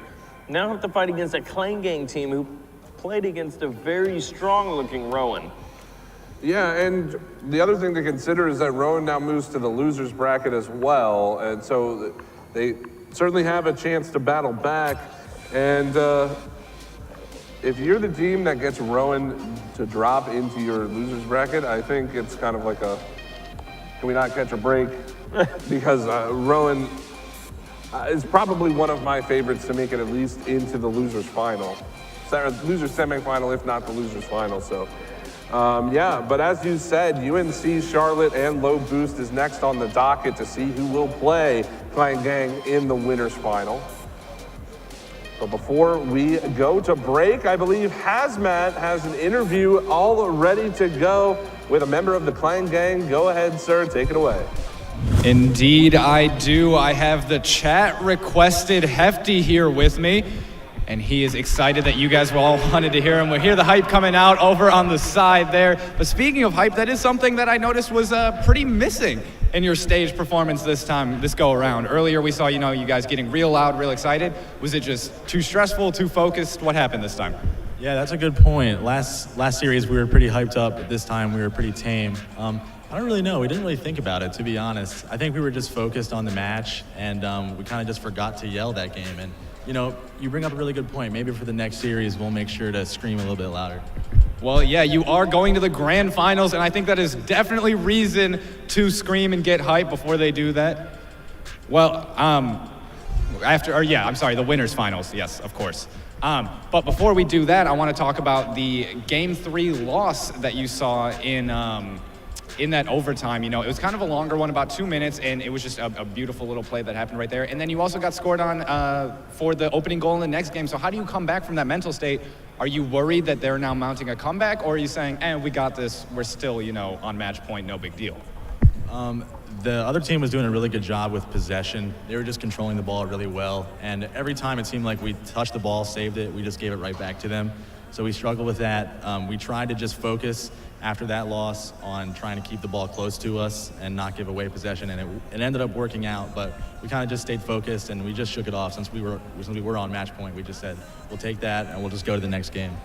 Yeah, well, it definitely worked. Their midfield play really definitely cut you off, so keeping it close to the chest on those defensive clears seemed to work phenomenally, and that is the style of good defense and that adaptation that's definitely going to carry you through the rest of this tournament. So thank you so much for talking with me. I'm going to give it back over to Hunted and Eastside at the booth. So there you go, guys. What are your thoughts? Thank you very much, Hazmat. Yeah, certainly it seemed like the Rowan team definitely controlled that ball in the third game. It is what made the difference in my mind. Really, that Clan Gang just couldn't quite match that control from Rowan, but eventually they do manage to take the game, do manage to take the series. Well, they didn't take that game, but they managed to take the series in a game later on. So a great play from them. But guys, we have more Rocket League action. UNC Charlotte versus Low Boost will be upcoming next. We're just going to take a quick break, so don't go anywhere. We are live from Richmond Raceway. This is sort of the wormhole to the future. $1 billion industry. That is what the esport industry is set to be by 2019. There's one university with a multi-track major, and you're looking at it. We're here for the perfectionists, the champions of doing things right. Whether they're in the shop or in the driveway, they trust O'Reilly Auto Parts. Because good enough won't cut it here. For over 50 years, we've been helping perfectionists get exactly what they want and exactly what they need without compromise. Turning that problem into a problem solved. O'Reilly Auto Parts. Better prices every day. All right, everybody, hello and welcome back to the 2050 Esports Richmond Invitational, Titans Richmond Invitational. I always seem to forget the Titans part, but we are here live at Richmond Raceway. It has been a great venue throughout the day. We are not done. We have still a ton of Rocket League upcoming. The other winner semifinals is next on the docket. But other than that, we've got lower bracket action. We have the losers final, which should be an awesome match to see who plays into the grand finals. But even then, to cap it all off, the grand final should be an absolutely crazy match. But before we get too far ahead of ourselves, we've got UNC Charlotte versus Low Boost. We've watched both of these teams throughout the day. Give me your bold prediction of this game. I feel like now that North Carolina has had a chance to re-warm back up in that past game. I mean, yes, it was a slow game. I feel like they're still going to come out on top. I don't know. It just seems like UNCC has been together a little longer, at least from my knowledge, than Low Boost have. I haven't heard of Low Boost, so I don't have, honestly, much information. Sure. But this team has been working together for a long time, doing CCA, doing some of the other events that we have seen, CRL and others like that. So it's going to be a challenge to fight against a team that has tight cohesion already. So what do you think, again, bold prediction, what do you think the final score is going to be? 3-1. 3-1 in favor of? UNCC. I'm going to go the exact opposite and say it's going to be 3-1 in favor of Low Boost. All right. Low Boost impressed me with their last series that they played against the Bulligans, who, again, was a pretty solid team that we watched, and they just got dismantled by Low Boost. If they can keep up that play, I really do think they can take it to this UNC team, who we haven't seen the same type of fight that we've had to have seen from teams like Rowan, from UMD earlier, who played a pretty well series against Rowan as well. Yeah, I'm gonna go with my bold prediction, 3-1, Low Boost. You heard it here first. All right. Well, I'll let you have that prediction. I'm gonna have it the other way around. We need to have the graphics with our records. Prediction records and what have you. No, I'm sorry. This is not RLCS, so we don't have. Oh, too bad. Oh, that would be a lot more stuff than. Well, we are still underway here at Richmond Raceway, and again, we have seen quite a bit of Rocket League. Let's take a quick look at the bracket. We haven't really looked at the lower bracket, at least you and I haven't, as we've been, kind of meandering through this winner's bracket. I am interested to see if I can pull it up. Here we go.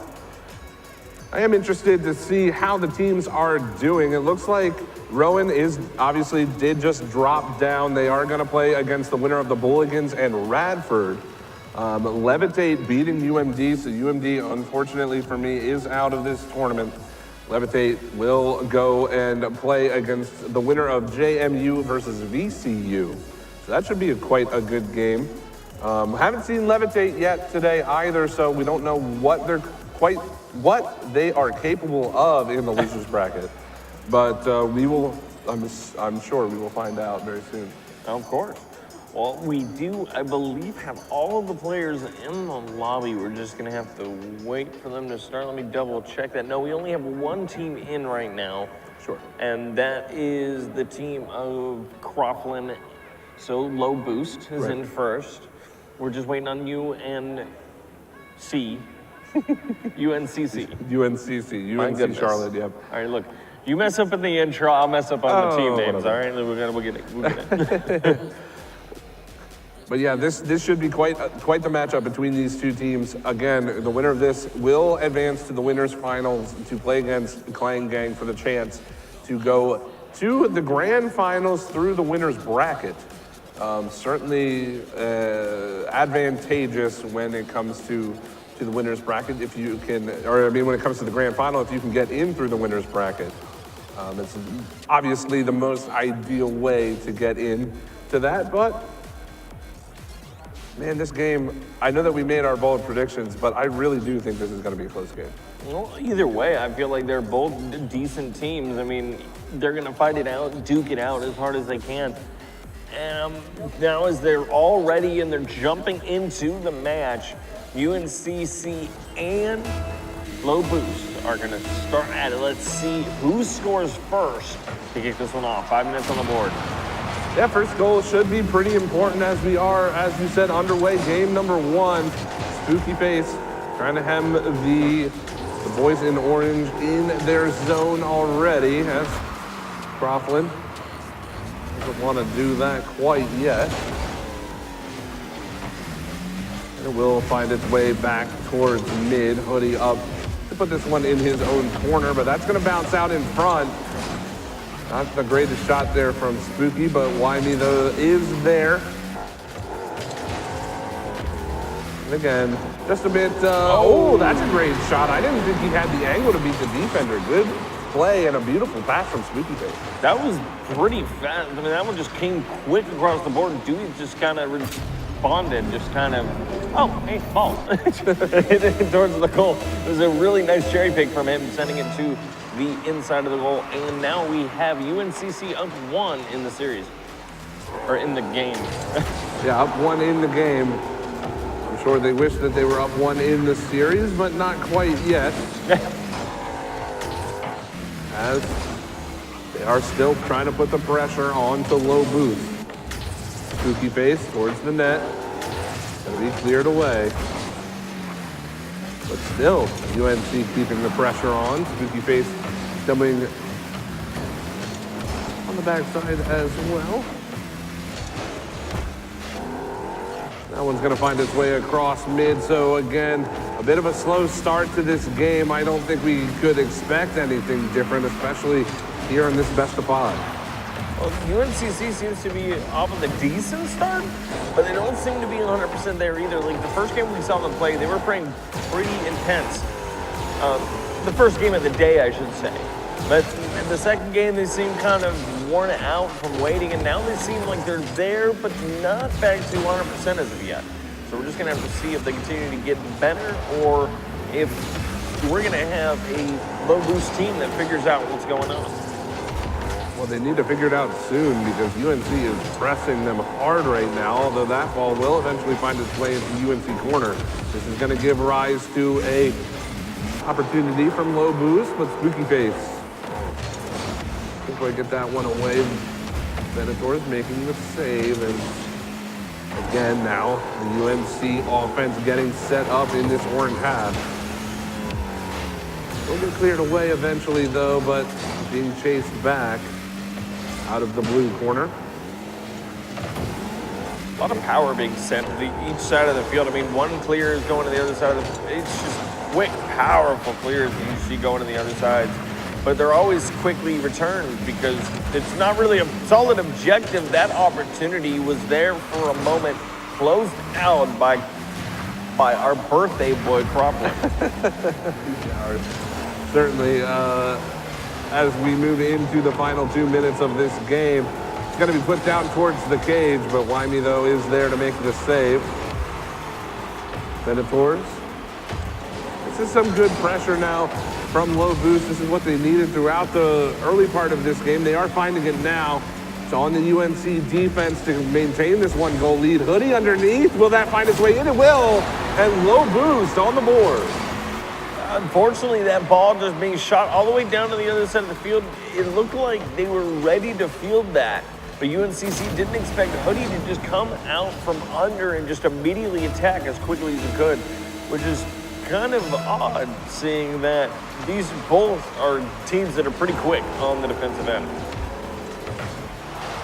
Cleared away by Spooky Face, and it will remain a 1-1 game. Minute 35, they run into each other on the back wall, but Hoodie doesn't go for it. He didn't quite have the angle. He wasn't confident in his ability to get to it, but missed opportunity. He drives for the double touch just off the mark. Low Boost. Couple of missed chances, and we're still tied with a minute 15. That's a shot on goal from Hoodie. Good save. And now into the blue corner. This is a bit of a reversal than what we saw in the first part of this game. Low Boost now with the offensive pressure. Can they make this a goal before we get to overtime? It almost looks like they kind of let each other go to the other sides of the field and just be like, all right, we'll see how you do, and then we'll figure out how we're going to do the rest of these games. Like, I don't know why, it just seems like that a little bit on this one. It just seems how this one has progressed. And we've got 30 seconds left on the board, though, in a tie game, so we're looking at a possible overtime in game one. That would be a great way to start the series, but I think both of these teams have something else in mind. A Spooky Face is going to get challenged there. Cleared across the box, but still in orange zone. Senators gets around the defender. That one's on the net, and there it is. UNC Charlotte, with only 15 seconds to go, they're going to put themselves in the lead. He barely, did he even touch that? His hitbox got a little graze of that, and he stole that one away from his teammate. And see him smiling up there in the field, just like, oh my goodness, I can't believe they got that. Oh, Psionics, we love you. 2-1, no. 3-1. Dewey's doing it again. Yeah, it's just a kickoff goal, but I think that's probably going to do it for Low Boost here in this first game. UNC Charlotte, 2 goals in the last 15 seconds. And it looks like they're going to take game number 1. And from Low Boost, it wasn't a terrible game. They didn't play too poorly. They were behind early on, certainly, but they only limited it to a goal. They just couldn't find their rhythm on offense once they got that pressure going. Yeah, it was kind of hard for them to basically reel themselves back after they were coming from a offensive front. It seemed like we left themselves a little too much open on one side of the field, so maybe a tighter rotation might work out for them, where they are a little more on top of each other, because they seemed a little spread out, and every single time it seemed like a quick reaction by UNCC, but they took advantage. Yeah, and we often talk about the times when teams overcommit or double commit to a ball and how detrimental that can be, but on the reverse side of that, undercommitting can also be detrimental. It's just you don't see it as much on the stream. When a player just hesitates a little too much, or the team just doesn't want to give up a transition type goal, it can certainly have an effect on how the game progresses. Well, of course, because you got that one slower player while everyone's trying to go, and then now all your rotations are messed up. So you need someone who's going to commit 100%. And we're just going to have to see if that's going to continue to happen for UNCC, or if it'll start happening for Low Boost as they look for one end to start it off. That one's going to come out towards mid. It's going to get cleared away. And now Low Boost looking to put the pressure on early in this game. Skips it down. And played away as Venator's challenging in mid. No team with the clear advantage quite yet. We are about 30 seconds in, though. It is kind of how it goes for the first early moments of each game, as Hoodie has to come across and make the save on Dewey. Interesting on both sides of the field. Oh, never mind. Venator's scoring. That one snuck through. It looked like it wasn't going to have enough room to quite squeak in there, but he does get the second touch over top of Wimey, though, and they're first on the board. Low boost. That's a good response to how game one ended.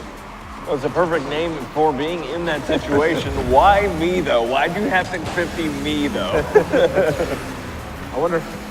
I wonder where he came up with that name. Maybe he just says that all the time. I'm not sure. One of the more creative ones that I've seen. It is a good one, and it kind of gives a good chuckle out of you the first time you read it off. So, as we are continuing on in this game, UNCC down 1 in the second game. Spooky Face trying to make the play there. It will eventually find its way to the back wall, but nothing doing for the boys in blue of UNC. That one high off the wall. Hoodie there to put that home, and Low boost off to a hot start, only a minute and a half in. It definitely seems like they've slowed down on UNCC, or at least their rotations haven't been as tight, because you can just see how late a defender came in to get that ball. It seemed like they either loosened up their rotations or just kind of maybe waited a little too long on that 100 boost in the corner.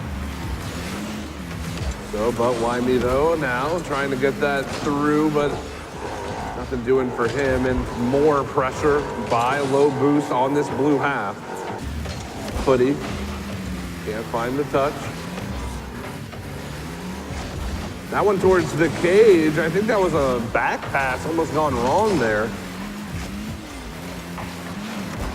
Croflin will be saved. And another save there by Dewey. Good defense now from UNC Charlotte, but they got to get back on offense.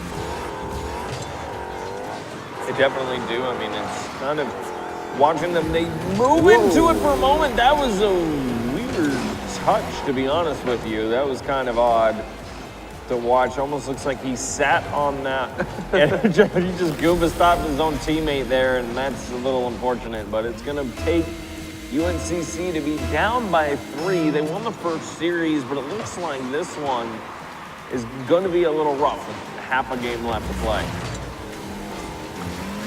They did win that game number 1, so they do have a 1-game advantage in this series right now. They are down 3 in this second game, as that ball will be played towards mid. Lewis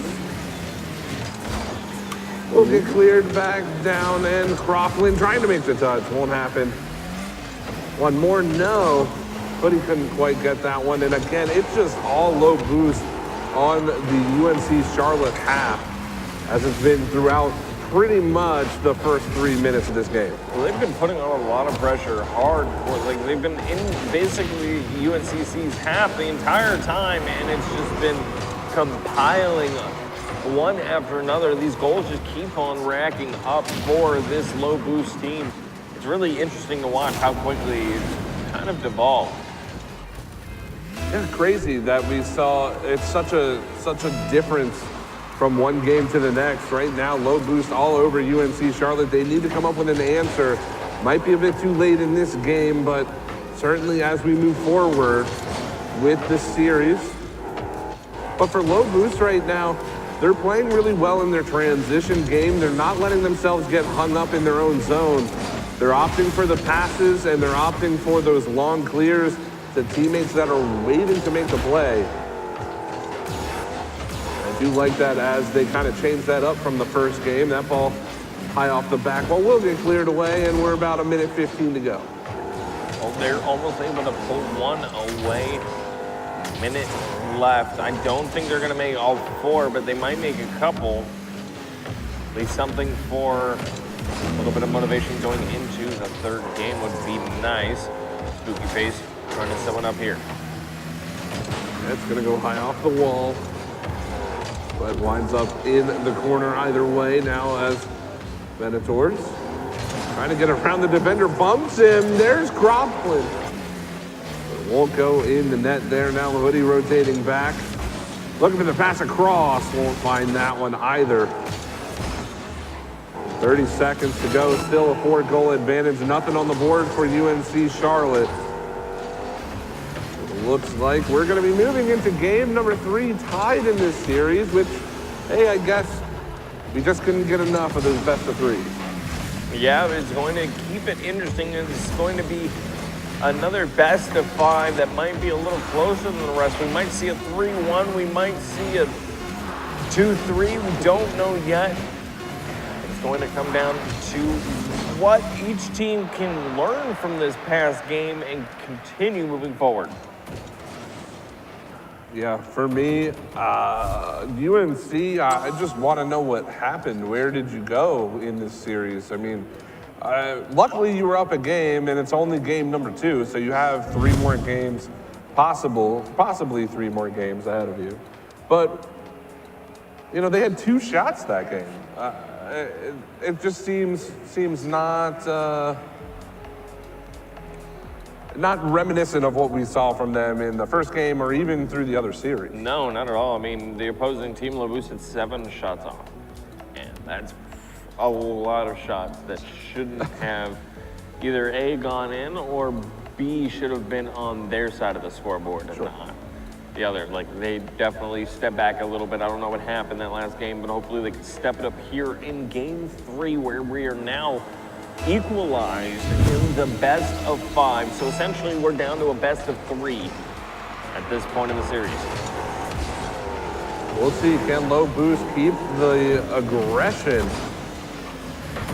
As that one's gonna be cleared away. Hoodie's there trying to make the touch. Venator's out front, good play there. But still the pressure from LaBoust. Out of the orange corner. Just about 30 seconds gone. Spooky towards the net and nothing doing for him there. Hoodie is there to make the play.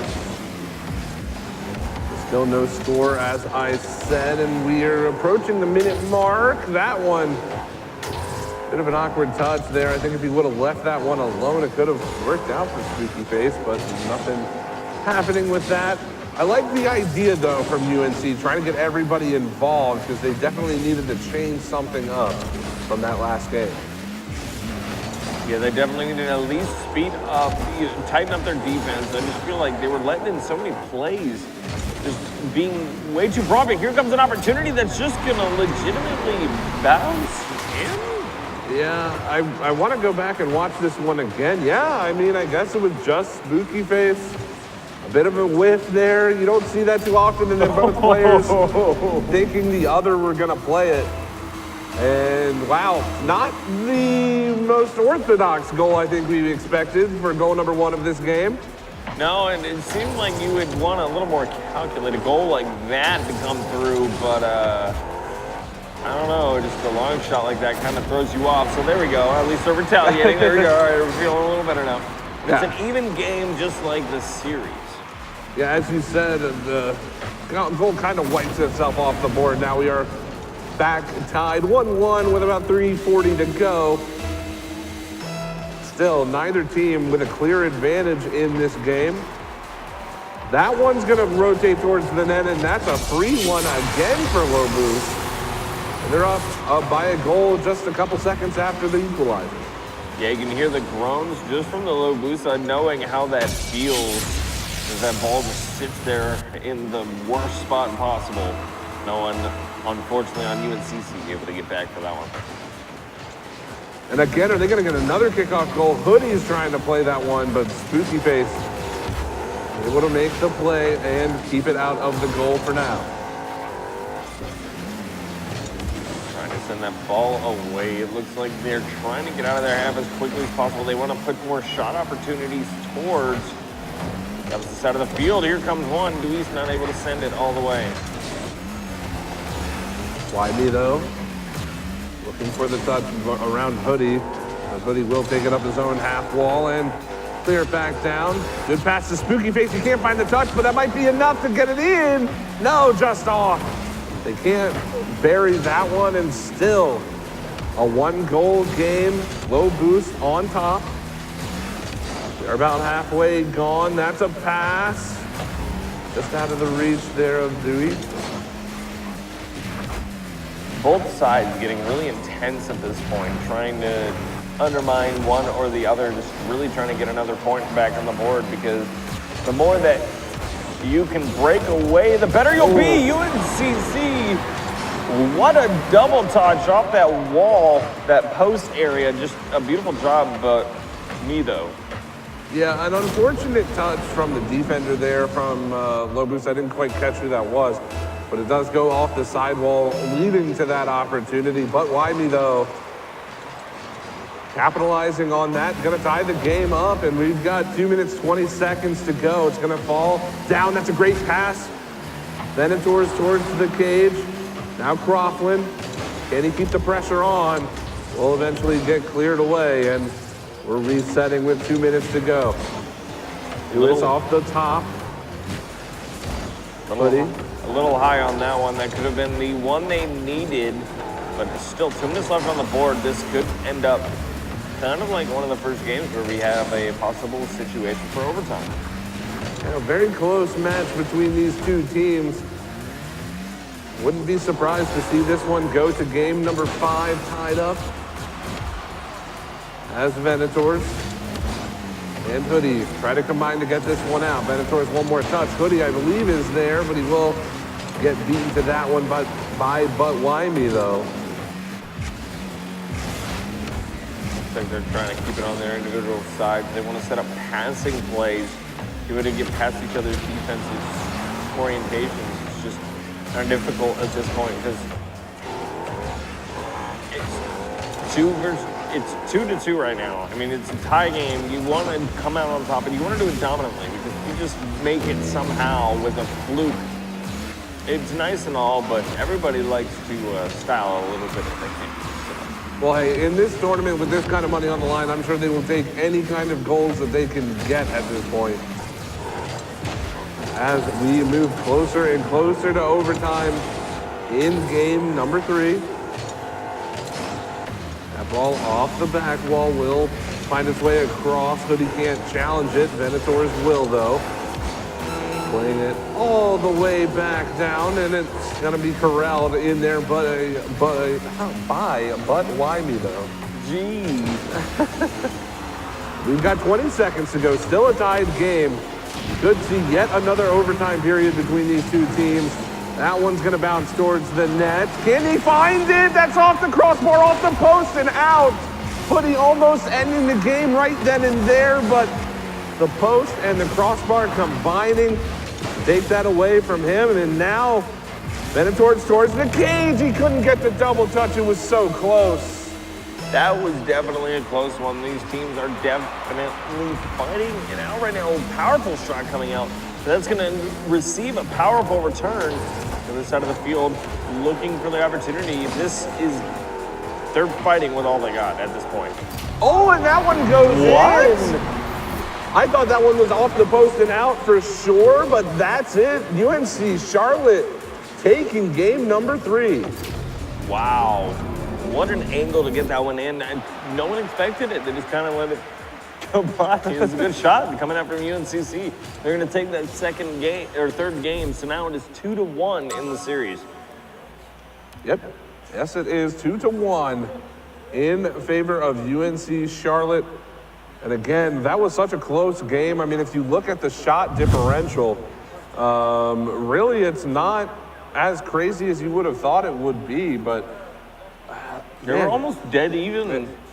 Yeah, just about. They are dead even. That's kind of crazy to think about. We got two teams here with, I don't know, man, that's weird. I'm gonna stop looking at numbers and stuff. No, both of the teams doing an amazing job on both sides of the field, but at the end of that game, it almost seemed like a full low boost game. They were throwing the ball around the net. It's just, unfortunately, they weren't able to finish off.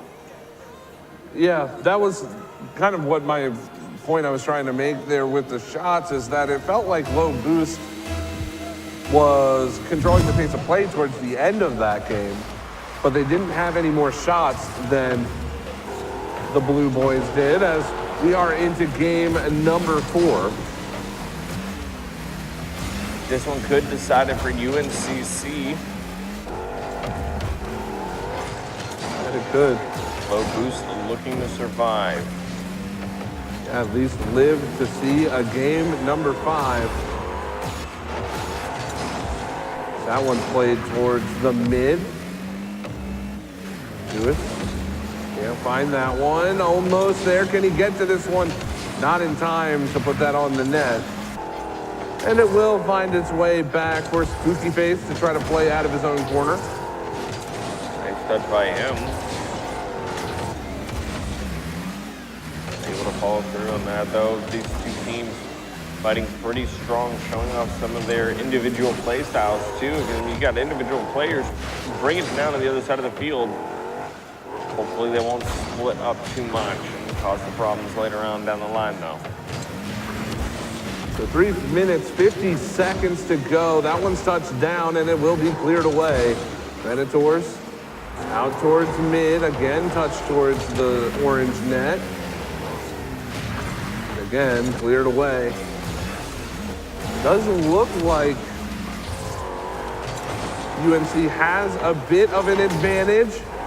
That one just off the mark there from Hoodie. Spooky Face wants to get in transition, has a teammate, but a good challenge. But Wymiedo's still there. A good save from Venators, and they will keep it out of the net for now, off the back wall. Won't find it, and we're still scoreless just about 2 minutes in.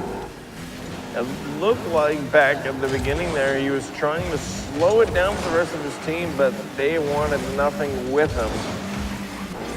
A little too fast for him to handle, so he backed off there at that side of the field, and that one's gonna get close. Oh goodness, here comes Hoodie, able to finally throw it towards. Now they are 1 up in the game. Low Boost doing a good job. Yeah, crazy that UNC had all of the pressure, and again, they just couldn't find it. Low Boost taking the first goal of the game, and we're only 2 minutes and 10 in, approaching halftime now. But for Low Boost, they lived through the onslaught that was the UNC offense to start the game, and they found a goal of their own. So good on them to start off this game strong. They do need to win this one if they want to force a game number 5. And it looks like they're in the business to do that, moving this ball down to the other side of the field quickly. It looks like UNCC wants nothing to do with them. Seeing them again, Hoodie, though, is going to secure that one. Send a very quick shot down into the corner, a very difficult one to save. Yeah, perfect placing there from Hoodie. Certainly getting that one past the defender. Exactly what he needed to do to slot that one home. And now Low Boost in a good position here. We are just a little bit halfway. They've got 2 on the board, and they only have to protect the lead. Certainly would like to add to it, of course, but right now their priority is to just keep it. So with 2 minutes to go. Dewey with the back pass. Off the back wall, or off the sidewall, I should say. It's gonna fall down. That one's an awkward touch for everybody. Can Hoodie make it work? No! Spooky Face keeping his team in this one with that save. What a save from him, being able to keep your foot reset for that long off of the technical ceiling of the goal, if you will, and being able to drop that one away is a good job done by him. Looking for the double touch there, but it looks like Dewey's is gonna be the one to help out Spooky Face to send that one in the back of the net. Spooky Face, a great pass. The defense just a hair too late from Low Boost. They couldn't clear it off the back wall. And when you're players of this caliber, any kind of ball that comes off the back wall is almost like, it's just juicy, waiting to be scored. These players so good at playing off the back wall, predicting where that ball is going to go. They made no mistake on that, and wow, that one finds its way in. great play yet again, and look who it is, and it's Spooky Face to Dewey. Dewey being extremely quick on that one, seeing exactly where he was trying to place that one and just send it straight in there. I mean, kind of like no hesitation, just bam, it's there, baby. Well, they tied it up. I mean, 2 goals in the matter of, what, 20 seconds, if that. Oh, maybe 3. Oh, goodness, able to get that one away is Venators. So keep away for a moment, but here comes another one. But why me, though? Takes another one on the board. Wow. 3-2. That is a beautiful shot. That's quick. Absolutely crushed that one into the goal. And that's going to give them the lead. They go from 0-2 to 3-2 in the matter of about 30 seconds to 45 seconds. And just like that, Low Boost they have to score if they want to continue their journey in the winner's bracket. It looks like they're a little bit on the back pedal now. UNCC either are waking up all of a sudden or like, all right, we don't want to go to a game 5. Well, we'll see how this one turns out. 35 seconds to go. It is just going to reside here in red half. Hoodie wants to clear it away. He does get it around one defender. So Dewey there to make the play. Venators towards the cage. Oh. Good save from Spooky Face. All 3 players grouped up right there, though. They just can't capitalize it, can Low Boost. 10 seconds now. It's going to be touchdown by Hoodie. But why me not able to get a decent touch? Now he gets 1. He's trying to keep this away. He's faking, and it looks like it's going to be enough to confuse them. UNCC win 3-1 in the series, and it looks like, unfortunately, I was right on my prediction. That you were. It was a much closer series. Well, not a much closer series, but a very close series, which we said at the onset of that. You, of course, I will concede to you. You were correct. UNC taking that in the number of games you said as well, 3-1 for them. So congratulations for that. But again, it's just, you look at the shots and they're so close. I mean, every game comes down to that one shot that's just a little too difficult to save. Yeah, exactly. I mean, in every single one of those games, even in this last game, we had the Low Boost gentleman with 7 shots, and UNCC had 6. But it was that one shot that made it in that made the entirety of the difference. And I mean, Dewey doing an amazing job there. Yeah, he absolutely stepped up in that game. 2 goals for him, an assist as well. So he had 100% goal participation in that game. It seemed like the tandem of Dewey and Spooky Face really started to get rolling there towards the end of that series. But congratulations to them. They are the first team that qualifies for the winners final. No, now it's going to be the Clang Gang versus them. Why did I say the first in team? The winners the final. Second team. My yes, Clang goodness. Gang was the first team to qualify for the winners final. I guess I just completely blocked that game out of my memory, Clang Gang and Rowan. I don't know how. That was an intense game. It was an intense game. All of these have been pretty intense. But yeah, so another wonderful series, and I have a feeling that the Rocket League can only get better from here. Oh, 100%. We're going to see only the best. This is the best of the best in the winners bracket. UNC Charlotte versus Clang Gang. I have an interesting feeling that Clang Gang might come out on top, but we'll just have to see. Well, I think Hazmat has a player who would say otherwise. Hazmat, take it away. Well, I finally have the last player who we haven't talked to yet from UNC Charlotte here. We have Spooky Face, who put up a phenomenal pass to get the game-winning goal there at the end. You know, it really looked like at the start, and actually throughout the series, up until probably, final 2 minutes of that last game, that you guys were going to trade games and maybe even see a game 5. Is that something you were prepared for, or were you confident you could end it in that game 4? We definitely wanted to end it in game 4, but it was a really close series, and the other team played phenomenal as well, and we were happy to end it in game 4, though. As the series went on, it really seemed like you guys found your footing a lot better. Do you think this was just was it conscious changes you guys made to the way you played, or more just kind of independently all figuring the other team out and stepping your game up all on your own individually, I feel like in game one, we just played well. We were both adapting to each other. And then in game two, they definitely learned us. And I don't think we quite learned them yet. So they were able to take that. And then once it went into game three, we were talking about it in between the games. And we were able to work out what happened and come back in game three and then continue to take game four. Well, there you go. You just got to chat about it a little bit. Both of these teams just trying their best to figure the other one out, but UNC Charlotte comes out on top just thank you. barely at the end there. A great series all around, and you've earned your way into the winner's final, where you will face off against Clang Gang to go to the grand finals on the winner's side of the bracket. A huge accomplishment if you can do it, so you don't have to face up against a bracket reset. So very important game coming up, I believe, right next. So go get back to your team. I'll see you on stage once again, and I'll hand it back to Hunted and Samurai. Thank you very much, Hazmat. Yes, we will see the winner's final coming up next, but before we do that, we are just gonna take a quick break while we get ready for that one. So please don't go anywhere. We have some more fantastic Rock League for you just after this.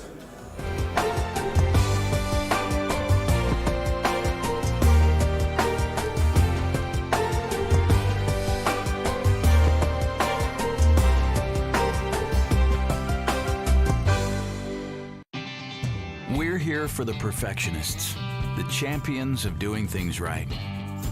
Whether they're in the shop or in the driveway, they trust O'Reilly Auto Parts, because good enough won't cut it here. For over 50 years, we've been helping perfectionists get exactly what they want and exactly what they need without compromise, turning that problem into a problem solved. O'Reilly Auto Parts, better prices every day. All right, everybody, hello and welcome back. We are here at Richmond Raceway, and we are getting ready for the winner's final. We are finally here, and this is going to be Clang Gang versus UNC Charlotte. And you know what? We talked about Clang Gang at the beginning of the program. Mm-hmm. We didn't talk so much about UNC Charlotte, but they have come out swinging in every series.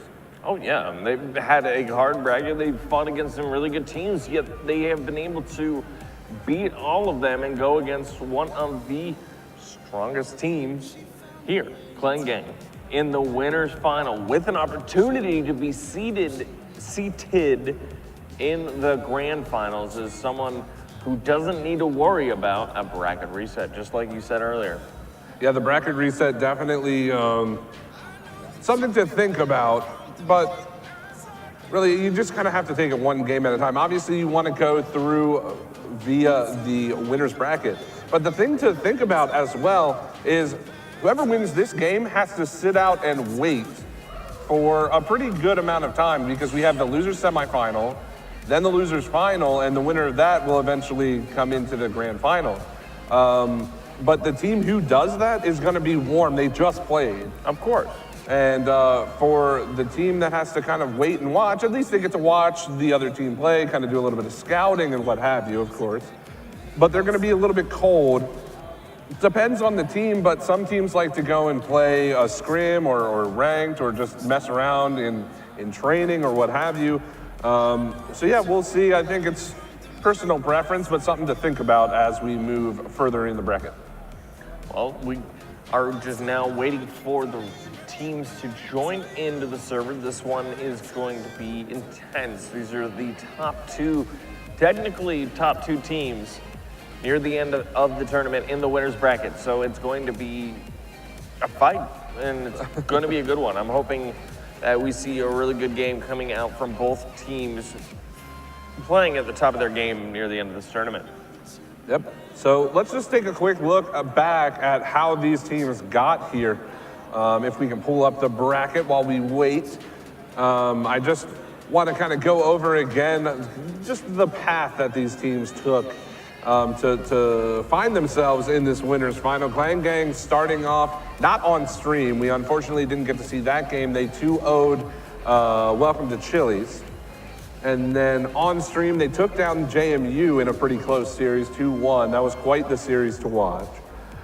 Then again, took down another team that we thought would do pretty well in Rowan, 3-1.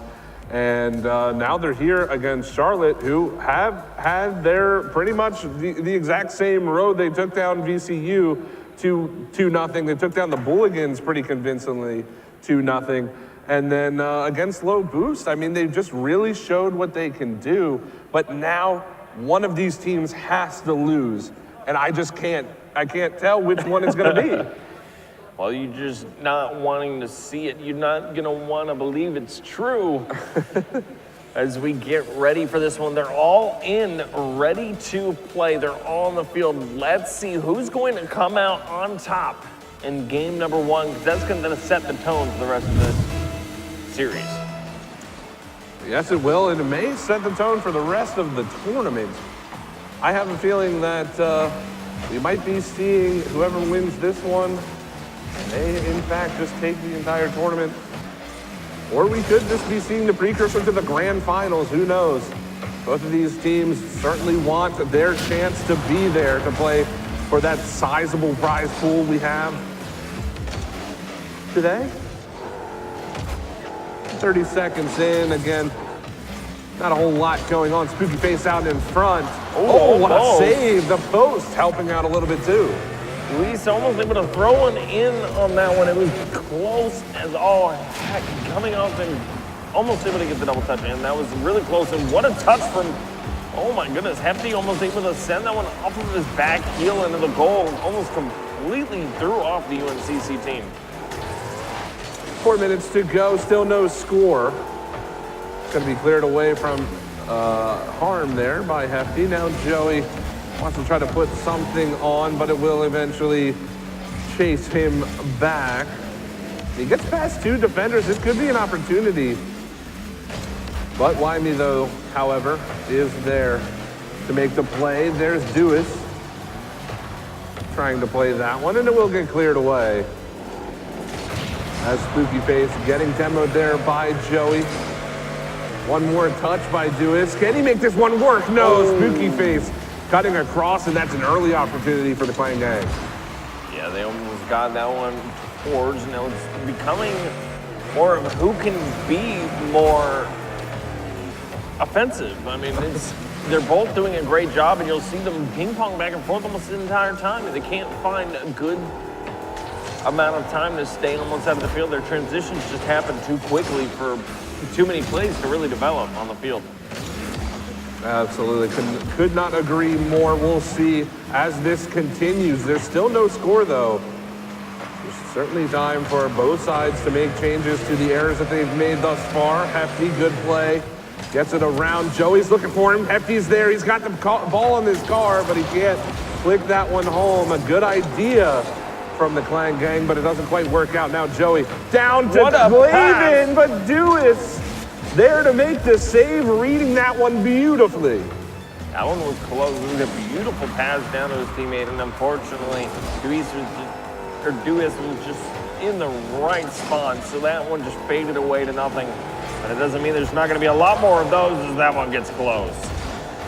And that ball high off the back wall. That's a good shot. Wow, he had so much power on that shot. But it did get saved away either way, and we're through the first 3 minutes of this series, and neither team with an advantage. No, definitely. You're seeing that these two teams are the best of the best because they're still here right now fighting it out. Oh my goodness, all on top of each other though. Able to get a goal by it, no, but geez, everyone was on top of each other for that one. They saw the triple commit from Clan Gang and said, we can do that as well. And it worked out for them. I mean, they did eventually push the ball down, and that is the first goal. Not quite the goal I think we expected to see for the first one, but hey, UNC will absolutely take that. And now they've got their eyes set on this game. That's another shot. Dewis gonna extend the lead to 2. Good shot by him. The pass into the middle of the field was very well done, especially on the kickoff. The quicker you can get into the back half of the field on a kickoff, the more successful and likely you are to throw a goal in the back of that net. 2-0, a minute 40 to go. And for Clan Gang, they need to figure out this defense right about now. Almost there from Hefty. Joey can't climb the ladder to get that one, and that's going to cause Clavin to have to rotate back. Good challenge from him, though. And he might even get this touch. He does. This is an opportunity. Can Hefty get around it? He does. and Clan Gang are on the board. Clavin gets himself in the way near the end of this play. He sees the other team coming in, so he goes, you know what? I'm just going to be the smoke screen. He's not even going to be able to see this coming. Hefty sees that he's doing it and sends it just around the offensive or the defensive player from UNCC, and it was just a beautiful job by him. 1-2 now in the series. A minute 10 left in the series. So can they come back? We haven't seen too many last-second goals so far today. We'll see if they can make a change. Hefty, great pass, but Spooky, better save there on Joey. Clavin trying to keep the pressure on. It's 50 seconds to go. Now the ball still in orange half. Lewis trying to make the play. It's going to remain here for the moment. Hefty on net, and Spooky has to make the save. Close shot there, almost beating Spooky. But he was up there just in the nick of time. That one coming down. Clavin rotating all the way back and wants to keep the pressure on, but he's got to play out of his own corner. 25 seconds to go. But why me, though?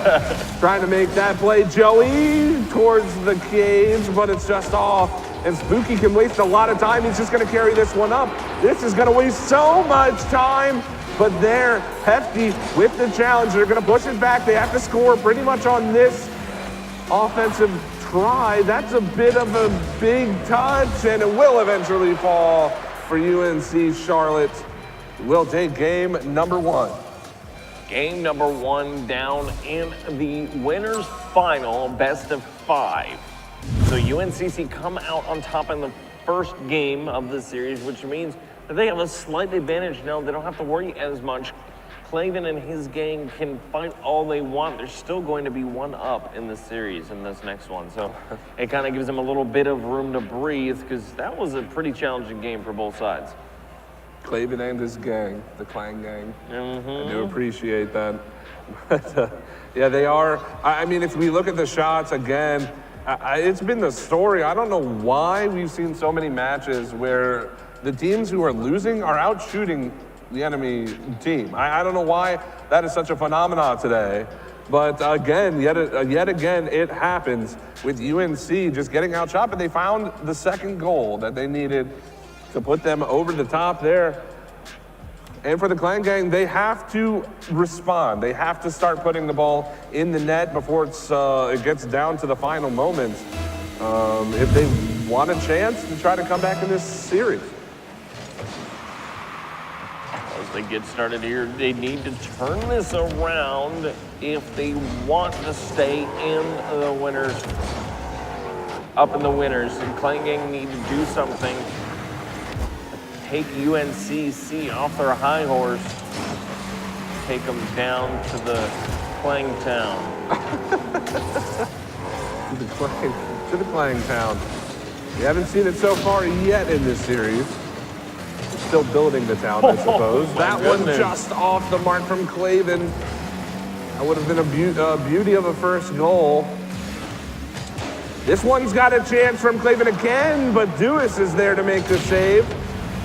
And somehow, someway, UNC keeping the ball out of their net for now. A lot of aggressive play coming out from Clan Gang. They want to take out, it seems like, everyone on the opposite side of the field. They don't want them to stay alive for very long. They want to just demo them and get them out of the way. More opportunities for them to throw it towards their net, if anything. Luis almost able to send an interesting shot backwards into the net. Rotating back is but why me though, and that one will pop up. Dewis playing that away, and now Hefty trying to turn on it, doesn't get the touch. Gonna put his team in a bit of an awkward spot. Clavin, however, will find the pass, and they will get the clear. Minute 30 gone in this game number 2. With UNC Charlotte up by 1. It's looking Hefty clearing it away, and again, are we surprised that it's scoreless about 2 minutes in? No, I kind of predicted that one after the last one. I mean, near the end of the game, it kind of just went scoreless from both sides, so I was expecting whoever gets the goal in this game might end up being the victor.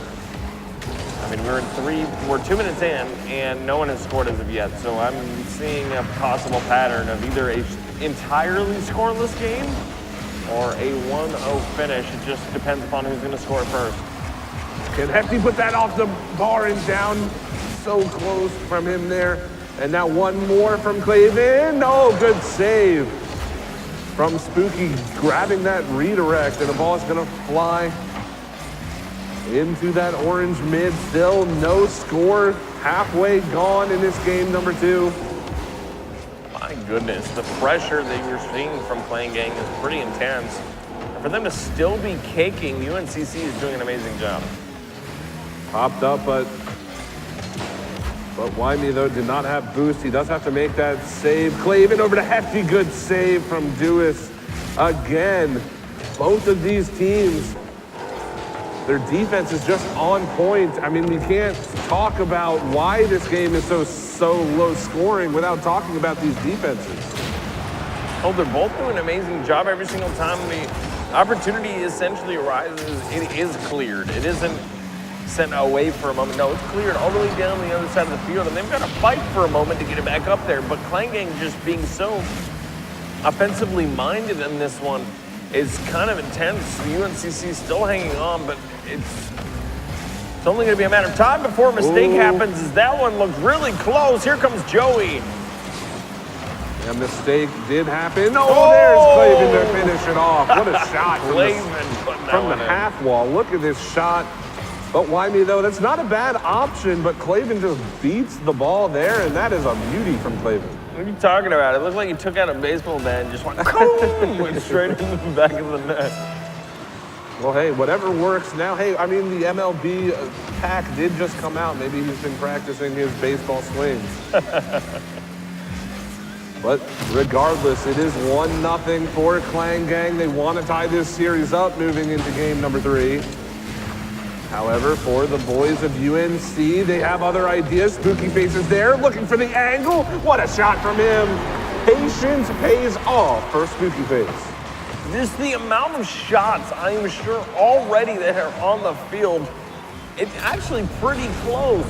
We've got 7 shots to 5 shots on the field, and it's just doing an amazing job. Both of these sides are putting a lot of pressure on, but it's those moments when they break away where you see some of the power come out, and Hefty's going to score an early one there.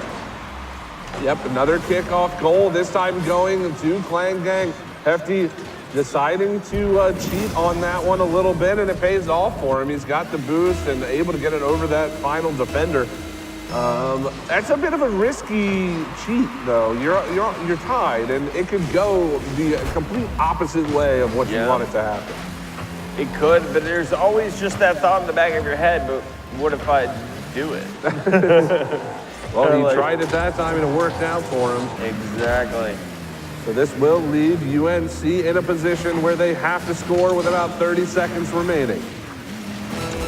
It is on their half, though. It's going to be popped up. Hefty keeping it in the zone. Clavin. Now Hefty and Joey out of the corner. That one might have went a little too far. What a far. pass. He just missed it. Can he follow it up? That's a bit high. One more. But Spooky Face won't be able to put that one home. Close call there. Still 8 seconds, though, but Hefty's going to kill a lot of time with that touch. Now he's got the ball in the air, deciding to put that towards the corner. What a boomer!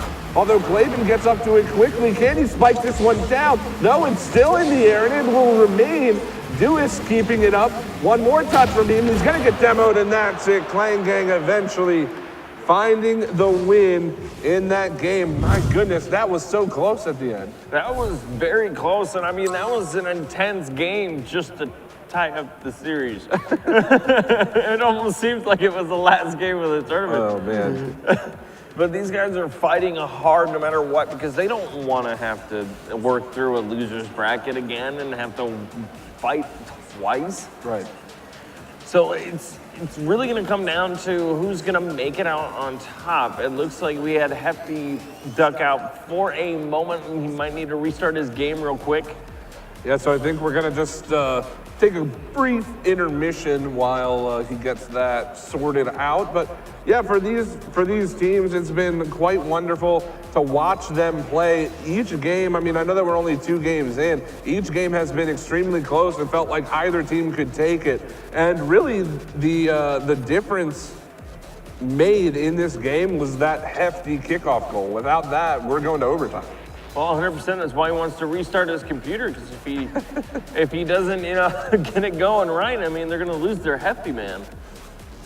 Yeah, hopefully we can get him into the game soon. I hope it's not too terrible of a problem, but yeah, we will just have to wait for that as we get game 3 almost underway.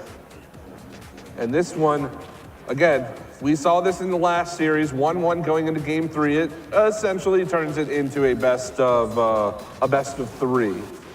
So now the mindsets kind of have to change, because you've played 2 games. If you haven't found out what the other team likes to do, then you kind of ran out of time. Yeah, you've already kind of run out. I mean, what are you going to do at that point? This team is taking off with it, and it's kind of quick too. I mean, once one team really starts to get their momentum rolling, it's kind of hard to stop. I mean, as you can see, Claven's team just going back to back right there in that last one. It's just kind of, they go from 0 to 100 real quick, Yeah. if you will.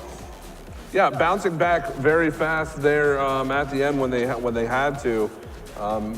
Really, it felt like that game could have gone any way, no matter what.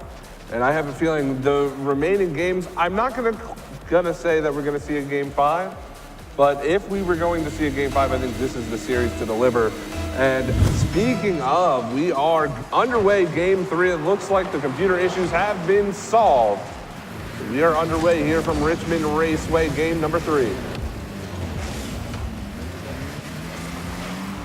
All right, and we are still on this game, and it looks like about the same amount of pressure is starting early on. Claven's team, Klangang, is pushing down the field hard, trying to stay inside of that orange box on the other side of the field.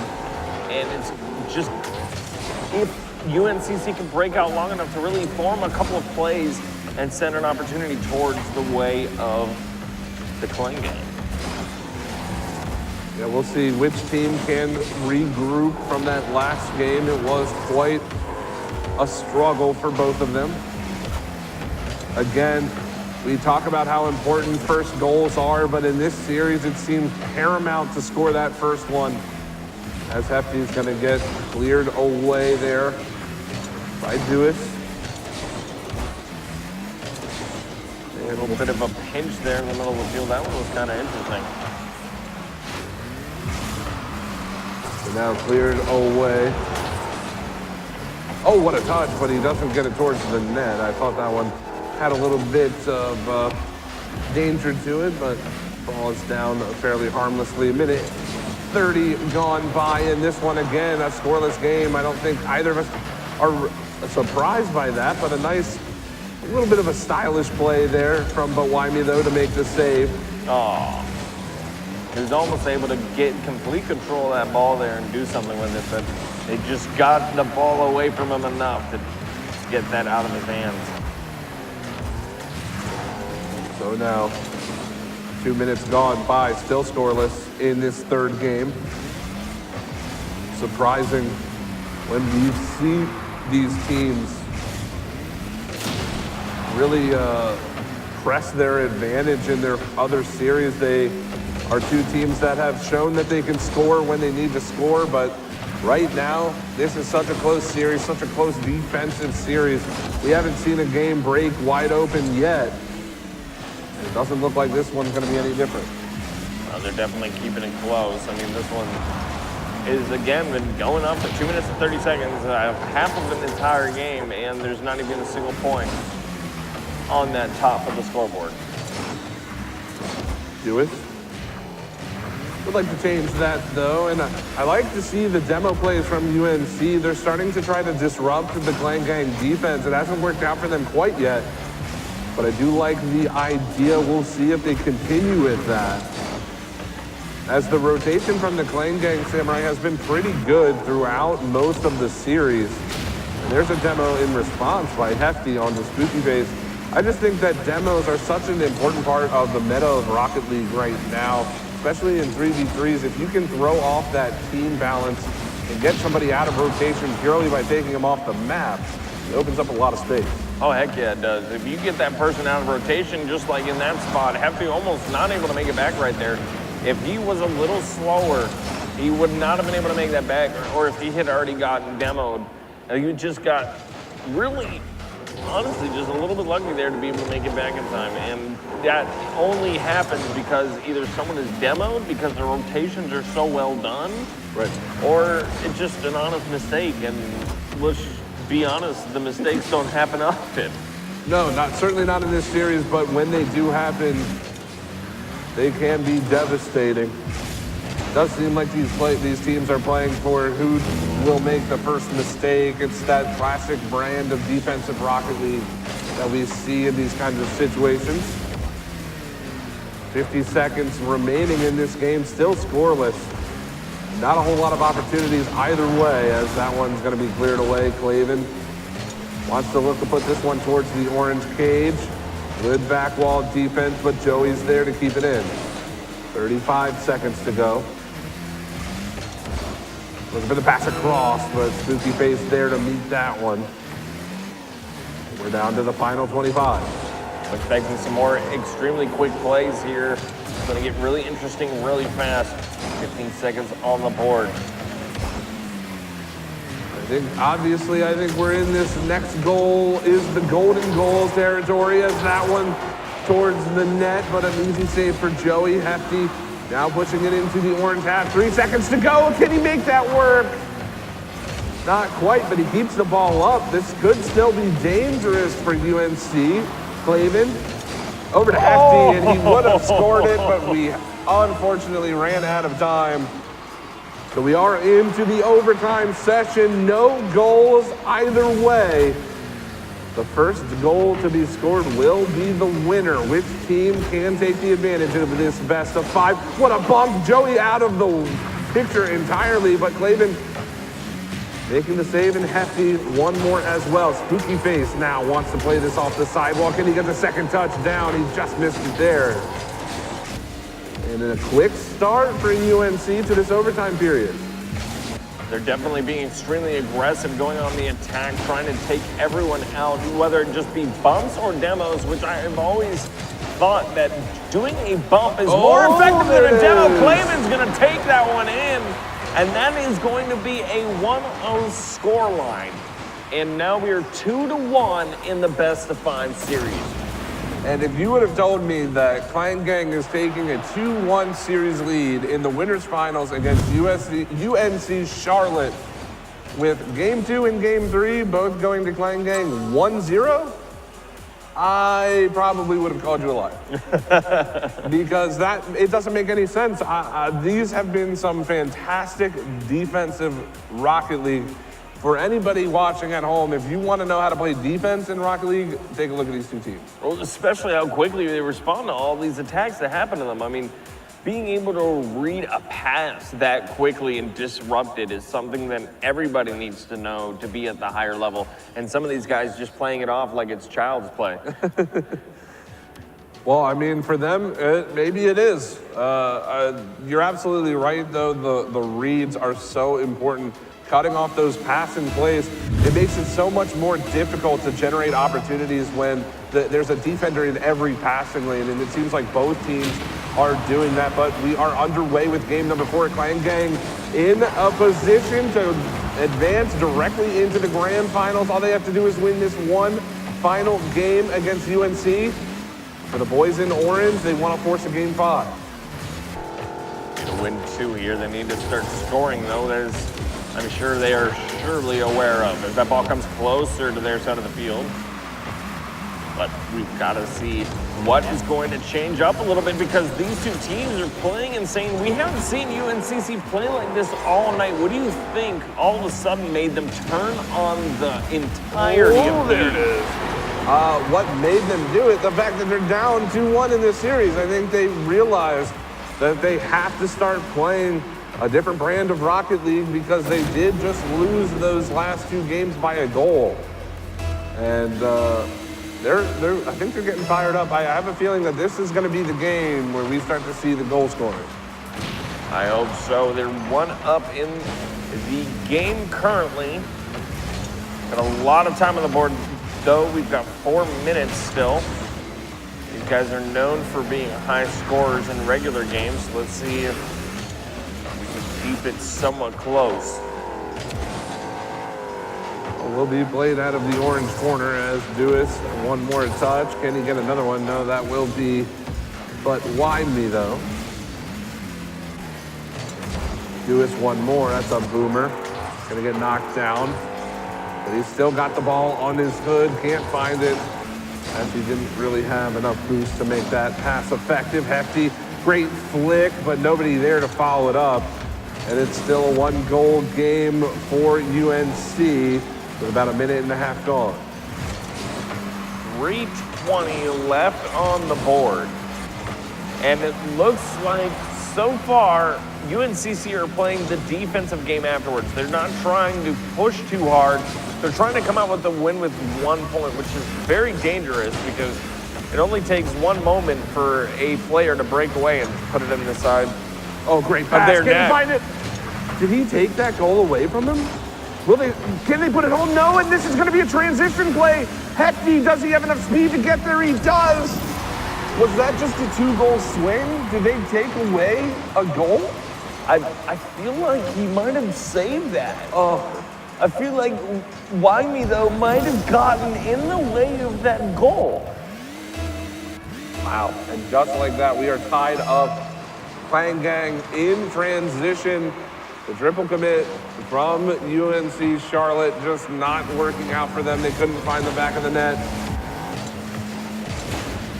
And now Clavin, with that momentum, they did just score. We'll see if they can turn that into a couple more goals. Clang Gang towards the net. And again, remember, Clang Gang has the game advantage. That was a boomer from Clavin. Went right into, but Windy though. Looks like they were moving a little too quick on that one, not able to catch up to the ball there, but it looks like Clavin's got an opportunity to send this one towards. Ooh. Good block there. He's gonna come back down to another save. Now Joey over to Hefty, back up to Clavin. That one's got a chance to fall in. It doesn't quite happen as Hefty's looking for Clavin across the way.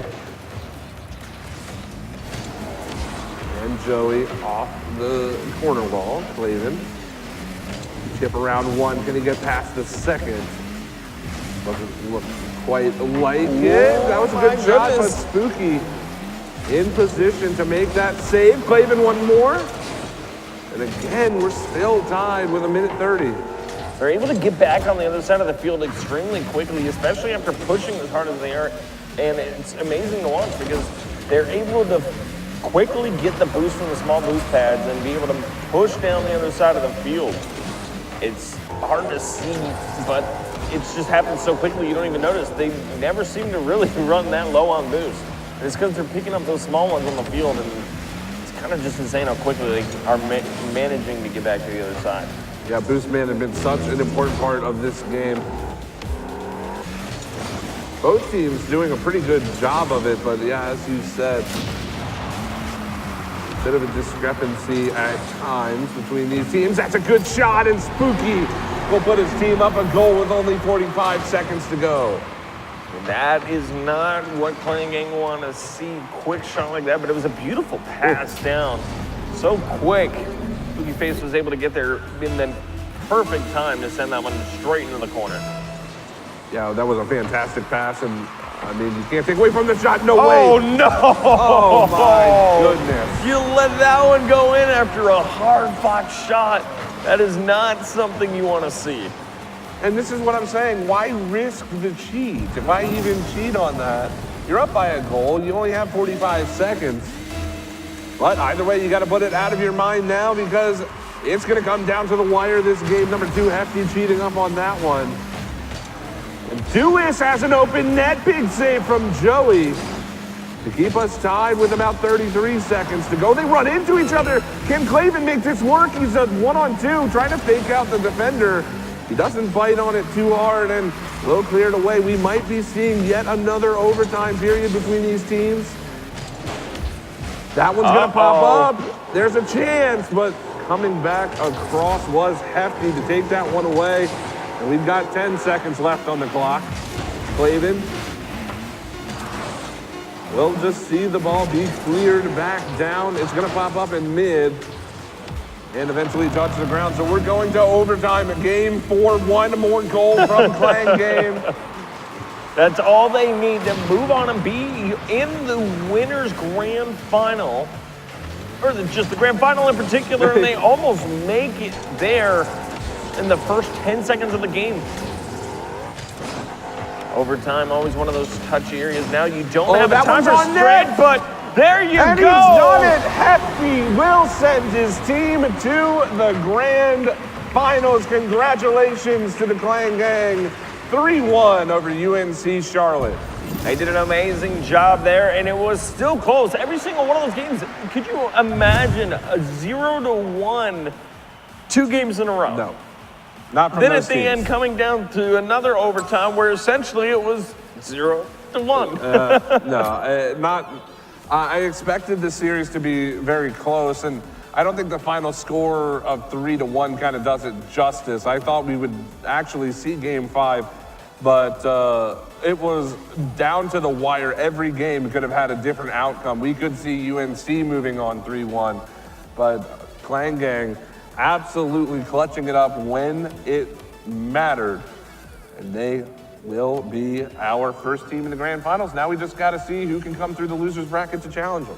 Now you see, of course, the University of North Carolina, Charlotte, can come back. All they need to do is win a singular game in the losers bracket to fight again and have another chance to fight against the Clang Gang. It just depends upon how well they can do. But as we are waiting for Low Boost to face Levitate in the losers quarterfinal, looks like it's going to be a tiny bit until we have the losers semifinal underway. Yeah, as you said, Low Boost and Levitate. And I mean, for Levitate, they dropped into the losers bracket after the first match. And they've made it all the way to the losers quarterfinal. They took out Virginia Tech, they took out UMD, they took out JMU.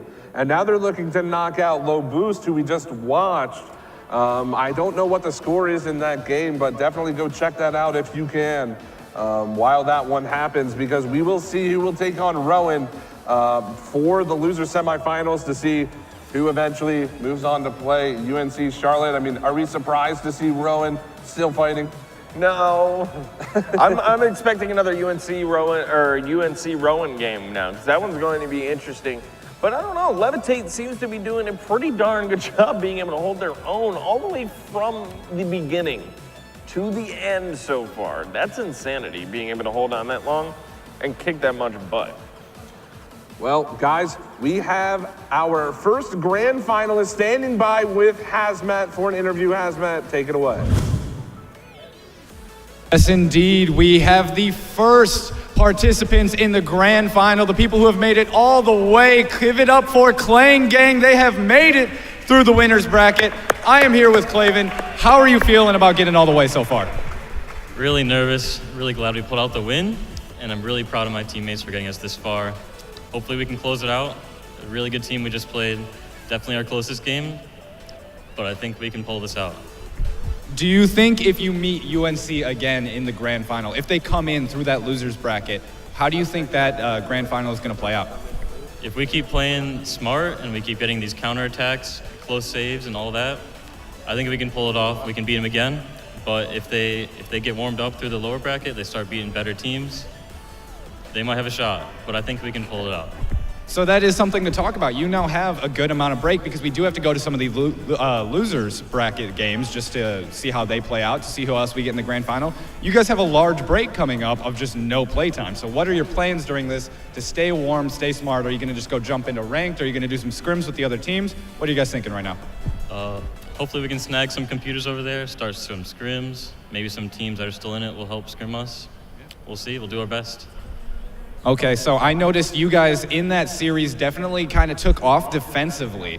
I think this was probably the game that highlighted your goaltending abilities the most, just simply because of the amount of shots that were put on target and the just level of competition now. Are you guys comfortable with this level, or do you think it needs to improve even more, or is it, as good as it's going to get and you're very happy?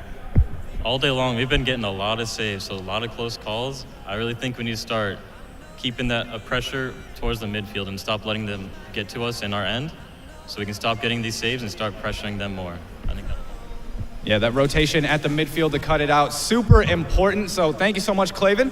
I wish you great luck in the grand finals. But now we are actually going to talk to Dewis from UNC Charlotte, who is going to talk to us a little bit more about how he plans to play it out in the losers finals. And I did just see Clavin and him do a little fist bump, so you got to love that sportsmanship. I appreciate it.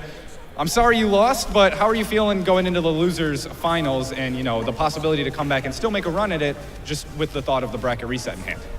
We want the rematch against Klein Gang.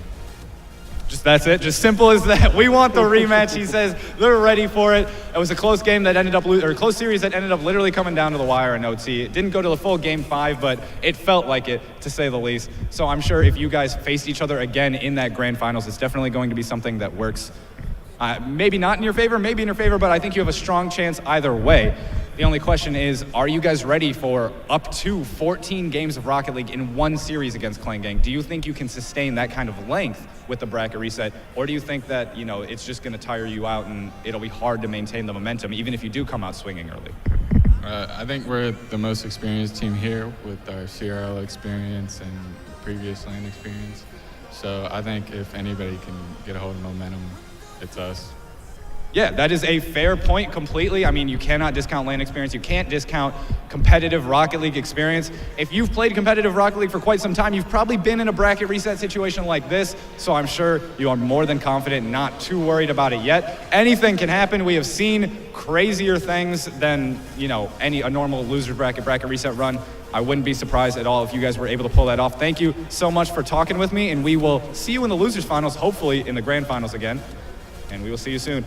For now, though, we are going to go back to Hunted and Eastside Samurai to recap a little bit before we move on to some of those loser bracket games that are just catching up at the moment. So maybe a couple of minutes there, but take it away, Hunted and Eastside.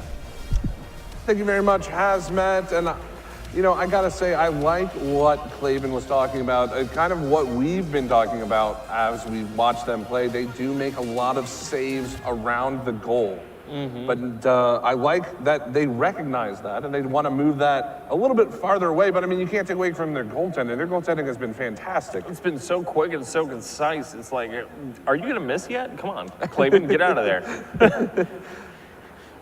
Well, I mean, hey, the defense has worked for them so far. But if they are going to try to make that move, I think it's going to put even more pressure onto whoever will rise to challenge them in the grand finals. But I believe we're going to take a quick break. I think we are going to take a quick break. When we come back, we should have the losers semifinals between Rowan and the winner of Low Boost versus Levitate. So don't go anywhere. There's still some more great Rocket League action here live at Richmond Raceway.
Welcome back We are here at the 2050 Titans Richmond Invitational, and we have a little bit of break in the action while we get the remaining losers bracket games all finished up off stream.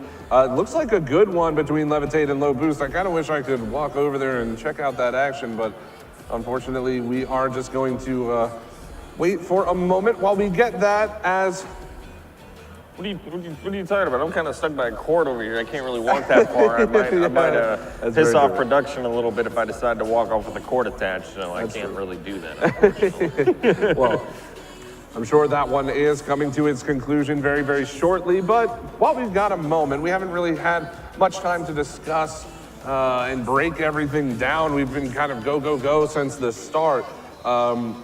Really, I kind of wonder for you, what was your highlight so far of the evening? Honestly, some of the shots that I've seen from UNCC, some of the shots that they've been able to pull off last second, some of the silly goals they've been able to make. I like UNCC because they're kind of one of those teams that legitimately had to sit there and wait for like an hour and a half, and now they have to sit there and wait for like another 30 minutes as we get these next ones up to where they are at. And so even though they had that much time off, they were still able to come back and show that even if they can keep it close, they would still win out a series, no problem, 2-0ing the previous that they had played.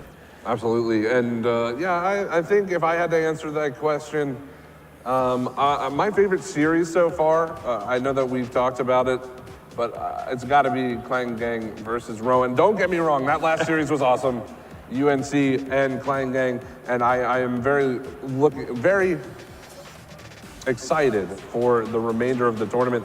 But that Clang Gang and Rowan series, probably one of my favorites thus far for the evening. But again, I kind of want to talk about Levitate. We haven't talked about them at all because we haven't seen them on the stream. They dropped down to the losers bracket early on. Let's see, who did they fall to? It was Radford Esports. They lost 2-1. That was the final game of round number 1. Yes, it was. So they dropped early on, and like I said, they've made quite the run through the losers bracket.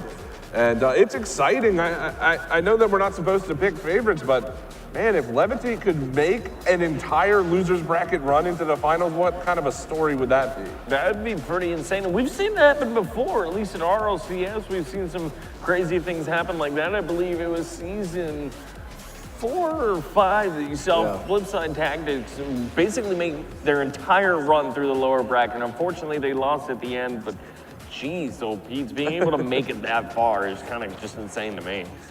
Absolutely, and the Levitate, I mean, they have a game over Low Boost. Again, I'm kind of basing myself off the bracket. I don't have the live update necessarily, but it looked like they took game number 1 over Low Boost. We'll see if they can advance to play against Rowan on stage. I'm sure they would love to be on stage, at least for one match, as the boys in Rowan are getting ready to challenge whoever does come out of that match. And we've talked about it, we are in a LAN setting. I mean, I know for you and I, as casters, you know, we're pretty used to working from home and what have you. And it's a different environment entirely for us. I mean, the lights and the cameras, everything like that, it's certainly different for us. The what? The sun over there? Yeah, absolutely. There's 3 of them actually, if you count them all up. But it's a challenge for us, but you have to think for the players. And I know we've talked about it before, but it's such a different environment than you're used to, and you have to accommodate for that, and you have to change everything that you do in one day. Yeah, pretty much. And at the same time, you have to think about the fact that now you're in a live setting and you have actual people sitting there watching you play. And these are some of the better players too, not even just, you know, like the lowest group in here had to have the largest or the best team watch them at one point in this game, in this series, this whole tournament. I mean, it's kind of like, it doesn't matter. You're still being watched by some of the best people in Rocket League, at least at the tournament, I would say. And it's kind of interesting because you've got to now put into perspective that you aren't alone. No, you're being watched on Twitch too. Sure. Well, I think these players are used to that. But speaking of Twitch, we are going to take just a quick break while we get everything set up for the losers semifinal. So please do not go anywhere if you are watching at home. We will be back in just a couple of minutes.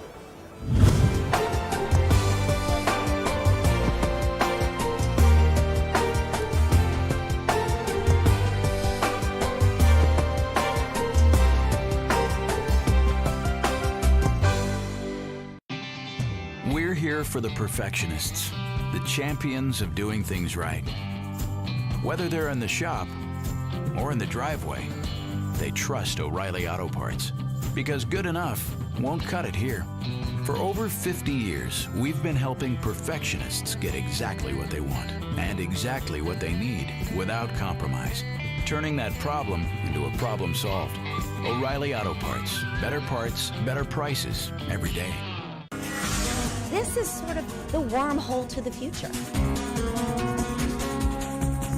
$1 billion industry. That is what the esport industry is set to be by 2019. There's one university with a multi-track major, and you're looking at it. All right, everybody, hello and welcome back. We are live from Richmond Raceway here for the 2050 Titan Richmond Invitational. And we've got a little bit of a special interview with you. Hazmat, who are you here with, sir? Hi, I am here with Heath, the founder of 2050, the man behind it all, the man of the hour. Well, maybe not, as we may have some teams who would disagree with you and may take the championship here, so they may be the men of the hour in just a second. But I wanted to sit down with Heath here and just talk about kind of the story of 2050 and what led you to this event, you know, working with the racetracks and just kind of the history behind 2050 in general. So how did you guys start and how did we end up at this point? So 2050 is an idea 4 years ago. We started, I think we were the first company ever to execute a Halo 5 esports tournament in October 2015, but we found our way through a couple of different titles into the Rocket League community, which we think rocks, by the way. This is a really good LAN, and we love this game, and we love the community. Well, I'm sure we are all glad to hear it. Twitch chat, just before we go anywhere else, make sure to show him a lot of love because this would not be possible without him at the moment, or ever, I should say, considering he's the man behind it. So what are your future plans for 2050? Do you want to keep working in Rocket League? Do you want to do anything else? I mean, where do you see this organization going in 5 years? Well, you know, I've got a great team of people. We've been building that team up over a few years, and, you know, our plans are not too extravagant. We just want to take over the world. I mean, isn't that kind of everybody's goal in the end? It's the best thing to do possible, but, you know, it is a great stepping stone right now to be putting on such fantastic events, and I hope everybody is having a great time, because I know I am. We are about to get underway with the losers semifinal match between Rowan and To Be Decided in a minute. So we are going to give it back to the casters for now. So Hunted and Eastside Samurai, talk to us a little bit about these teams who are making their way through the losers bracket for me. Well, I do think I have an update for you, Hazmat. It does look like Low Boost unfortunately ended the Cinderella run for Levitate 2-1. And while sad, we get to see Low Boost again, which is always exciting. Yep, and we get to see Rowan at the same time, and these guys weren't really able to fight it out as they were in two separate parts of the bracket. So it's going to be interesting because these two teams have never played against each other, at least at this tournament. So it's going to be kind of an adjustment period for both of them, but it is a best of 5. Sure. Yeah, it's the losers pretty much of the semifinals coming together. Yeah, as you said, in a best of 5 to see who goes on to play UNC Charlotte. For the opportunity to play against Clan Gang in the grand finals. And this should be quite a fantastic match. We have both teams setting up, and now you've got to imagine Low Boost. I mean, they played a 2-1 series against Levitate just moments ago. It just ended, and they're getting up on the stage right now to play again. No time in between. How does that affect the teams? I mean, it's just one of those things where you've got to just go straight back into it. If you keep one of the biggest things is like UNC Charlotte needs to sit there for another 30 to 45 minutes to wait. Sure. But being able to go straight into the next match is always kind of nice because you can just keep going. You have the momentum, you keep pushing yourselves, you get better. And every once in a while, I'm sure everyone appreciates a break, but too long and start to get rusted up pretty quickly. Yeah, especially in these kind of environments, a break can be a bit of a killer, and you got to think Kleingang is probably already taking that into consideration. I'm not sure what their plan is. I mean, when Hazmat was talking to Clavin, he said they might try to find scrims if possible, but I don't know. I think it's all gonna come down to if they can keep themselves warm. Maybe we see, I mean, that's the other thing too, is that you have to remember they have a whole extra best of 7 in case they need it. That is true. So if required, they can certainly utilize that to its full capacity. Essentially make us sit here for another 14 games. And That we will would be here crazy. till 8 o'clock. Could you imagine? Could you imagine 2 full best of 7s to end the night? That would be absolutely insane. But hey, that just means that we have some of the best Rocket League competition. Yeah, absolutely. And it's definitely, I mean, Kleingang is one of the teams that we see, honestly, on a regular at Midweek Madness. Seen a bunch of them. We had the $300 tournament. I was there casting. We saw them again, and we saw some of the other good teams that came out from the RLRS qualified teams that decided to come out and play along with that. So it's really interesting to see them come out to here and still kick a lot of butt moving through the brackets here. Yeah, we'll see if they can continue that, but they will have to sit on the sideline for the moment as we are getting ready for the Rowan Professors versus Low Boost. The teams setting up on the stage now. They should be ready in just a moment. And for Low Boost, they dropped to UNC Charlotte. So I know that they're itching to get back for that rematch. They lost to them in the semifinals, but when they dropped down, the only match they had to play was against Levitate in the losers bracket. So, yeah, trying to just correct their play and continue on their winning ways. Yeah, and either way, UNC Charlotte has not played against Rowan or against, they have played against Low Boost. So if they play against Low Boost, it's just a rematch. But if they play against Rowan, it's kind of one of the other ultimate showdown because UNCC held it close to Kleingang. So what if you have UNCC and Rowan going at it? Let's see if that will indeed happen here, as Rowan is looking to continue on in the tournament, but so is Low Boost. Yep, we are underway. Game number 1 of the losers semifinal between Rowan and Low Boost. Rowan will be in blue, Low Boost in orange. That ball cleared away. Good touch there by Hoodie. Can he finish this one off? He's got one man to beat. Professor Cab holding his ground, and it will get cleared away now. Rockland. Professor Cab can't find the touch. And it's going to reside here. Just about 40 seconds gone, no score. Oh. But he tried to get the dunk, but it didn't quite work as Gary was there to turn him away. Ooh, big save there from Gary, but the follow-up from Croftland is going to put Low Boost on top early. Yes, it is. It's going to send it right in the corner. I mean, just like all of that commotion right there. 2 players coming out at the same exact time. Kind of essentially a double command. Let's call it that. Going after that ball. Each person had a hand on it, but still, it didn't go anywhere afterwards. So unfortunately, that kind of misguided. All right, you know what? Essentially, they scored, okay? Summed up perfectly by my partner, Eastside Samurai. They scored the goal. And that is all there is to it now as Rowan wants to put one on the board themselves. Gary, 1-2. Can he finish it off? He will. That was absolute dazzling from Gary. He did an amazing job getting past. Oh, my goodness. Such a wide juke. That is something you don't see every day. Gary giving him the slip. My goodness. And he ties it up.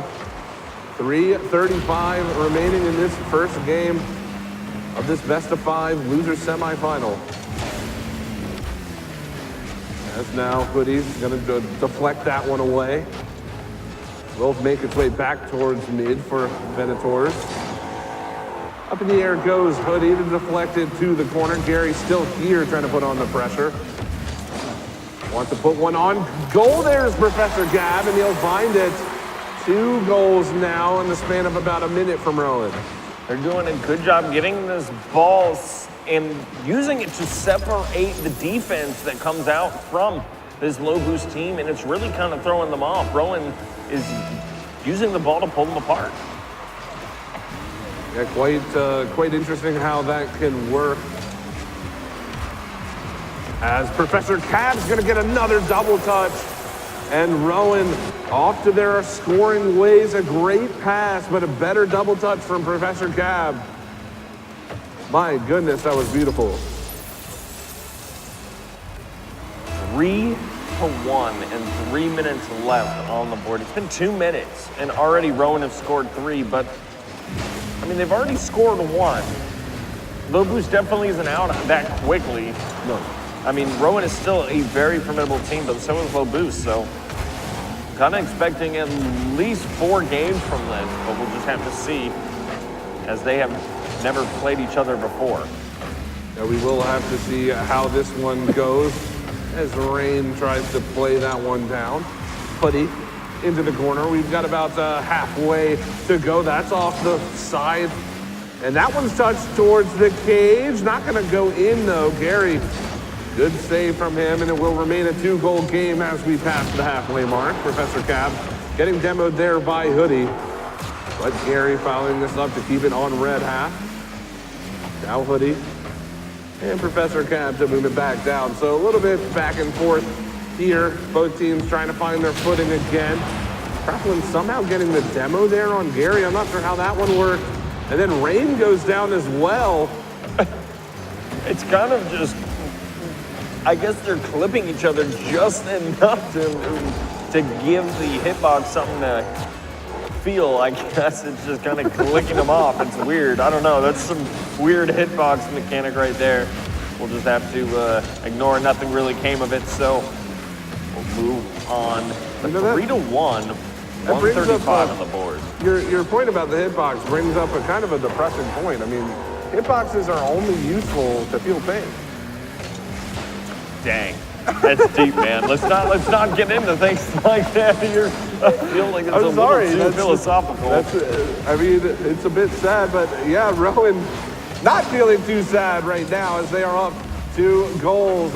Minute 10 seconds, and there's a good shot from Croflin to pull it back. You had to say something at that moment. They're up 2 goals, and they score.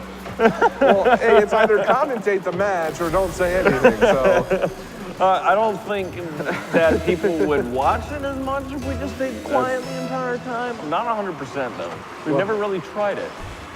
Yeah, true. I mean, we could try it for 1 game, but I don't know if we will get yelled at for that. But, however, 1 goal separates these teams. 1 minute remaining. Hoodie's trying to put on the pressure. Gary bringing it downfield. Can he make something work here? Gets by 1. Can he get by the other? No. He likes to take those 1v1 plays. I've really began to notice. He likes to fight them by himself. I don't know if it's just some type of pride macho thing that I'm not used to because I suck at ones, but he really likes to do 1v1 challenges in front of the net. And then when I feel like he knows he's not going to do a good job, he's just going to hand it off to a teammate and give him a really nice pass towards the center of the field. Yeah, I think part of that, as I don't want to lose our train of thought here, but there is 20 seconds to go. I just think that's a part of that, as this one's going to go towards the cage. Rain has to make a save. Can they clear this one away? It's back towards the cage again. Hoodie. Can Croflin make a challenge? No, that's going to go away for Professor Cab.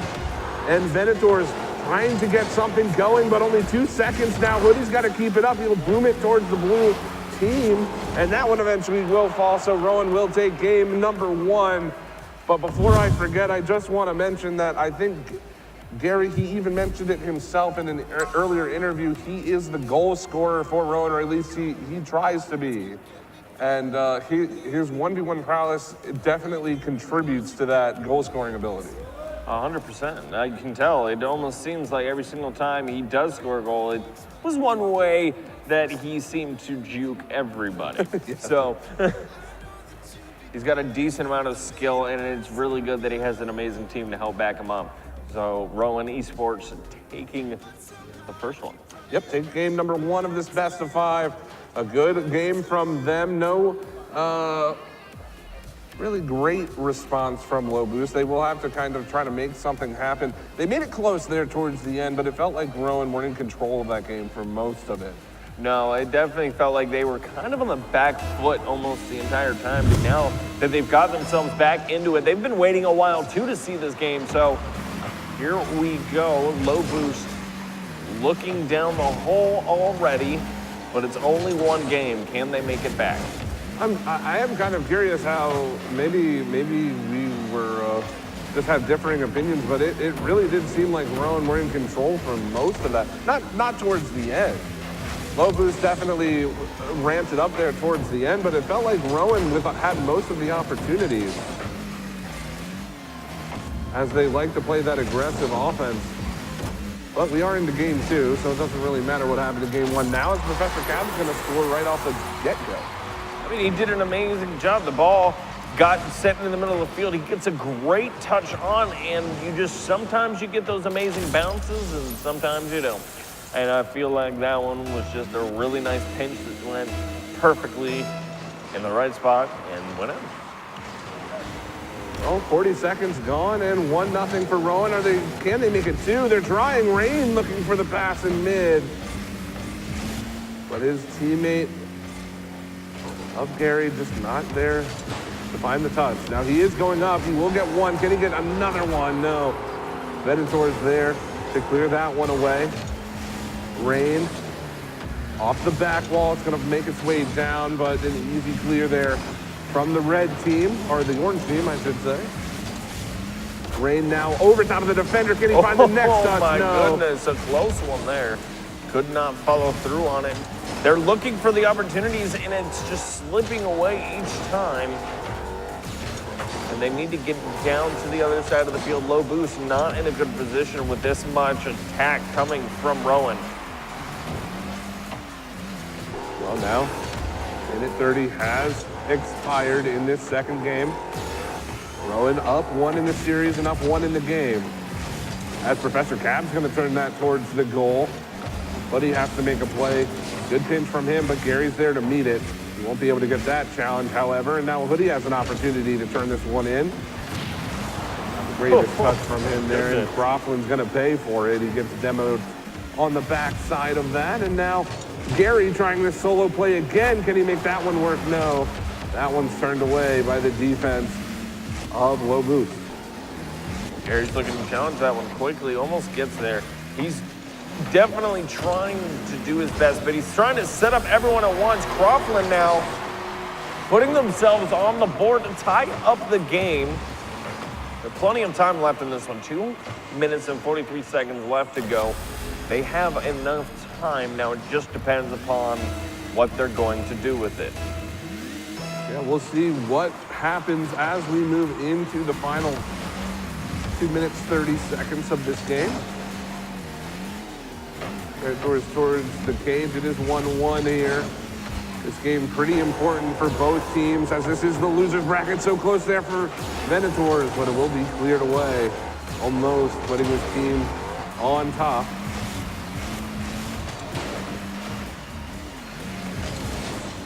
Rain. That one's cleared all the way back down. 2 minutes and 10 seconds to go, and again, both teams, we see this fairly often when the stakes are this high. Both teams resetting to this defensive style, nobody really committing to too many balls unless it looks like a good opportunity. Well, it at least shows that they're both respecting each other and showing such as, okay, these guys can score. We need to kind of play it safe here. And it's just kind of that mutual respect that they both know they can get away with some pretty crazy stuff. You got to start sealing up the holes on the ship, or else you might sink. With 1:33 left on the board, it's looking like both sides have strengthened their holes. Yes, they have. That one will find its way down into the orange half. And Gary turning this one around, and he's going to get absolutely taken out of that play by Hoodie. But now Rain actually gets that taken away from him. Gary's got to make an awkward touch past Croftland. He will. That one's there for Rain. Good save by Venators. And still nothing doing for either of these two teams yet. Only a minute to go. Getting closer and closer each time. It almost seems like they just need to split the defense just right. They need to kind of take a sledgehammer to the decking, and I'm sure they'll get through. Just gonna make a bunch of boat puns. I don't know where this came from. I don't know either. I'm just kind of rolling with it. Oh my goodness! And there it goes. All right, so they took the sledgehammer and went for it. It worked. All right. Professor Cab blowing a hole in the ship of Low Boost as it's 2-1 and only 35 seconds to go. And my goodness, if Rowan take this game, it's just a stranglehold on the series. Oh, it is.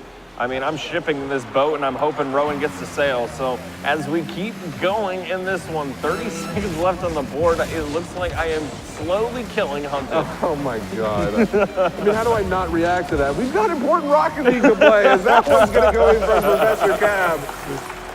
And I think Rowan are going to take this one, barring some miraculous stuff from Low Boost. I mean, it's possible you can score 2 goals in 21 seconds. But Rowan, I think, are going to play super defensive here off this kickoff. We'll see what happens. I don't know. It looks like Rowan might have sunk their battleship. We're just going to have to... Can somebody replace... Now 15 seconds to go. As that one's going to bounce off the sidewall. Professor Cap trying to make the touch, and it will get cleared away. So, yeah. Ladies and gentlemen, Rowan, 1 game closer. Say it. I'm not going to say it. No, but 1 game closer to challenging UNC for the losers final. You're just going to ignore it. You're just going to, come on, man. 3-1. Now, Low Boosts have been holding back on, or I feel like they've been holding back a little bit on Rowan because I know they have what it takes to get further and push even harder than this. You've seen some crazy stuff come out of Low Boost. Like, we've watched them do some pretty nice stuff. So it's just how they can slow down Professor Cab and Gary, because those two are the main guys really going for the shot opportunities. Yep. And it's just, are they going to be able to hold them back, or is it just going to keep being a brutal assault? Yeah, I'm interested. Professor Cab had a hat trick. He had all 3 goals for Rowan in that game. That last one was just a clear that ended up going in because Low Boost was looking for that final goal. But no, it was a great game for Professor Cab, and as you said, Gary, I mean, the home team, they had a combined total of, I believe it was 13 shots, and they were spread out pretty evenly. I think it was Professor Cab with 5. Yeah.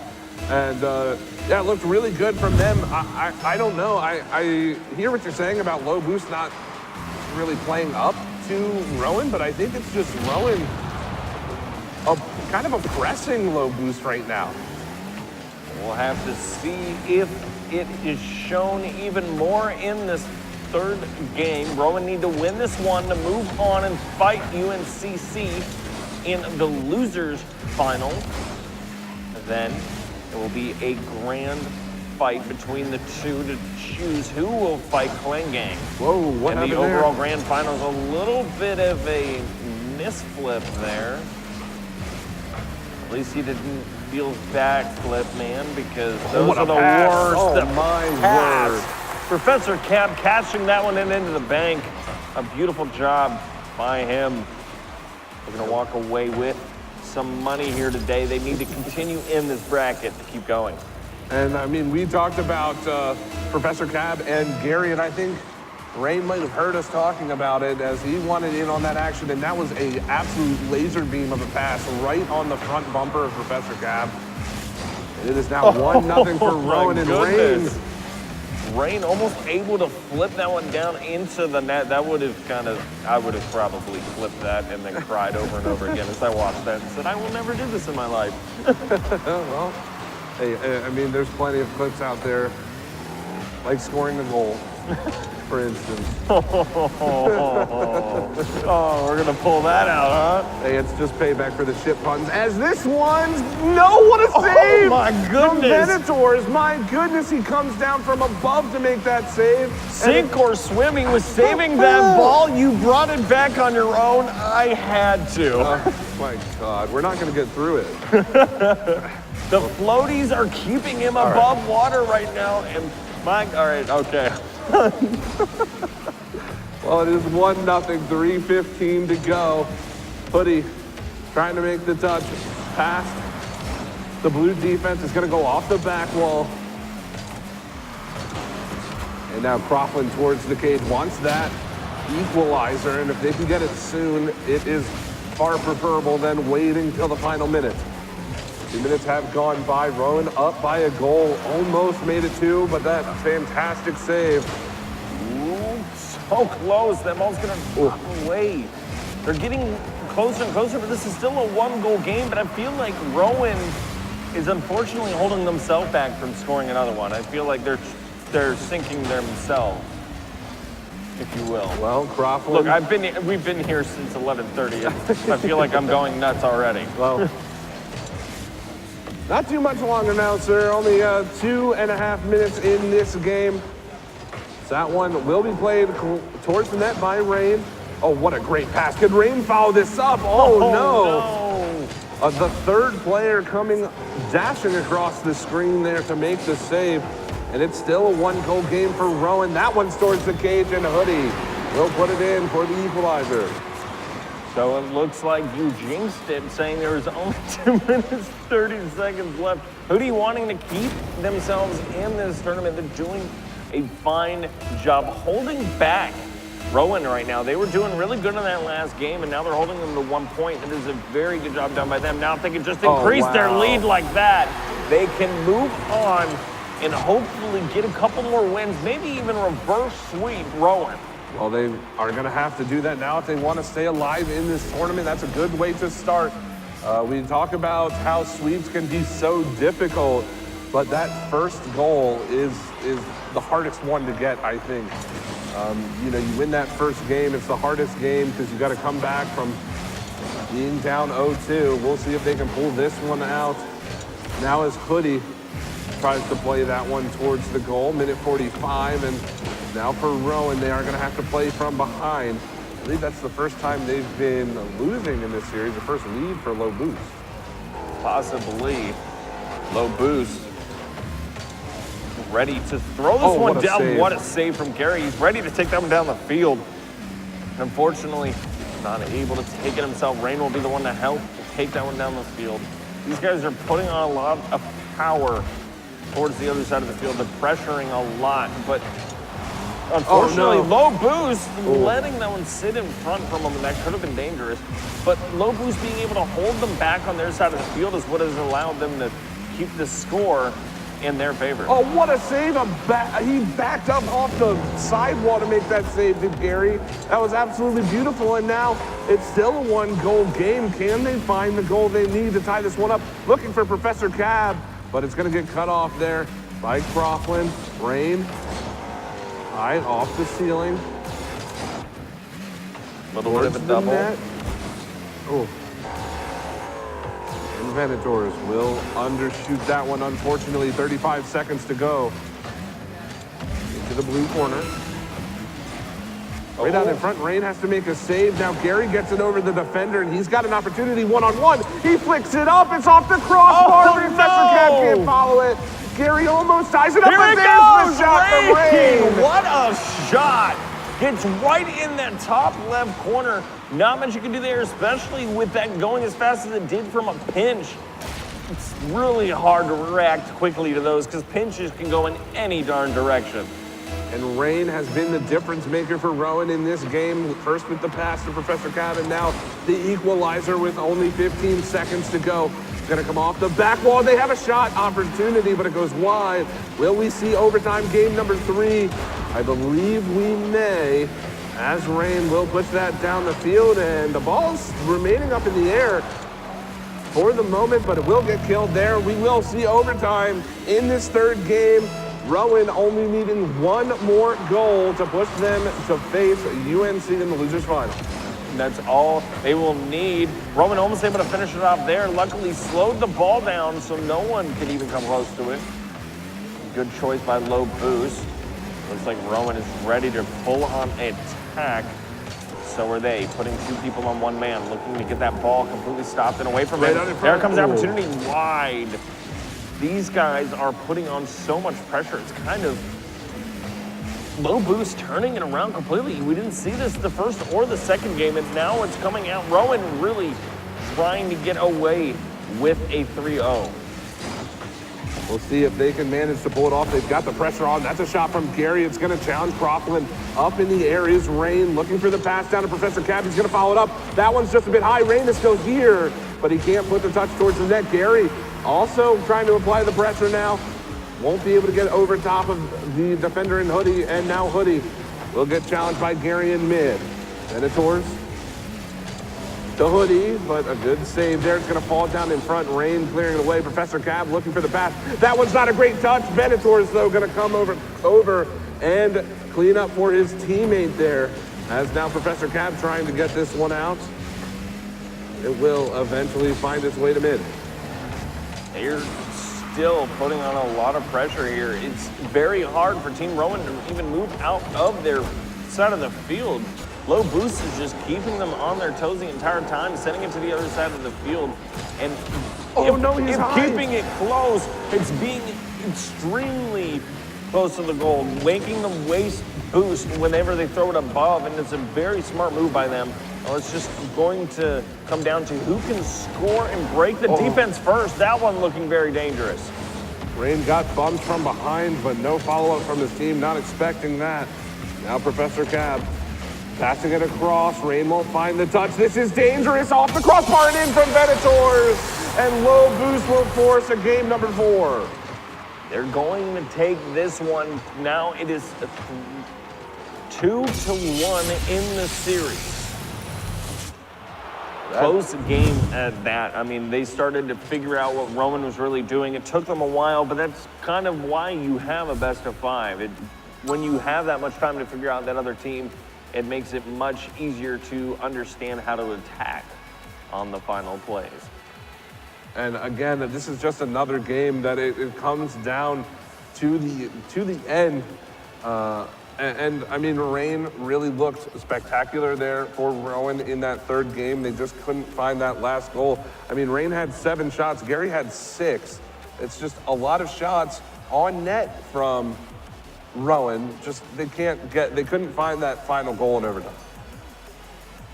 All right, as we get into another game here shortly, looks like we're going to have an interesting one. Now Rowan has to worry slightly about the thought of a reverse sweep happening. Yeah, it's a thought. If Low Boost take this game, then I will be on board with the reverse sweep. I don't see Rowan losing 3 in a row. No, I don't either. I mean, they might lose 2, but it'll come down to the last one. Then they'll go, okay, maybe we should come back and play. Yeah.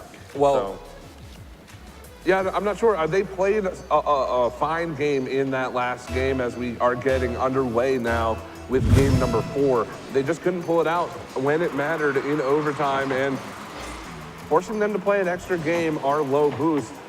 But again, I mean, a reverse sweep is difficult enough, but when you're playing against a team that's as aggressive and all over your half as Rowan is, it just seems impossible as Professor Cab wants to start off that aggression. Well, they're starting it off pretty quickly. They're already trying to get in front of the net, and it looks like the opportunity is going to slightly open up. They want to get through this quickly. The first person... is going to take some of the, okay, that was odd. I'm just going to go with that one and keep moving. Essentially is going to take a good stake in the ending of this game, because it seems like Rowan, even though they may get close, if the other team scores, if we get low boost to score, it kind of just breaks down. Well, 4 minutes to go. 4 minutes remaining in this one. Hoodie trying to make the play, and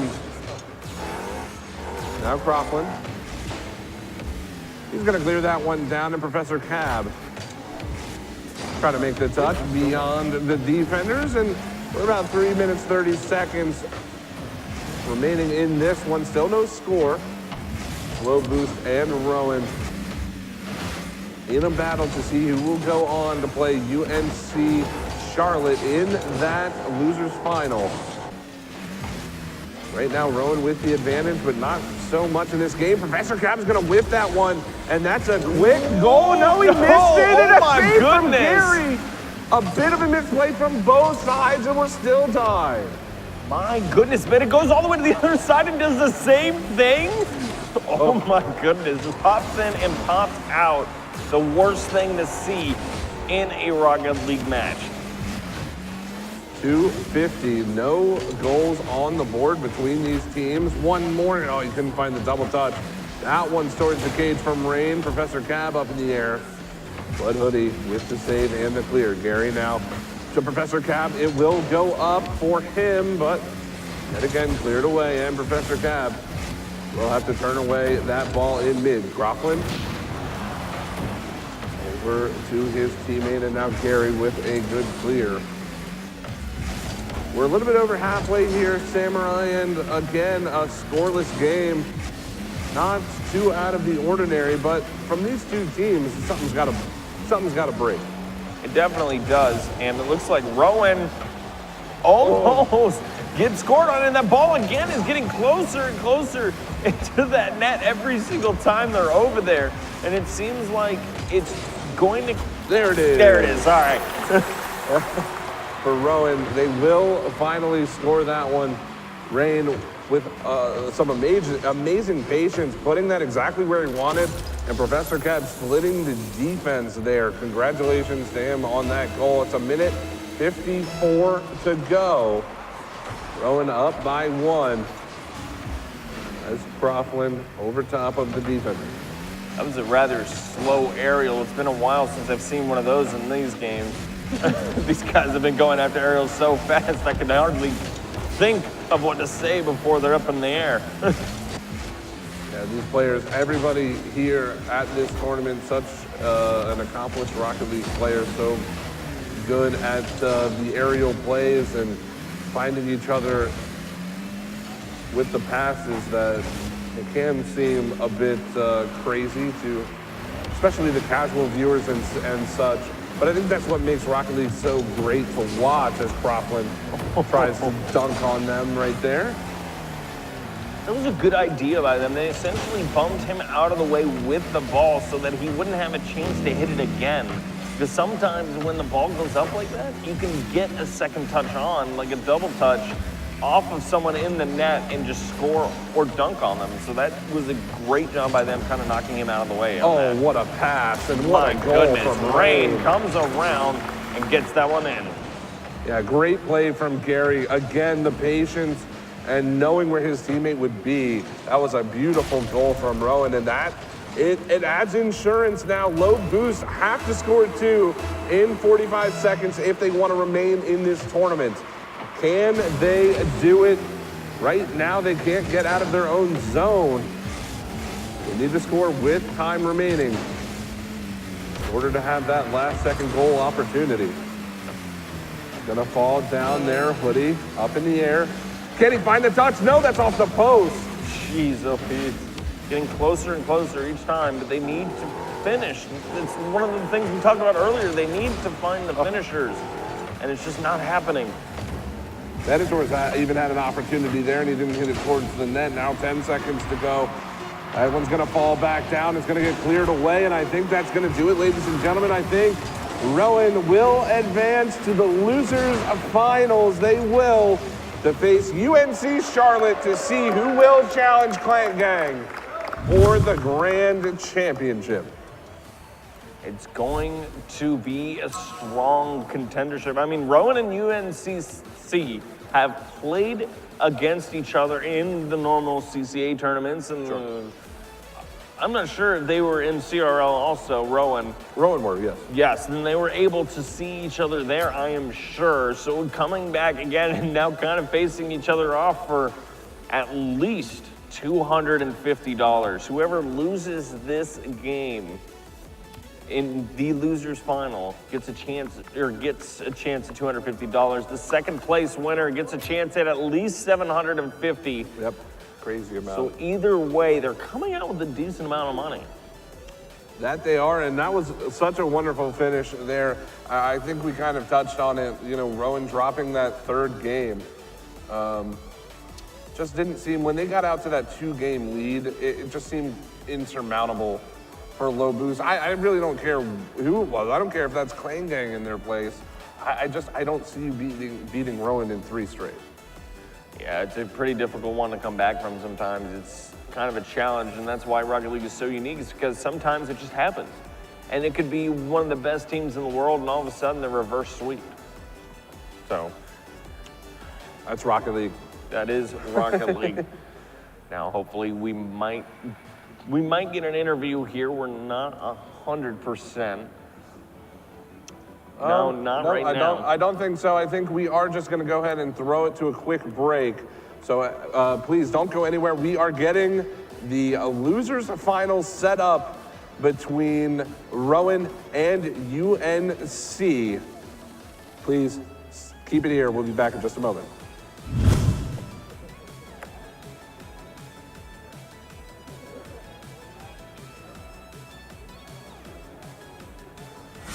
This is sort of the wormhole to the future.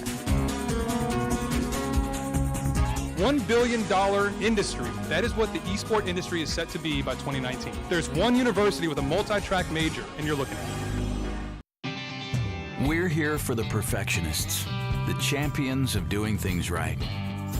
Whether they're in the shop or in the driveway, they trust O'Reilly Auto Parts. Because good enough won't cut it here. For over 50 years, we've been helping perfectionists get exactly what they want and exactly what they need without compromise, turning that problem into a problem solved. O'Reilly Auto Parts. Better prices every day. All right, everybody, hello and welcome back. We are live here at Richmond Raceway, and we are about to get into the penultimate series of the night. It will be between the Rowan Professors and the UNC Charlotte. Wait, do they have a team name? I know the other ones are Tar Heels. I guess it's just UNC Charlotte. We're just going to say UNC Charlotte.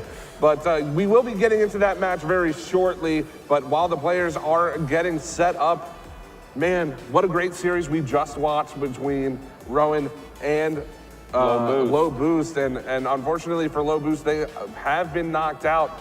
But Rowan looking strong. Can they take down UNC in the rematch? I don't know. Well, I don't think Rowan has played against UNC. Oh, no, you're right. And see, Charlotte in the bracket, they haven't really been able to meet because they were on opposite sides. So it's going to be kind of interesting to see how these two teams fight against each other in this one, because they haven't seen each other in this tournament, and they're going to be duking it out for a chance at $2,000. Right. And both of the teams are fighting for their chance at revenge on Clan Gang because the Rowan Professors got knocked into the losers bracket by Clan Gang. Same with UNC Charlotte. So, hey, at least we have a little bit of a revenge story going into the grand finals. One of the teams looking for that revenge. It's going to be an uphill battle, though, as Clan Gang has that extra best of 7, if necessary, to use as the bracket reset. But we're getting a little bit ahead of ourselves because we do have UNC Charlotte versus the Rowan Professors, and that will be on stream just in a couple of minutes as we get the server set up. For some reason, I'm having trouble connecting to the server. And we will take care of it shortly. That we will. All right, well, they're telling me that the server is ready to go, but for some reason I am unable to join it. Sorry about that, folks. 1 second. Okay, yeah, we just had a little bit of a mix up there, but we are getting in to the server. And both teams are ready to go. We are getting into game number 1 of this best-of-5 losers final between Rowan and UNC Charlotte. And my goodness, we've watched these teams all throughout today. It just seems like they won't go away. We've seen them almost at least every other game. I feel like we've seen one of them on the big screen. So it's kind of funny that we keep seeing these guys, but we finally get to find out who's the better of the two of these. Rowan and UNC Charlotte going at each other here in the losers finals. Oh, we did just start 30 seconds in, and already a high-flying game. Professor Cab trying to play that one into UNC zone, but Spooky and company having none of it for now. Rain getting pressured there, and it will eventually find its way down. Spooky off the side of the net. Dewis there, passing it out. But why me, though? Will score the first goal of the game. And he's doing an amazing job, able to come in at the perfect time once again, always there when he needs to be. And that's someone that you really want to have on your team, is someone that knows how to rotate properly and get into those tight spots and finish off those goal opportunities. Well, can Gary counter back with a goal of his own? There's Professor Cab, he's off the mark with that one. And yeah, a minute gone by, only one goal scored. It was by UNC. They have the early advantage now. Professor Cab staring down an attacker, and he will turn him away. But ball still winds up in his corner as Gary's trying to clear this one out. Over top of Spooky Face. Can he push this one towards mid? No. Gets rejected there by Dewis. And Rain will turn around to see that one into mid. Gary with the touch. Can he find the second one? No, just out of reach. And I thought Gary had the angle. Maybe he just didn't have the boost to be able to go up and find that one. The ball keeps going back and forth on the stage. These two teams are pretty even. I mean, you keep seeing the ball move to one side or the other. UNCC, unfortunately, getting an early strike into the back of the net. Rowan having to fight a little bit more than UNCC did in the losers. But either way, they will both have, one of them will have to face playing game and have to beat them twice. Yeah, that very tall order. 2 best-of-7s ordered to Clan Gang, but before we get into that, we need to see who will challenge them. Professor Cab right out in front with the follow-up from Rain, and Rowan are on the board. Rowan tossing that one in. A good, pretty much a team play from there. Yeah, off the wall by each player, and the final one sends it into the net. The accuracy grew as the 3 players attacked the ball. They were just dialing it in. But there we go. It's to the left. No, it's to the middle. No, it's to the right. Now Gary, now that they're dialed in, can they score another one? Rain's taking aim. Oh, goodness. A good shot from him. Was a good shot, but a better save there from Dewis as now Gary towards the open net, and he will find that one, and just like that, Rowan on top. That was a very good time to rotate around. He grabbed the boost and was like, okay, wait, I'm the closest guy. He doesn't look like he's going to hit this ball. I can take this over him and throw it into his net. I'm going to do it.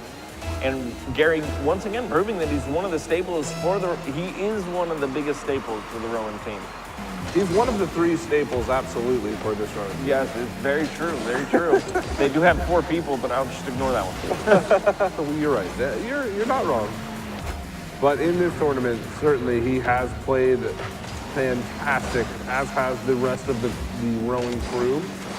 Trying to punch their ticket into the grand finals. As now, Professor Cab playing that one down. Or I'm sorry, Professor Cab getting demoed. I believe it was Gary who played that one. Minute 35, and Dewis off the sidewall.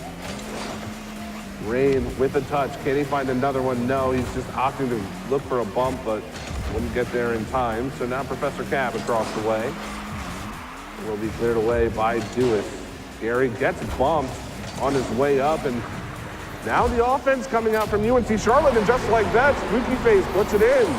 It was a good rush by them. They started seeing that they were breaking up a little bit of the defensive rotation, and just enough to sneak it by. I mean, he had just jumped up into the air, a little bit of a pre-jump like you normally do, but if you send that in front of him when he has no momentum, he's not going to be able to go anywhere with it. All right, so we got a tie game. Who would have thought? Tie game coming down to the wire. Just about a minute to go in this first game of this best of 5. Gary getting around one, but won't get around Spooky Face. As Dewis trying to make the touch. It's going to fall right down in front, but his teammate there to make the play. Professor Cab looking for the shot. He's going to find it, but Spooky Face in great position to deny him that there. And we're still tied with about 40 seconds to go. 2-2 in 40 seconds. We're looking like we might already have an overtime in the first game, but I might be speaking too soon as this sort of captures curse. I think we consider it overtime at the moment. Pretty sure the next goal will win this game, as Foot Wyme, though, trying to play it away. Here comes the rain. Will get rejected there by Dewis. Professor Cab can't find the touch, and Gary has to help him out. Now towards the net. Dewis won't be able to find that, and with 5 seconds to go, looks like Spooky Face wants to try to kill as much time as he can, although this is dangerous. Right down in front, but rain. Not the touch he wanted to put that towards the goal, so we are into overtime, game number 1 between Rowan and UNC.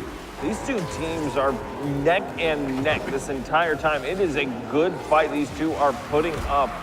And I mean, it's legitimately almost like looking at the same shots and everything. Oh, what a demo! My goodness, that demo came in so clutch.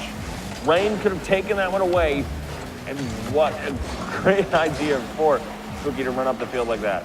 My word, that was like a roller coaster of emotions there. The whiff from the UNC defense and then the demo immediately after to save the goal.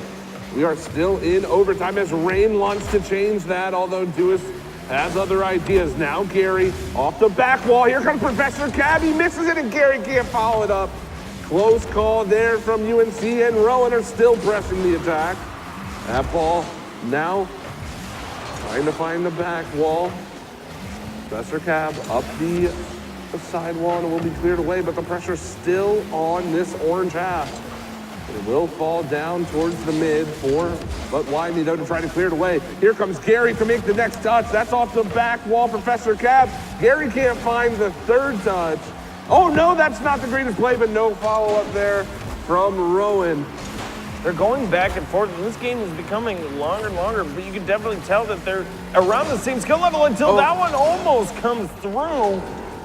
But there's just the minor mistakes now. It's just who's going to make the larger one or who's going to get the most demos to create a power play. Yeah, I don't know if UNC is they're just gripping their controllers too hard right now, but so many uncharacteristic mistakes, whiffs, and all coming out from the boys in orange. They haven't lost this game yet. In fact, they're pressing the attack now. But we'll see if they can get it back under control. Gary, that is a beautiful pass. Can Rain finish it off? He does. And just like that, Rowan take game 1 off a brilliant team play. They did an amazing job getting that one over one, and then Rain, seeing that it was perfectly placed in front of him, was able to throw that above both defenders that were sitting in the net. It looks like they were caught with their pants down in the net, and unfortunately, that's how it goes.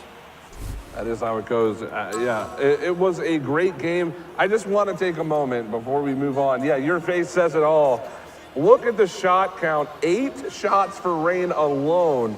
A total of 14 shots for Rowan and only 4 for the boys of UNC. Not really what I thought would be the case, but it makes sense. Rowan had a lot of the pressure, but the defense was fantastic from UNC. Oh, it was. They have an amazing amount of saves. They have 8 saves on the board. obviously, as not all of those went in. But my goodness, just having that many shots come towards your net, it's still being able to convert with how many few shots you have. I mean, cool, it's a good shot percentage, but you to win those games. Yeah. The only stat that matters is the final score of these games right now. And Rowan, just a bit better in that category in game number 1, so we are underway with this second game. As Gary he finds it. Nice back post shot from him there. That was a good one. Read that one come off the wall just right and send it to where no one else could get to it. That is a perfect shot opportunity for him, and he took advantage of it instantly. 15 seconds and they're already up 1. We'll see how UNC responds. Professor Cab, he almost had a shot on goal there. Bit of a lucky block from the UNC attacker, but no harm done. So 30 seconds gone by, 1-0 for Rowan. And it's gonna find its way across the box. Gary can't get up there to grab it. And now this could lead to a UNC opportunity, although Rain with a good touch to force UNC back. And this clear. Good from him there. Now stuck in mid. Professor Cab trying his best to get this one to Rain. What a shot, are you kidding? Oh my goodness. That was a half fake, half shot, and it worked. I mean, my word. It was just a pinch, man. It was a pinch that worked out. What a touch. Just slamming that into the floor just enough and giving it the angle. All right, Cookser. That was an absolutely fabulous play by Rain, and it's going to put Rowan up by 2. But still plenty of time, 3:50 to go. This still is a best of 5. There's not a best of 7 until the grand finals. We've got 2 more to win. Rowan looking to take this one away with a 2-goal lead already. Oh no, be careful there. Oh, just off the crossbar, bit of some mixed signals. And they will, oh wait, is that gonna go in? No way, just off the mark there. I thought they turned that into a goal, as now Rain is gonna keep the pressure on, and for UNC, it just feels like you can't catch a break. Oh, UNC Charlotte is definitely struggling, where all of a sudden it seems like they're on fire. I mean, you can't do much against this Rowan team, and it's kind of distraughting to watch.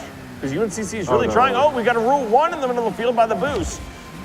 Even in the $3,000 tournament. There's still a Rule 1. I respect that. Being a $2,000 tournament, and they will still sit there in the middle of the field. Oh, no, Gary got demoed. Oh, goodness. You're no kill the Rule 1. Well, I think they wanted their player back. And, I mean, I guess that is a good way to do it, as now they are still looking to get the first goal on the board, are UNC. Gary up in the air, that's 1 touch on it. But Wyme, though, trying to make the play out, and he's not going to be able to do it. And Rowan take a 3-0 lead. They're starting to make the hole larger. It's going to be hard to fill for this UNC Charlotte team, as they are continually getting stronger and stronger, it seems, as these matches progress between them.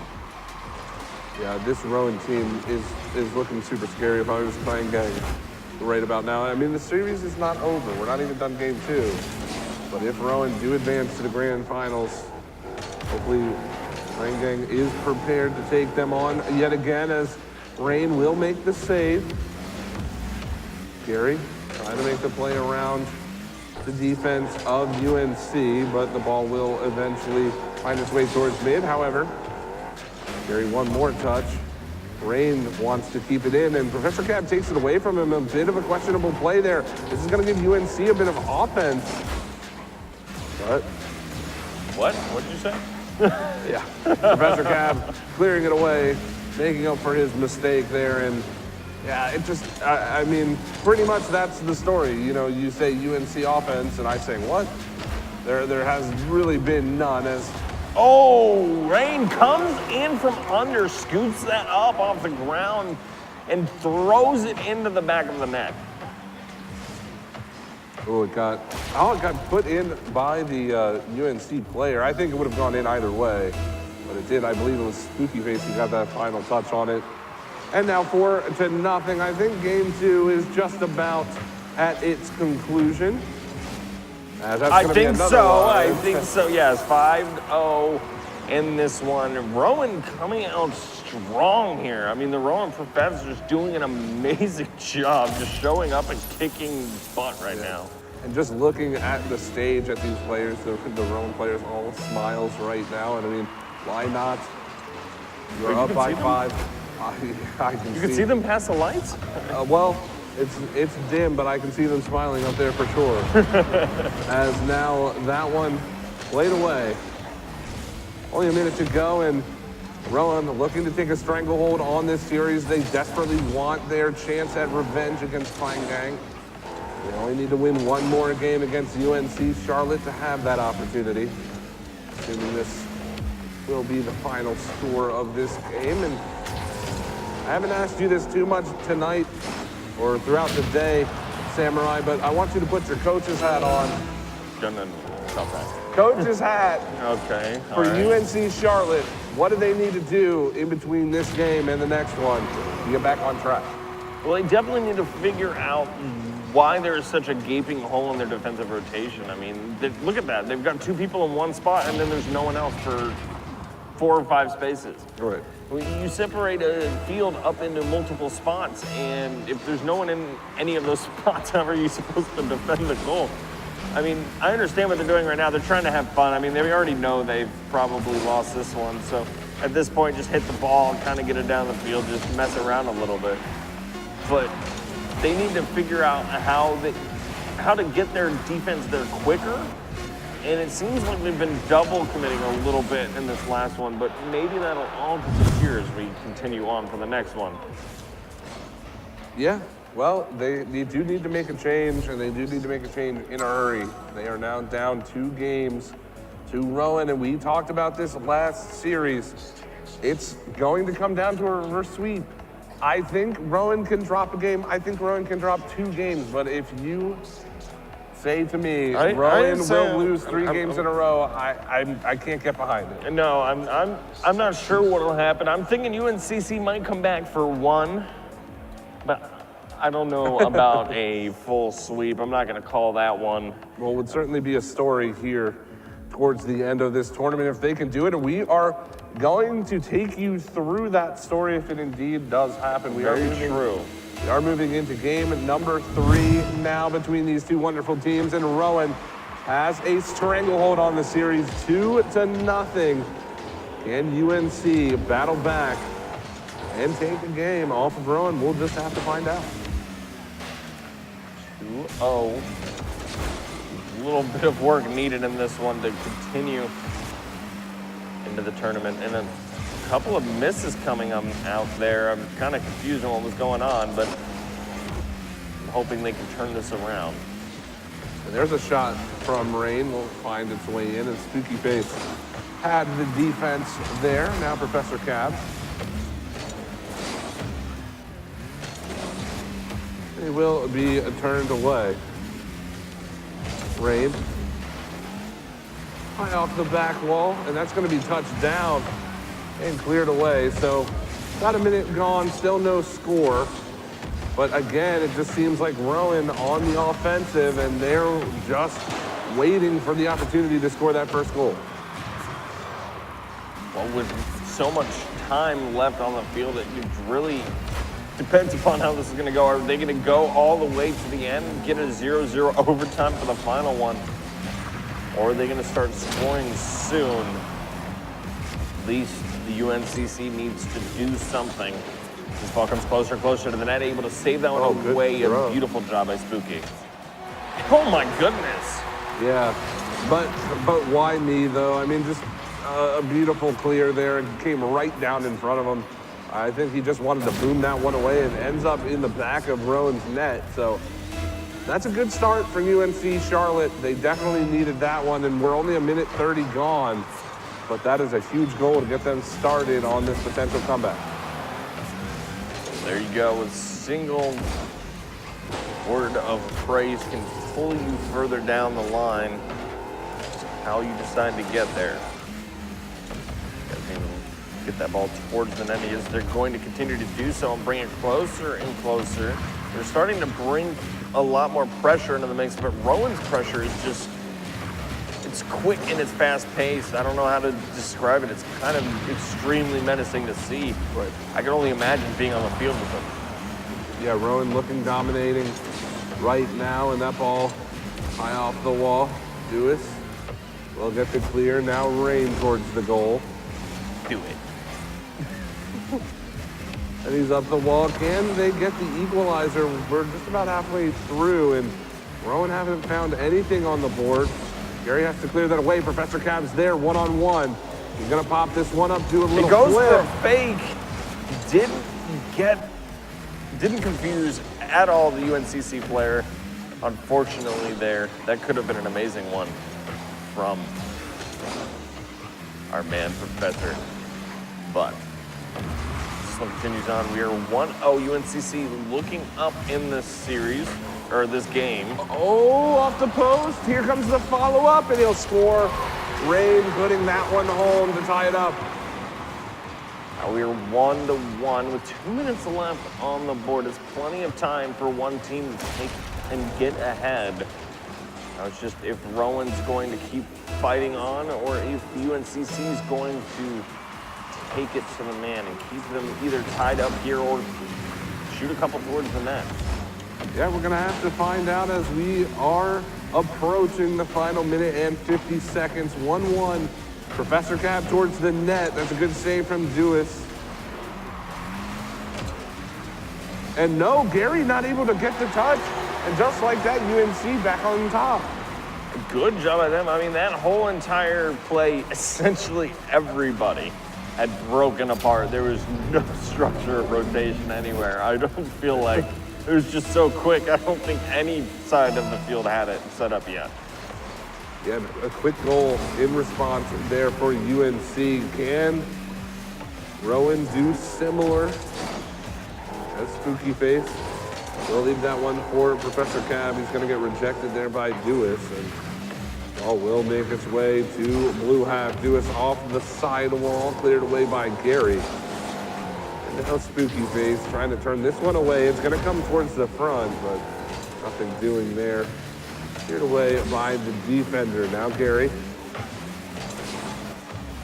getting turned back, and Professor Cab wants to have a shot. He's got the ball up, tries to get over both. What a goal! Oh my goodness! Rain getting the credit for that one, but Professor Cab, a beautiful play. And Rain comes in and gets another weird hit, hitbox hit. We'll give you that one, Professor. That was an amazing shot. Good job. Rain somehow stealing that with some magical force of being beyond his own knowledge. Well, 2-2. Will we see overtime yet again between these teams? It may happen. We only have 50 seconds to decide that, though. A lot of pressure coming towards the goal. Spooky looking to turn this around. Get a good touch from him there, reading that one off the sidewall, just beyond the reach of that Rowan defender, and can't ask for much better of a shot, especially with 45 seconds to go. He fully put his team on the back with that shot. We'll see if they can get the win out of it. Dewis off the back wall. Ball popping way up high. Now they just need to kill a little bit of time while we tick down into the final 30 seconds. Oh, good save from Spooky Face. Shot by Gary, and now 17 seconds. Spooky trying to get it out. He's gonna touch that one down, and there's only 13 now, but Dewis able to clear it beyond. Coming down to the wire, 5 seconds. They do have that last second advantage if they need it. Gary's gonna back up, and that's not the greatest touch. That one's gonna do it. Rowan dropping game number 3, so it won't be a complete sweep. 2-1 in this series so far. Rowan need to win one. UNCC need to reverse sweep. The doubts have been told out loud to everyone here. From my co-caster, he doesn't think UNCC can do it. I'm just saying that it's possible. For sure, anything is possible, especially in a game that has been as close as this one. This series has been very close, but we'll see. We're already underway with game number 4. We're gonna just move straight into it and see if UNC can put this to game 5 or if Rowan will go on to the grand finals. Now out of mid comes Gary, gets past one defender. Dewis is there. And he's gonna score just like that. No extra touch needed, and UNC on the board. That was an interesting one because I kind of just rolled around and just kind of dropped in beautifully. It was just a perfect shot of the wall from him, I guess. It kind of just threw everyone off, didn't expect it. And sometimes the simplest shots are the hardest ones to save. Over 30 seconds old in this one, and UNC has the lead, 1-0. Spooky towards the net. Gary's gonna have to make that play, and now, but why me though? As here comes some semblance of pressure from Rowan. We'll see if they can turn this into something. But Dewis forcing Gary back, although Gary, no boost, will make the touch, and now Professor Cab out of his own end. That's a pass down, and he actually bumps a player up into the ball. Almost got a deflection with an enemy player. Wait, is that one gonna fall? It will. And 2 pretty fluky goals to start us off with game 4. Another easy shot. I'm serious. Some of those are the hardest to save you because you're expecting this really fast shot to come through, and then all of a sudden it slows down in front of you, and you're trying to fly by to catch that thing, and it just slowly creeps into your net. Kind of throws you off, at least in the higher tiers of gameplay. I've always noticed it's kind of funny to watch a grand champ miss one of the easiest shots from a bronze player. Well, we are 1-1, 3:35 to go in this game 4. As Rain wants to clear it away. Going towards the net, and once more will be pushed to the side. Gary trying to snipe something here, pushing it again past the defender, but nothing doing, and we're still going to be tied with about 2 minutes to go here. I'm sorry, about 2 minutes gone in this first game. We have 1-1 on the board. Both teams have figured each other out through long, lengthy discussion that we could probably go into detail. But these guys just need to break apart each other's defensive structure, and that's when we'll start seeing more goals. Because both sides kind of have a decent defense. It's just how you get behind it that really starts to show on either side of the field. Absolutely. Both of these teams' defenses, as you said, have been wonderful so far throughout the night. Besides those 2 flukes in this game, we'll just ignore those. Yeah, besides those, of course, but you can't really stop those from happening, as there's Bewimey, though. He will get saved by Gary. And now we approach the final 2 minutes of game number 4. Gary trying to get around. That one's gonna fly all the way across the box, and yeah, we're back to this slow, methodical play as Spooky Face will cut off that pass.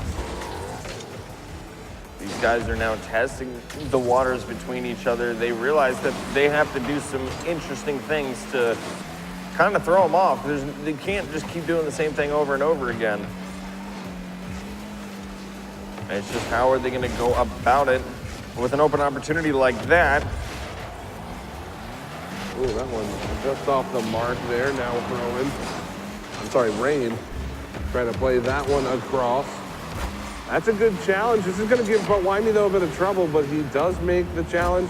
Ball's still here. That was a double commit, I believe. from UNC, but it doesn't hurt them. In fact, they're going on the counterattack. Dewis can't find it through the smoke. And now with just a minute to go again, still only a 1-goal game, or 1-1 game, we are tied. As Gary tries to find his teammates, got to go up and clear this one. I mean, whenever you have a demo in the middle of the field, it's like staring through the fire and the flames. No, all right, I'm just gonna let that one float for a bit. I was waiting to see where that went, as now it is 30 seconds to go. Still 1-1 in this game, and we may see yet another overtime from these teams, as UNC is gonna send it back towards Professor Cab. He's looking for the pass, but nothing doing for him there, and he even gets demoed, does Professor Cab, on the backside. As 10 seconds. That one has a chance, but it's just a bit high from Gary. Can they follow this one up? 3 seconds to go, and it doesn't look like they will be able to. We should be heading into overtime. Yes, we will. So yet another overtime in this series. It is game number 4. And once again, Rowan 1 goal away from punching their ticket to the grand finals. These guys have been fighting all day long to get to this point. Rowan needs just one more. UNCC need this to stay alive in this series of 5. Scores 2-1. Will be all of this. Professor Cab, can he get the next touch here? He does. That's towards the cage, and he'll score for Rowan. They will go to the grand final. Congratulations to them. 3-1 victory over UNC. Rowan will now continue on to face against our grand finalist, Klein Gang, for a chance at $2,000. Klein Gang have to just win 1 best of 7. But now Rowan needs to win 2 best of 7 to get that $2,000. This is going to be an interesting one. You know, I don't know if anybody in Twitch chat was paying attention when we were casting that Klein Gang Rowan matchup, but I do remember saying that I think that was the precursor to the grand final, and here we are. Klein Gang, Rowan, at least 1 best of 7 for $2,000. I mean, that is crazy. I'm so excited to see how that one turns out. But guys, we do have to take a very, very short break while these players do get ready. Please do not go anywhere so you can see the conclusion of this Titans Invitational here at Richmond Raceway.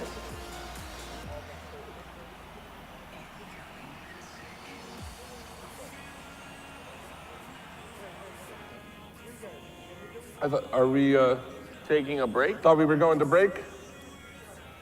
All right. Well, I think we are going to go to break very shortly. This There is we sort go. of the wormhole to the future. $1 billion industry. That is what the esport industry is set to be by 2019. There's one university with a multi-track major, and you're looking at it.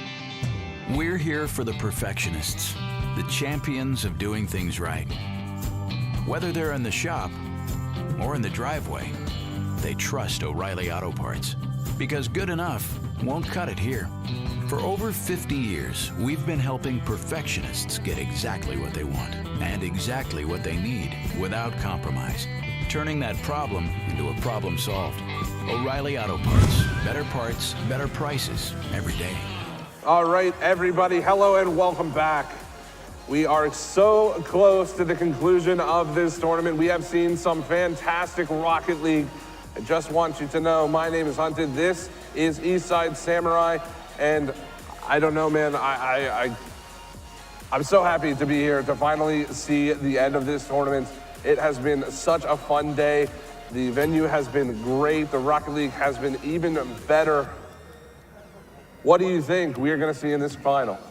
I don't know, but one thing I do know for sure is that after 7 hours, I am pretty sure everyone here is ready to find out who's gonna win $2,000.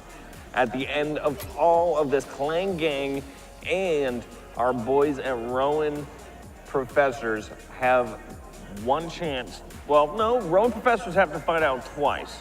Yes. But I couldn't even imagine the if we were to go to that bracket reset. Man, Clan Gang has looked so good throughout this tournament. Obviously, qualifying through the winner's bracket. They haven't dropped a series yet. If you take a look at the bracket, should be on your screen now. They have qualified through the winner's bracket, haven't dropped a series yet, and now it's up to Rowan to try to take them out in 2 best-of-7s. I think really at the end of this, we will see who is the best team here at Richmond Raceway. Well, as we get closer and closer to getting these guys into a game, hopefully we'll have this lobby made very shortly, and all of these guys can jump into it and have their final fight for the day. Final 1 or 2 fights, depending upon how many times we need to go through. Absolutely, and we, like I said, we are getting so close to this final. The teams are on the stage now. They are getting ready, and this one will, I have a feeling this one will come down to the wire. Rowan getting knocked out earlier on by Clan Gang. They definitely have the momentum coming through those 2 games that they just won. Oh yeah. And they definitely have that will for revenge on Clan Gang. Clan Gang, of course, not having to play for the past hour or 2.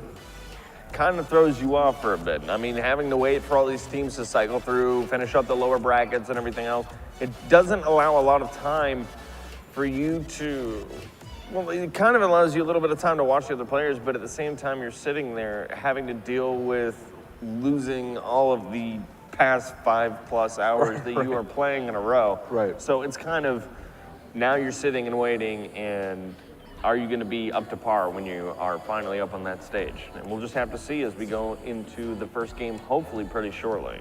Yeah, and on the opposite side of the spectrum, Rowan hasn't had a break in the past couple of hours. They've played 2 matches on stream with us in that loser's bracket, and now they're moving into a best-of-7, potentially 2 best-of-7s at some point.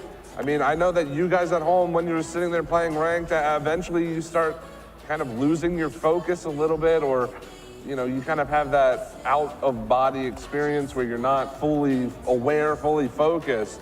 And it could come into play for this Rowan team, playing a lot of Rocket League today, and they've got much more ahead of them. All right, and hopefully, no, they still haven't all joined as of yet. But these players have been waiting and waiting to see exactly what is going to go down in this grand finals. I think you and I have been waiting and waiting to see what goes down in this grand finals. I think everybody here, everybody watching at home has been waiting to see as we get into game number 1 of at least the first best-of-7 between Rowan and Clan Gang to see who will take home the $2,000 prize. And right off the bat, Gary's got a score to start the scoring for Rowan, and the crowd definitely behind Rowan. Well, Clan Gang being on the orange team, obviously they've been sitting here waiting the entire time and now got to get used to a Rowan team that they haven't fought for a very long time in this game. In this series, or even in this tournament, they've been, what, haven't faced off against each other for a good 2.5 to 3 hours now, so it's kind of going to be how it's going to play off against each other. Huge save from Clavin to keep it a 1-goal game, and it looks like Gary is trying to fire on all cylinders right now. Already has a goal in this one, looking for a second one, and he's got it cleared out of his own end. Now Clavin, high off the back wall, Rain is there. He'll get the second touch, and it's gonna fall behind for Professor Cab. That's off the crossbar and down. Can they follow it up? No, they will not be able to, but the pressure is on the Clan Gang side. Hefty gets the pass. That was a great touch from Hefty to relieve that pressure. And now Rowan's got to play out of their own end. Ball getting closer and going to drop on their side of the field. Clan Gang need to figure out exactly what they need to do against this Rowan team, who have been kind of sitting back but improving this entire time after so many matches. They've been able to learn different strategies against different teams. So it's going to be Clan Gang, who is at a definite disadvantage at this point. So they just need to figure out how to defeat this Rowan team. Well, they've done it once in a best of 5. We'll see if that can translate to this best of 7. As that ball was a boomer towards the net. It gets cleaned up there by the defense from Clan Gang, and that was a big save there from Rain on Hefty. Saving down, but Rain will clear it away. So just about 2 minutes gone in this one, the east side, and pretty similar to the start that we would have expected, but man, Champions Field, game 1 of the finals, could it be any closer right now? 1-0, and oh my goodness, that could have been a beautiful pass opportunity if Flavin wasn't taken out by Rain right there. Oh man, Rowan's doing everything they can. They're blowing up each other out in the middle of the field to keep them from scoring. They really want this money. Yeah, definitely. Joey looking for the pass down. Clavin is there to try to get the double tap. It's not going to happen, and we already see Clan Gang going for the demo plays. They use them to great effect in the past here in this tournament. They need to try to break this Roman defense and get a goal on the board. That's going to be played across now for Professor Cab. Popped up in the air for Rain to try to play that one, and he will try to make the touch out of the corner, but Hefty is there to turn him away for now. These guys are going to continue to hammer on to the Clan Gang team. I mean, Rowan are putting on a lot of opportunities to try to keep them at bay, keep them on their side of their field at least, sending clears on all the way to the opposite side, and these opportunities are just fading away from Clan Gang so quickly. Yeah, pretty interesting that they can't find the net. It's just the Rowan defense has been so solid throughout this game. As Gary's going to make a touch, that's an awkward bounce out in front, and that will find the back of the goal for Clan Gang. Flavin, nice touch right there as he comes off the ceiling, able to get the control to send it past everyone. That is pretty insane. Now Rowan having to get one more, or at least keep them at bay until overtime comes along. Because everyone knows that Clan Gang is one of the stronger teams, or strongest teams here today. Yeah, you don't want to get behind against this Clan Gang team. It can be very difficult to come back. I have similar sentiments to what we were saying about Rowan earlier. Both of these teams quite good at playing while ahead. But for the moment, it is tied 1-1, and there's Joey putting that one in. And Clan Gang, I mean, that's just a great pass from Hefty. I mean, look at that power to get that directly to Joey. It was a good job by them. An amazing shot coming out from Joey, being able to jump into the middle of the field and take that one straight towards. 1-2 now. Rowan on the back foot. They didn't think they'd be in this position after they scored early on in the game. They thought they could bring down the Clan Gang's hopes a little bit, but they look strong so far in this first game. Now Gary will boom it back down. 40 seconds to go for Rowan to try to find the touch. That will send us to overtime. Professor Cab getting shut down there. Now Rain looking for it, and that's a high off the back wall.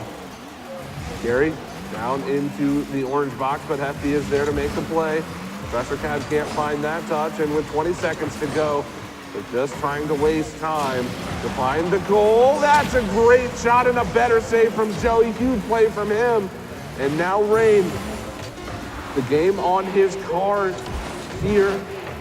Gary towards the front, and Clavin, another big save. Oh, that takes a bit of an awkward bounce. They've got to keep it up. Professor Cab keeping it there, and Gary will keep the ball in the air. 0 seconds. And no, not able to find his teammate. And my word, how did Clan Gang find that game? They found it just like every other one. They find the holes in your defense and exploit them every single time. Clan Gang knows exactly how to get up in your grill and make you feel uncomfortable almost every single time, and they're so good at that. And that's why they're such a hard contender to fight against in these matches. Well, that is the first game on the road for Clan Gang in this final. We are moving into game number 2 of this best of 7 grand final for the Titans Richmond Invitational. And Gary will clear that one out. We'll see, can Rowan find the offense that they were unable to produce there for the last half of that game? Or will Clan Gang continue their oppression of all the competition in this tournament? We're gonna have to find out. Only 30 seconds gone and still no score. Oh, of course, as you say something, Clavin takes one towards the back of the net. Hefty gives it right in the middle of the field. An unfortunate mistouch comes out from Professor Cab, and that one goes straight in. Yeah, now, man, you can't give the Clan Gang the lead. You can't give them the space they need. And it just seems like Rowan, maybe it's fatigue, maybe there's another one for Joey. It just seems like the Clan Gang, I mean, you can't really blame them for that one too much. It's a bit of an awkward kickoff goal, not set in rotation. But Clan Gang coming out swinging. We wondered if they would need a game or two to catch up to Rowan, and they Doesn't look like they need it at all. Certainly does not. So now Rowan have to battle back, and you've got to wonder if the fatigue of the past couple hours is going to start to set in. All Clan Gang are fresh. But let's see. It is only a minute gone in game number 2. Professor Cab towards the net. That one's going to get cleared away by Hefty. And now will rest in mid. I'm interested, Samurai, in how Rowan responds, but also how Clan Gang decide to sort out their defensive rotation when the time comes, as that's going to fall in for Gary. And Rowan are going to move back within 1.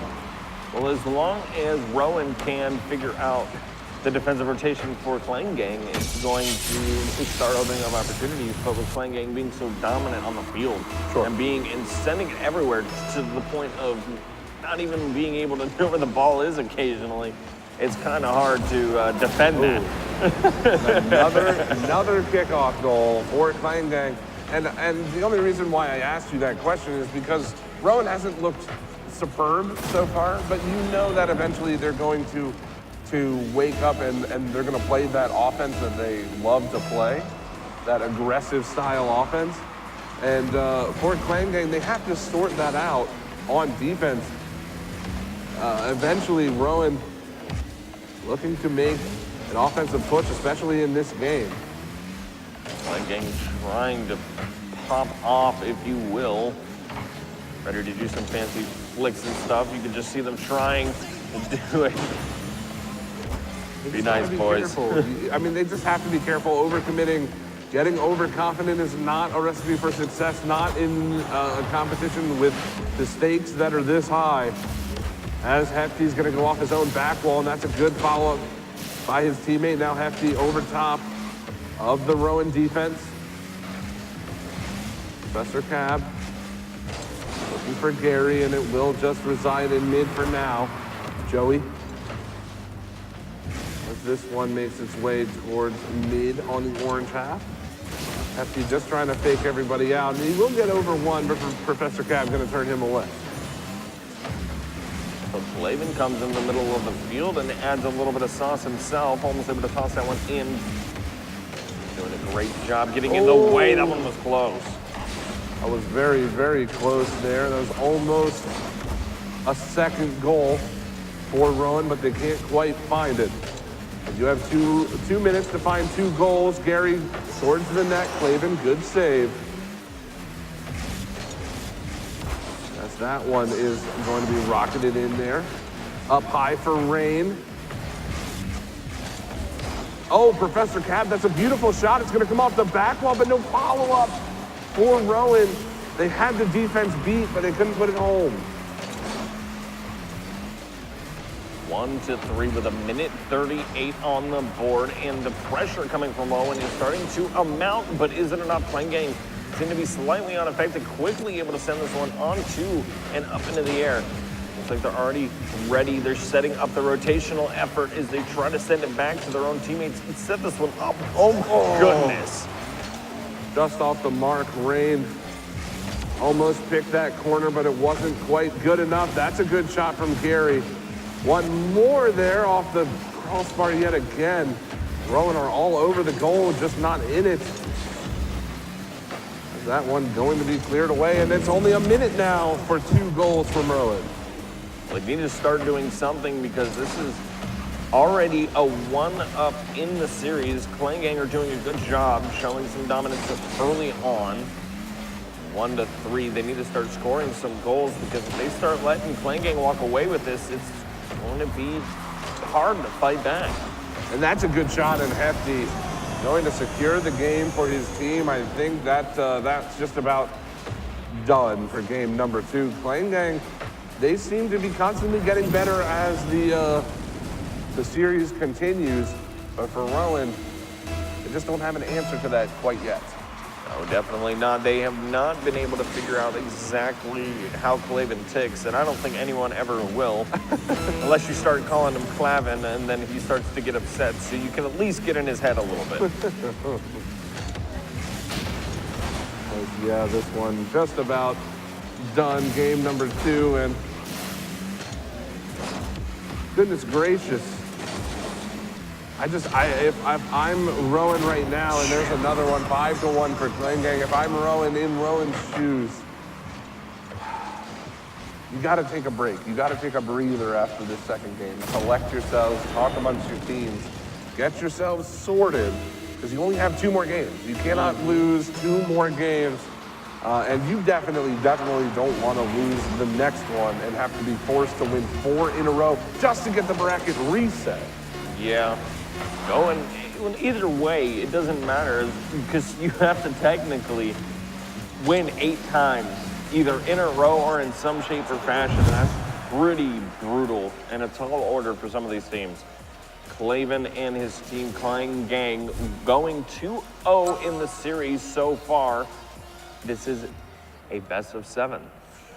Yep, that it is a best of 7. And while we look at the shot count, it's actually kind of surprising. The boys from Rowan had 6 shots compared to the 8 from Klangang. Klangang, yeah, thank you. And the shots were very close. But again, it's just the story of Rowan not able to get the ball in. They were around the goal, just not in the goal. Yeah, that's one thing they definitely need to do if they want to keep continuing. They need to score a couple. Because Klangang's starting to look like they're walking away with this one. Yeah, well, we're just about, whoops, almost left the match. That wouldn't have been good. Anyway, we're going to go ahead and, at least we haven't joined accidentally. We haven't pulled a James spot quite yet. I mean, I did, but I was able to leave immediately and no one noticed. So I kind of just played it off. I wish I wouldn't have said that. That's so Look, funny. no one noticed. So, I mean, the only reason it was pointed out was because I said something, so. Well, we are underway. Game number 3 of this best of 7 grand final. Oh, they went for a block and switch play. Almost able to toss that one through. It was an amazing job. Clavin worked together with Hefty and almost was able to destroy the defense in the goal for this team, Rowan. Rain almost getting that touch, couldn't quite find it. And this is going to be an important first goal, I think, for Rowan. If they can find it, it'll give them momentum to potentially take this game. But if they can't, I think Klangang might just start walking away with this series. Gary on net, and there it is for Rowan. Great start to game number 3. That was an amazing shot. After that one was drawn down, Gary's just right there, ready to toss that into the corner. And it was really close. Honestly, if it looked like if Clavin was a little closer, he might have been able to throw that one out. But it's just those milliseconds that count, my friend. That it does, and we are a minute old As Gary, it looked like he got the touch on my screen, but he did not, unfortunately. So, minute old, Rowan up by 1, and they definitely want to put another one on the board before long. As Gary's looking for the centering play, Professor Cab is there. He's not able to get the touch. He'll get demoed, in fact, on the backside of that as Joey and Clavin combining to keep the ball in the blue half, trying to get the bump on the defender, and that's going to leave Hefty a shot. Follow-up not there. Hefty missed that one. He had an opportunity. He had an open net. My goodness, that was extremely fast gameplay, and here it comes. Joey able to toss us into the back of the net. These leads never last for long if you get comfortable, and Clan Gang is there to prove that to you. Yeah, that's a good shot to tie it up. Joey absolutely reading that ball perfectly, coming off the back wall, and it is 1-1 with 3:30 to go for Rowan. They need to get another goal on the board, and I think they need to do it early. They do not want to get behind this Clan Gang team that already has all the momentum in this series. And it looks like another opportunity is opening up right now as he goes for the demo. Clavin will get one. Yeah, it seems like they're focusing a lot on the physical play of our Clan Gang. It might be a bit to their detriment a couple of times, whereas a player could have gone for the ball instead of the demo, but hey, it's worked out for them so far. Can't really argue with success, I suppose.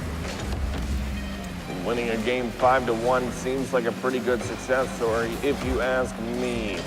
Hefty trying to take this and beat 3 different players. He's gotten 2 behind him. Hefty now with the ball. He's got 1 boost on the field. He's unfortunately not going to be able to have enough to send that towards the middle of the net. Clavin now running back to the middle of the field. 2:25 remaining, still a tied game, 1-1. Pretty low scoring series thus far outside. I mean, of course, that last game, Clan Gang kind of ran away with it towards the end, but kind of? Oh, for the most part, it was low scoring until the last minute 5 goals. Yeah, the last minute or so, as Rowan let that one escape them, unfortunately, and we'll see how this one turns out. Again, 2 minutes to go, and it is 1-1. Clan Gang looking to take really a stranglehold on the series if they can win this game. But for Rowan, they want to start battling back, and this is the time to do it. It's kind of intense to watch how fast these Clan Gang team members move on the field. I mean, they move so quickly, and sometimes it doesn't even seem like they're caring about accuracy, more about power, and if they can make it towards the back of the net. It's definitely a delicate balance, speed and control, especially in a game like this, especially at this high of a level.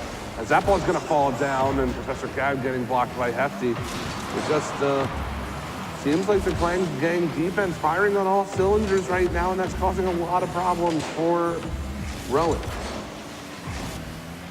Every single time they get the ball towards the other side of the field, they're looking for a demo opportunity inside of the net, and that is something that is key in the higher ranks of gameplay. Unfortunately, it may make you upset, but it is one of the best ways to open up an opportunity. And Clavin is going to go up in this series. Clan Gang up 1. Hefty, a good pass. He tried to shoot that, I believe. He just missed it just barely, but hey, it worked out for him. And yeah, the bump, I mean, another physical play that leads to yet another goal from Clan Gang. It was a bump that started that offensive swing for them, and I love to see it. I know that there are some critics to the physical game in Rocket League, but personally, I love what it adds to the meta because you start thinking about the rotations. That was very close there from Rain, almost tying that one up. Fades away shortly after, 23 seconds on the board. They've got some work, but it looks like it might become easier. They're running out of boost. 15 seconds is all that separates us from a game number 4. Hefty, that's down. He's got to try to make the touch. That's a beautiful touch from Hefty, and it's going to fall in the corner. It hasn't touched the ground yet, but there it is.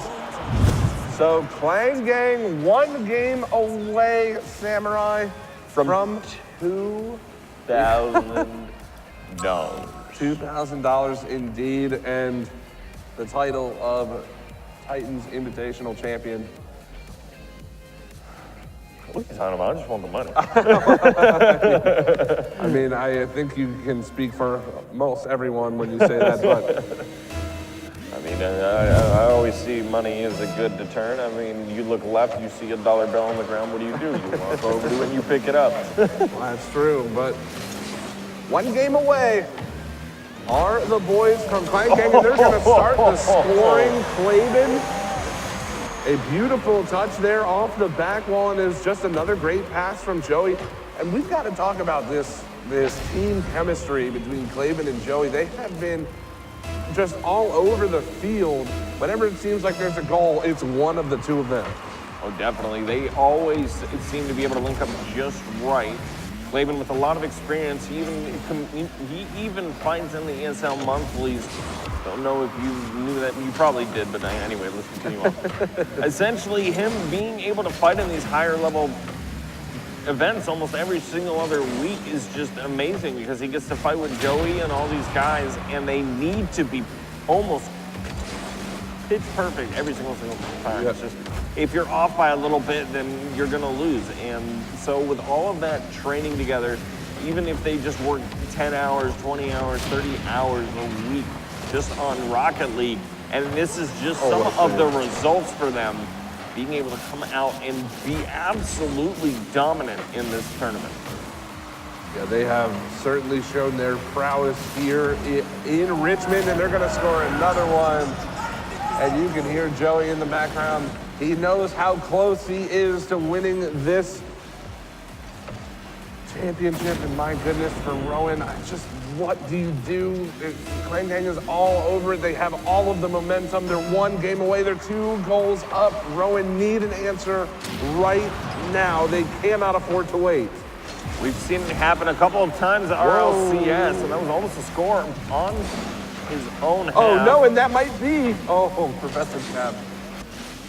But Clavin and Hefty working together, and there comes another opportunity opening up. That ball getting closer and closer to the blue half. It's right in front of the net, and it has been for almost the entirety of that minute and 30 seconds.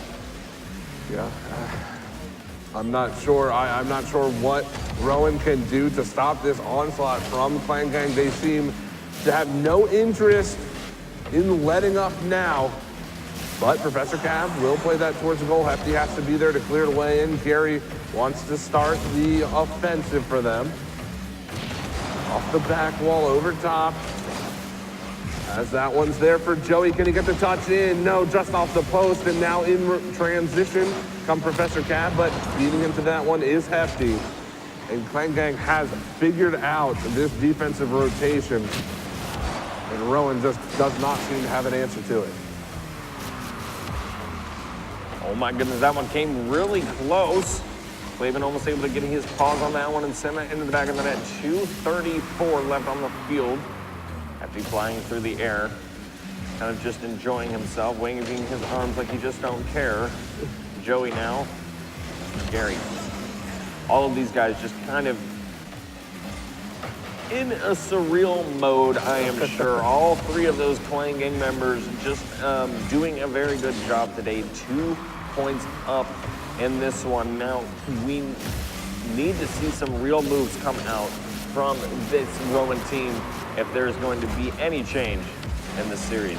Well, the boys from Clan Gang can't sit back now. They are only 2 minutes away from claiming the championship, and if they decide to go into a bit of a lull, thinking that this one's already over, we could very well see Rowan come back from this. That's a whiff from Clavin. That ball's on net, and Hefty's got to clear it away, but they're still here, are Rowan. But getting bumped, Joey ends up going down to Professor Cab. Hefty with somewhat of a clear. Joey looking for Hefty. That one might just go in. Yeah, Hefty's going to let that go, and that's a 3-goal lead with a minute 30. It doesn't look good for Rowan. Joey's doing an amazing job throwing all these in. Is that a hat trick for him? He's been doing such a good job this game. Not quite. 2 goals for Joey so far. Clavin having the other one. But a minute 30 is all that separates them from this victory. 4 straight games over top of Rowan. It's not assured yet. As the boys in blue are looking to make an attack now. Gary towards the net, good save. That's a cross, but no follow, and Joey will play it into the corner to Justin. Kill off some time. Clavin playing it back to him. That's a good shot and another Oh my goal. goodness. And Clan Gang with the team play, just styling on us now, and man, what Not a letting great the series. game end, and Joey getting that hat trick though. We were talking about it a moment ago. He just wanted to prove to us that he could get it in this last game. And it looks like they are having an overwhelming amount of fun on the field right now. And you can, I don't know if you guys at home can hear them in the background every time they score. They are definitely having a good time on the stage right now. But we are into the final 40 seconds of this tournament here at Richmond Raceway. It has been a wonderful, wonderful event. In the final 30 seconds, ticking off the clock now, another goal. And Joey's gonna Joey's stealing another one. Joey will take that one, and that is just gonna put the game completely out of reach for Rowan, unfortunately, but we've got to give them props, making it all the way back here through the losers bracket, playing so good throughout the tournament. They just fall short to Clan Gang, who looked like they just couldn't be stopped. The Clan Gang. Oh, they get one back. There you go, Rain taking one in. They're going to at least take one for the road, it seems. With 17 seconds left on the board, they might be able to score some more, but we'll just have to see. Final 17 as we get this one, potentially one final kickoff underway, although that one's towards the net. No, won't find its way in.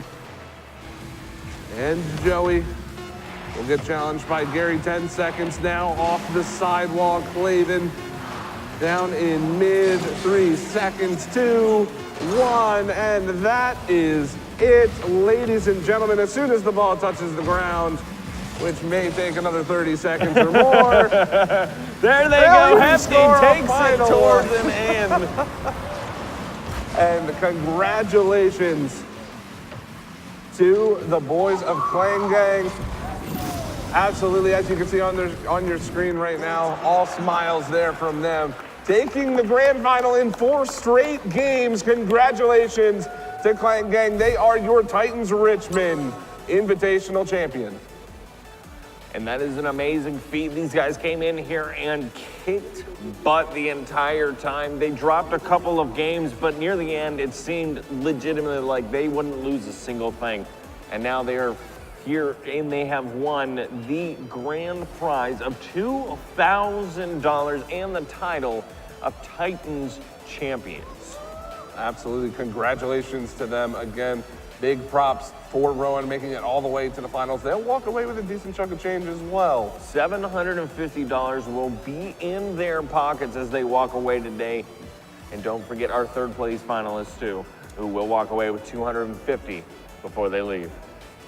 And so, ladies and gentlemen, we have our champions there with Hazmat. One final interview for the night. Hazmat, take it away. Final interview, here we go. I'm here with Clan Gang, who are your champions. They have officially won it. Let's make some noise, get hype.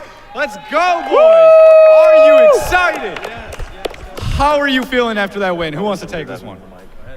Really good. Honestly, after coming off of a win where we had to wait for like an hour and a half to like play our next game, they were all warm, so we were a little scared, but we took it to them.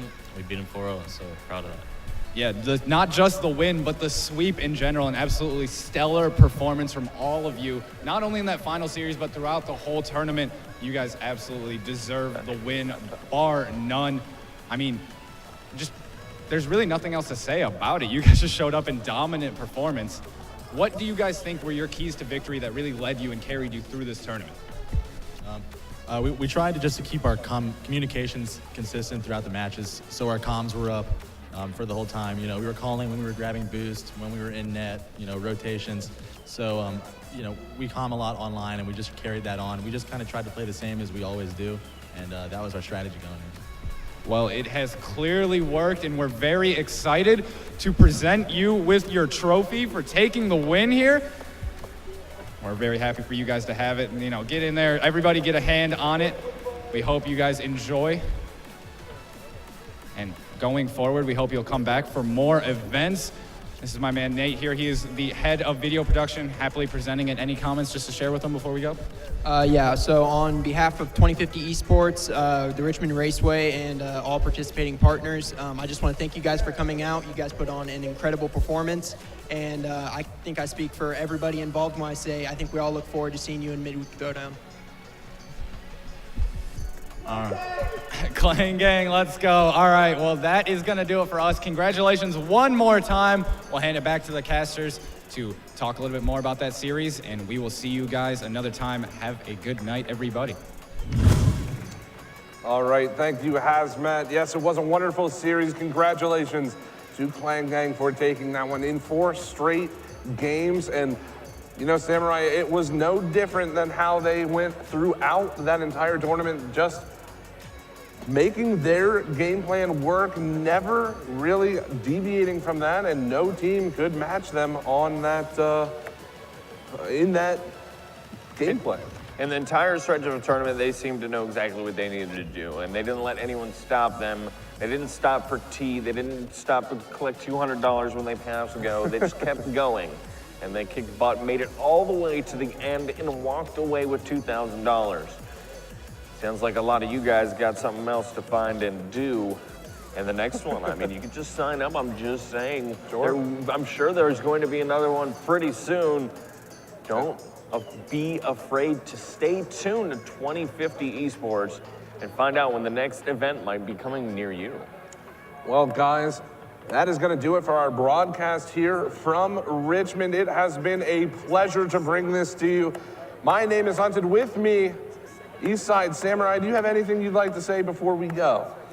Well, baby, if you're watching at home, I love you, and I will see you tomorrow. All right. Well, guys, thank you again so much for myself, for Samurai, Hazmat, everybody here at 2050 Esports. Thank you so much for watching, and we can't wait to bring you the next Invitational Tournament.